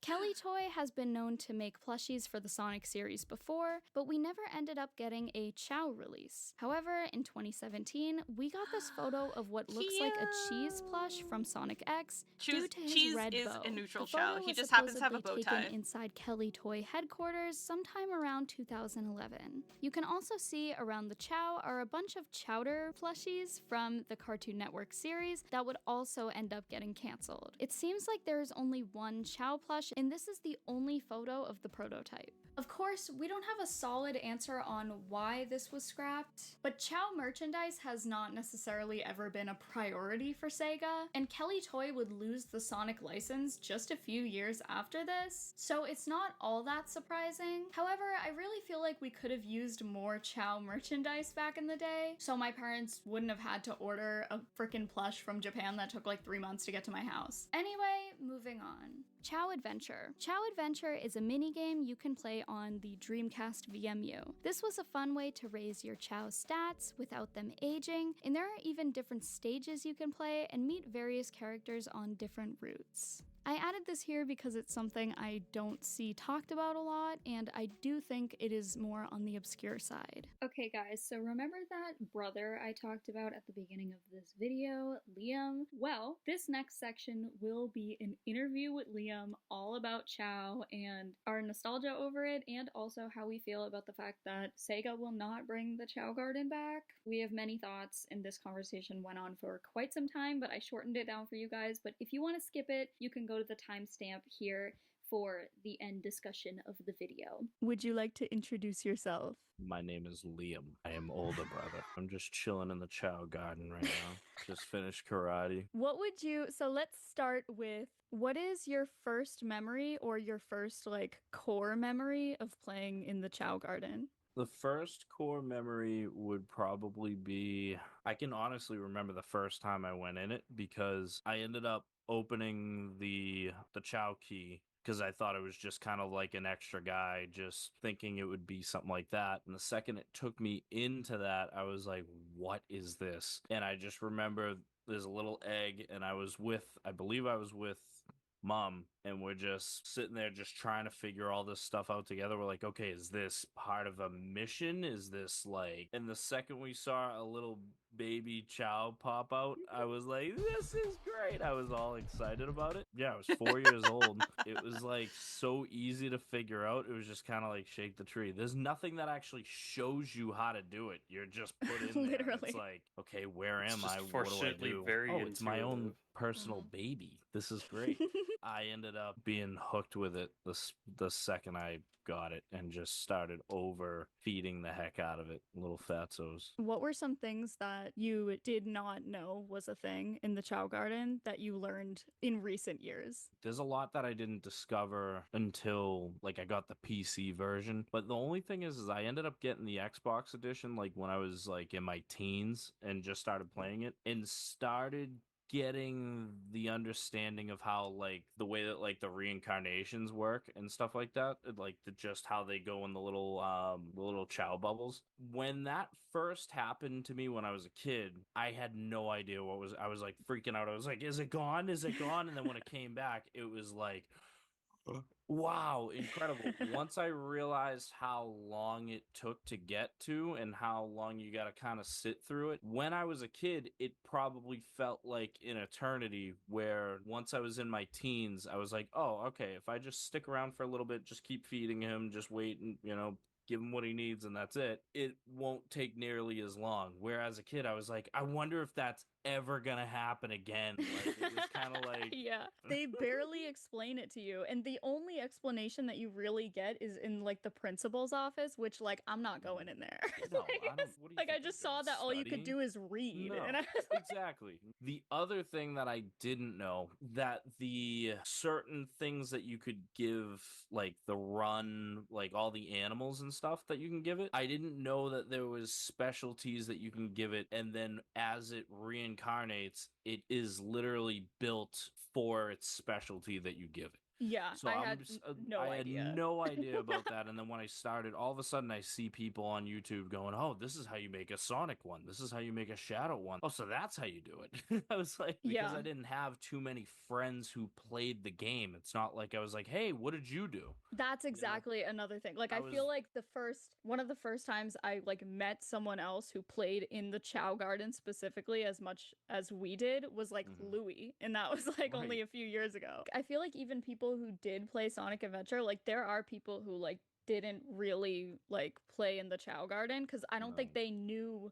how deep it actually went. It goes crazy deep. And Like you think it's just I like, what is bet- this, a Tamagotchi? And then you Right. just Oh, you take care of it and all that type of stuff. But then once you get into giving it talents, taking it to the kindergarten, taking it to the classroom and all that type of stuff, and then all of a sudden bringing it over to racing, karate, and all that, it becomes a game within the game. That was the main part of the game for me once I passed through all of, like the hero points and the dark, and once that was all done, I was like, okay, yes, I could be focusing on getting more emblems, but I want to get more stuff for my chows. I think one of the interesting parts is that someone who wants to like completely beat the entire game. Like, what did they call it? Like 100% the game or whatever. I don't know. You have to technically play a good amount in the Chow Garden because there's emblems you can only get from Chow racing and karate. Yep. And so you can only get those emblems by being really good at it, which means you had to have gotten your stats up. So I think that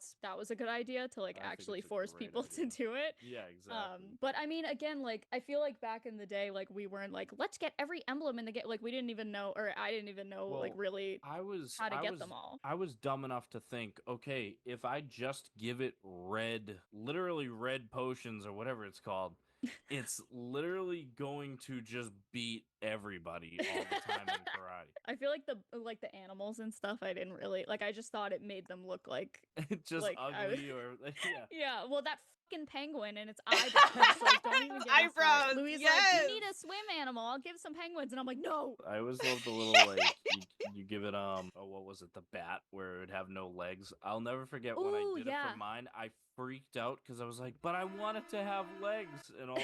It's one of the fish ones. I think it's like a kappa or something. If you give that to them, it's like their little ball becomes like a fire, like a little flame, which I just like figured out recently. I was like, oh, and I feel like we've come back to this game like a gazillion times. Like it's like every like year or a couple years or something. Like I'll just like walk into a room and like you or like even Nolan is playing it, and I'm like, okay, cool. So this is what we're doing. Do you have any like favorite chow that like you've made or that you've wanted to get? Not necessarily. The only reason is because I kind of made the basic chows just to unlock the certain areas. So you'd have the one that enters you into the hero, the other one that enters you into the dark. So it's like, it feels like I'm using them just to open gates. No, for literally. me. The one thing I actually did like was when I first ended up getting like a different color egg. So like, I think it was the blue. I did a blue and a red egg. So I had the blue one, a hero chow, and I did the red one,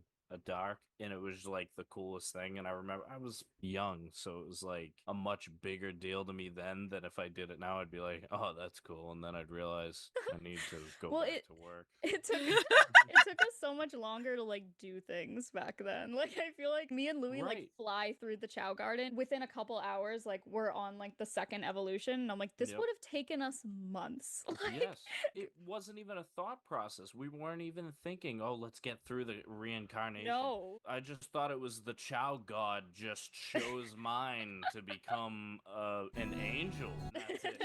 Louis never unlocked the Dark Garden as a kid because he didn't even know what it was until he met us, because he didn't want them to be bad, right?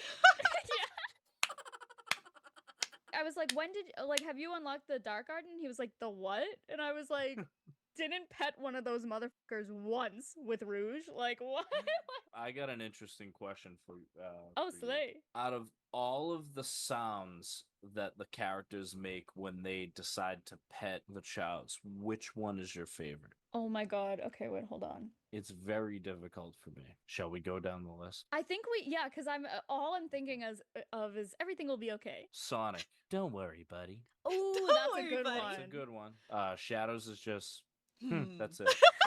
Knuckles. Now there. God, that was really good too. Obviously, you have Everything Will Be Okay with Tails. I have to say, my number one favorite has to be Eggman's. Yes. Yosh. That one's gotta be the best. It's definitely the best. The worst part is if you're trying to go through a speed round and you're trying to make a dark chow real quick, you're just yosh. What does Rouge say? So cute. Oh, so cute. Don't worry, buddy. Is just like a classic. Don't worry, buddy's a classic. What kills me is they're petting him. All of like the heroes are trying to calm them down.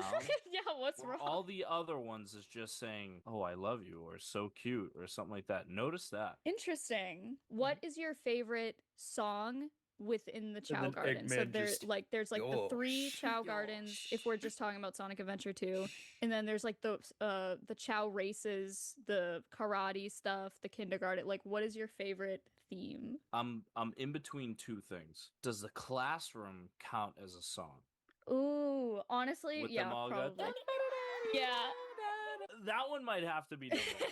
Yeah. So that one's number one, but I think number two has to be the classic. Is to me is absolutely the racing, just Yeah. the Yeah. regular basic. The whole soundtrack is excellent. Dark Garden, Hero Yes. Garden. Yeah. It's a They're nice all little so in good. between. The whole soundtrack from both Sonic Adventures are just so good. I love the Sonic Adventure one with the electric guitar, like It's that city Tokyo vibe. Yes, yeah. I love that stuff. Do you think the Sonic Adventure series would be as successful without Chow? For one, it would be fine without it. Two would not be as good without it, I Yeah. think. Maybe if they doubled down on the storyline a little more and maybe some better dialogue. What do you mean? The dialogue is great. I found you. Shall we show a Faker? cutscene of them in the space shuttle going down, like all of them talking at the same time? The only thing in the cargo bay are those What do you master mean, emeralds. don't sweat it? Right? Land the Knock shuttle it and off, let me Knuckles. Whoa! Like, You can't even hear what they're saying because the No. music is like. It works for me still. I don't even skip it. I love it. No, I wouldn't want it Like, any other way. It's a great little addition. To be honest with you, recently I haven't played enough Sonic Adventure 1. It's so nostalgic, honestly, to just have just it's so good. It's so good in its own silly little way. I get absolutely the Sonic games are camp. That honestly, they didn't even know it. They didn't even know it and they were camp. Okay? One Chow to be able to just say that it was better or not better. I just know I played way more on Sonic Adventure 2. Yeah. Why do you think Sega has not returned back to the Chow mechanic? Like, why do you think they completely ditched it? I think they may have gotten bad reviews early on because the game, as great as I feel it is still a broken game. If you are to play, like, the angles are horrendous. So if you get stuck in a certain corner, you can literally just, like, not be able to see anything and you're trying to get on a absolutely. platform or something like that, especially when you're Knuckles. It's a disaster when you're trying to Yeah. find like an emerald or a piece or a key or something like that. They could make it the same broken game and mix it. I would love it. But I think they went away from it because of stuff like those types of reviews. I believe they tried to make some sort of, like, I think it was Sonic 06 or Yes. something. Yeah, a lot of people. Yeah. I never played it, but a lot of people said it was like a bombshell. I don't know if it was similar. I don't know anything about it. I think that was what killed Sonic Adventure. Which is so annoying. It is like... annoying. It would be nice to bring back that style. It would be so nice to be able to bring that together and get one of those games because it feels like they've been giving us the same old Temple Run style game for such a long time. And I know Sonic is meant to be kind of like the originals, like 2D. You can't go back. Just keep moving forward type of deal. It wouldn't hurt to be able to mix it in properly without it feeling so guided. They could put a little more heart into that style game and it would be incredible. I would love it. And put some emphasis on the Chow Garden. Give us a game just for the Chow Garden. You see how big of a success. Yeah. So that kind of brings me to the last two questions, at least that I have. For the Sonic Adventure games as a whole, would you prefer a remake, a new original entry, or just no new Sonic Adventure games at all? So I would love a remake. I would like to see how they would do with a remake before they'd make a new one. Because I'd like to see how they would do with new engines. I'd like to see how they do with the new systems that they have. Because it's literally been how many console generations since those games? Sonic Adventure 2 came out in the Dreamcast, didn't it? Yeah. So it's like, that's ancient. That's dating me back. Clean it up, clean up the angles, clean up the brokenness of the game, which they could probably do in 2 seconds. For sure, I think if they ever did like a remake of some sort, like I'd be buying it like 1,000,000%. I think I'm kind of on the side of like, I am not really the type of gamer that gets like frustrated with like glitches and like kind of like not perfect stuff, you know? I don't play a lot of games that like demand a lot. A part of me like feels like a part of the charm is how up it is, you know? Reminds me of like, oh, every time you get to this part, the same glitch happens. And it's just like a part of me is like, oh, it's kind of nostalgic. And I think if we like smoothed over those bumps, like it would be perfect. But like, I think, oh my God, your meeting will end in 10 minutes. Okay. I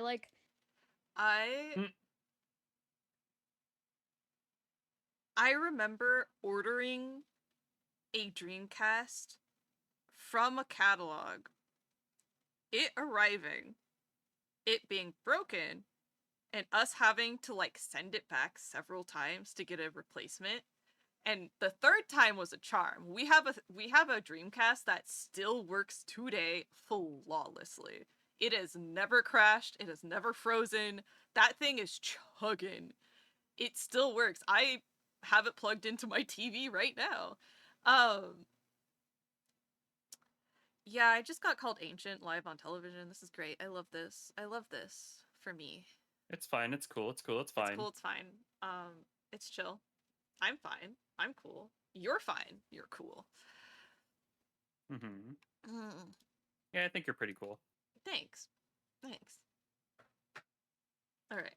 Sonic best as kind of like the adventure setup where it's like not side scrolling, you know? Like I like seeing forward, you know? Be careful of what you say because the forward format is the temple run sometimes. So remember, the Sonic, I think it was like Untamed and all those and like all of the iPhone games and stuff like that. It was literally you're not even controlling him running. You're just swiping him side to side. Oh, see, like I mean, I don't remember playing anything like that, but I definitely wouldn't like that. But they hung on to that for almost like a Boomer, decade. yes, you could tell they're so flirting with Sonic Adventures. Just you do it. See how they do it. They do it in the movie. They do it in the Shadow. Like they include Shadow in some of the games now. You see Chow's all of a sudden a little bit more often. Just give us what we want. And when I mean we, even if it's just you and I, just give it to us. Final, at least, question that I have, we literally have like 5 minutes left. I think like if they came out with like a standalone Chow game, like that's all you could do, like you're in the garden and like that's it. Of course I would be flipping my shit and I would be sobbing and I would be like, take all my money. But there's a part of me, there's a big part of me that feels like it works best as is, like with you have to play through the stages to get shit for your Chow. Like, you know what I mean? Like they coexist perfectly. And I would feel like there is something missing. Like I can't, what do you mean I can't roll around at the speed of sound? Like I just, you know what I mean? Like I think it would be awesome, but I do feel like I like the fact that it's not the only thing there is to do, you know? I think if the way that they could do it properly, as much as I agree with you, because at the end of the day, I would like that full complete game. But if they gave us a nod like that and they gave us endless amounts of opportunity, endless amounts of things to do, they could easily craft it into a game that's crazy fun. For sure. Because as much as I loved going back into the game and getting more and more, because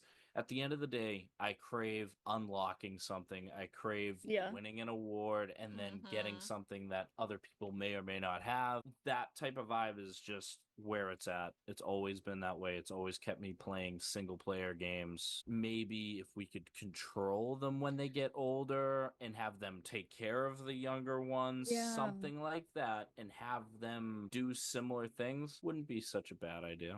Waste some money and just say, let's just see how this They've goes. done it before. Like Exactly. just like just do it in our direction for a change. This video is so long already, and I still haven't even covered like the half of it. And I'm just like, there's so much. Like, I can't believe they would just We could ditch make a podcast just on us bitching and complaining about how much we want this. Thank you for joining. Thanks for having me, and we'll see you out there. Hopefully a game releases. That would be so cool.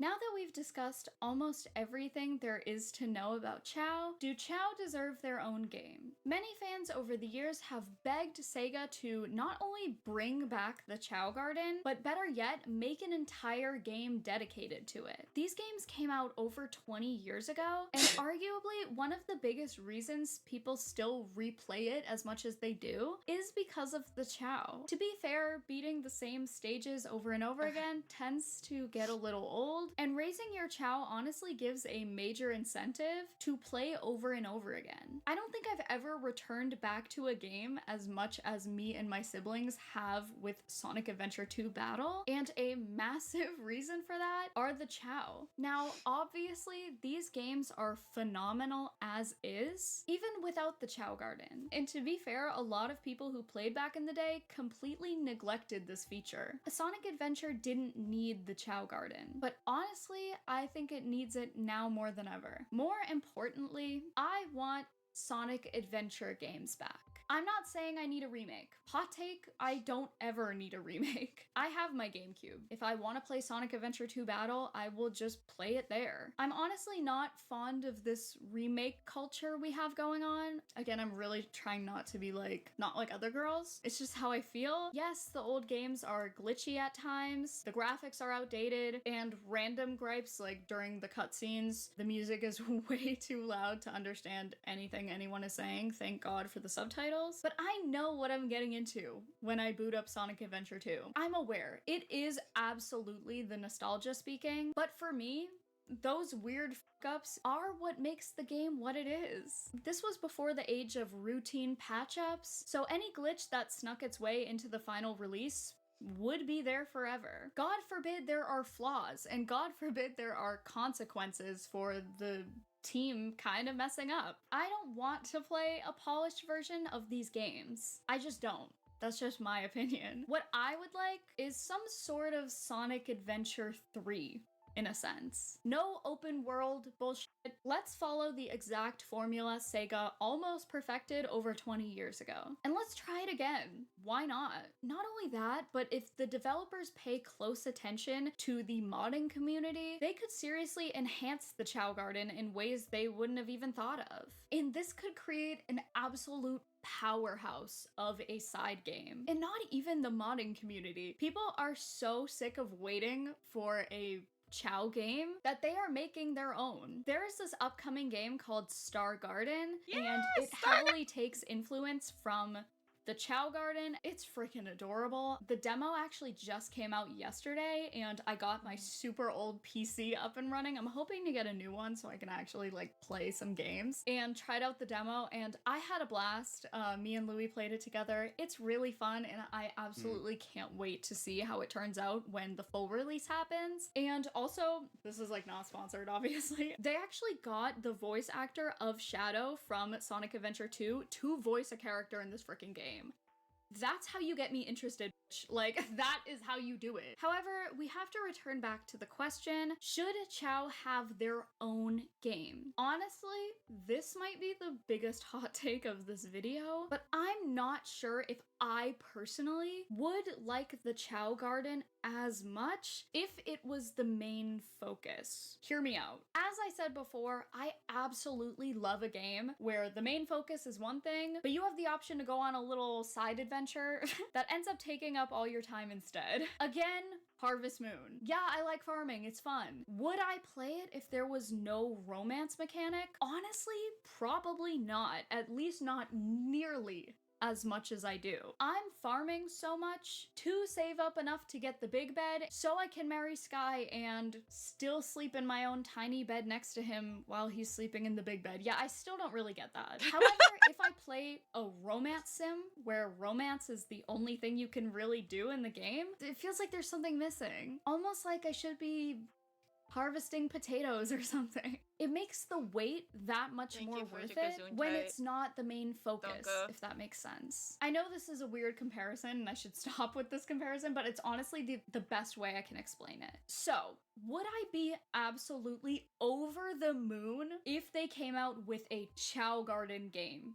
And that's the only thing you could do. Absolutely. I would probably start sobbing out of joy. So don't get me wrong, like that is not what I'm saying. I do not think there shouldn't be a Chow Garden game. I think the game works best as is. When you are forced to do a bunch of other stuff in order to progress in the Chow Garden. To me, one could technically coexist without the other, but I think they need each other more than we think. With that, that's the end of this video. I really hope you guys enjoyed. Make sure to like, subscribe, and comment below all the stuff I missed. I know I really tried to get the main points, but I knew this would be a hard video to do. I have had a permanent headache since starting to script for this video, so I'm sure this video is gonna be really long. I cannot wait to see what you guys have to say about this video. I really hope you guys enjoyed, and I don't know, comment below what you'd like to see from me, and I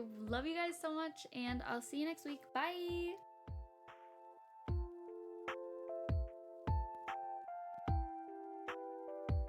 Dude, I'm getting so much work done while we're watching these Yeah. videos. This is great. This is great. You guys can't see it because you don't deserve. But Well, I'm just kidding. I'm I'll still show you getting my guys. ass beat by the same boss. Oh my god. How do you have the patience? I don't. I see.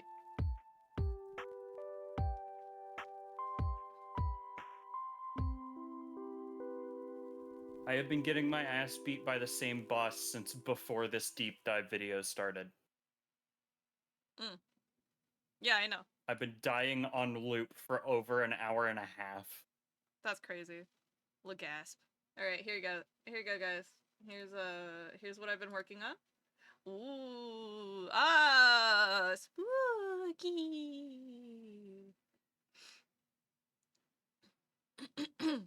Ooh. You didn't know the names of the blobs before? How did you not know the name of the blobs before? Nice. Oh, thanks.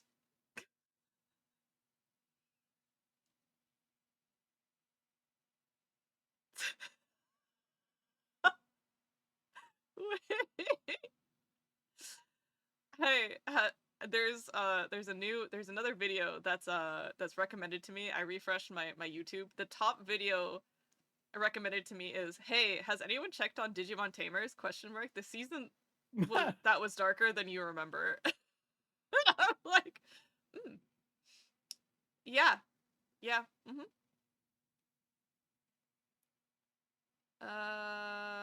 Do you guys want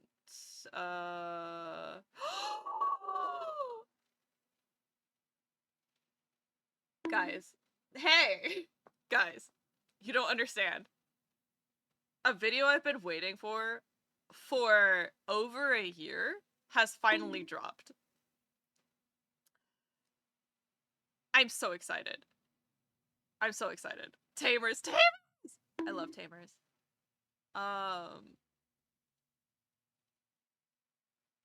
Yeah.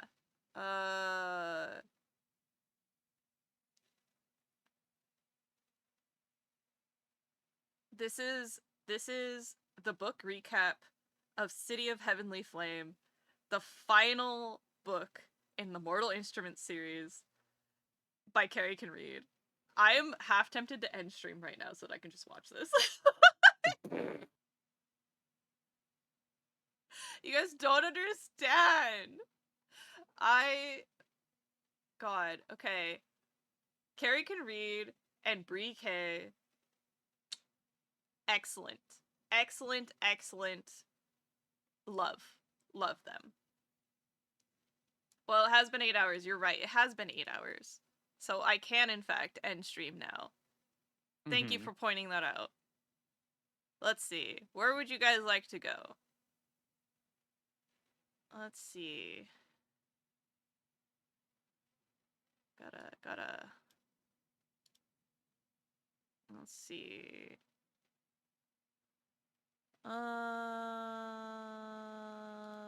Let's see. Minis playing Team Fight Tactics. Sphaedra is doing art. But I also got gifted a sub. Oh, Otto's on too. Should we send you guys over to Otto? Oh, Biz is also playing Nat Dex Kaizo. Do you guys want pain? I'm already in pain. Alright, we'll send you guys over to Biz. Why not?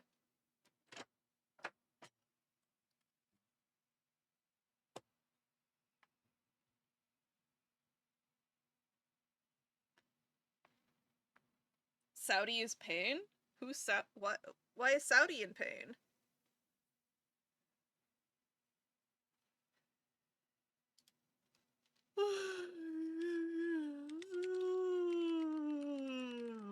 I think I spelled it right. Did I?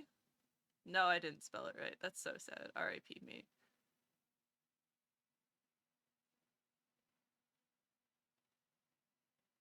Oh, I put the I in the wrong spot.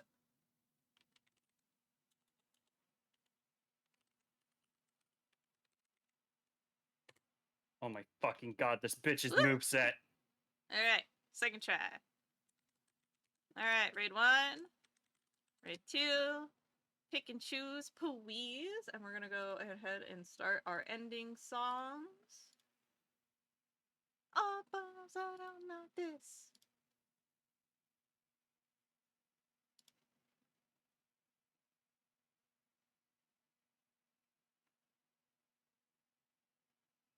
Alright, guys. Have a good night. Mwah, mwah, mwah, mwah, mwah. Thank you for hanging out today. I'll see you later. Please send my love to Biz.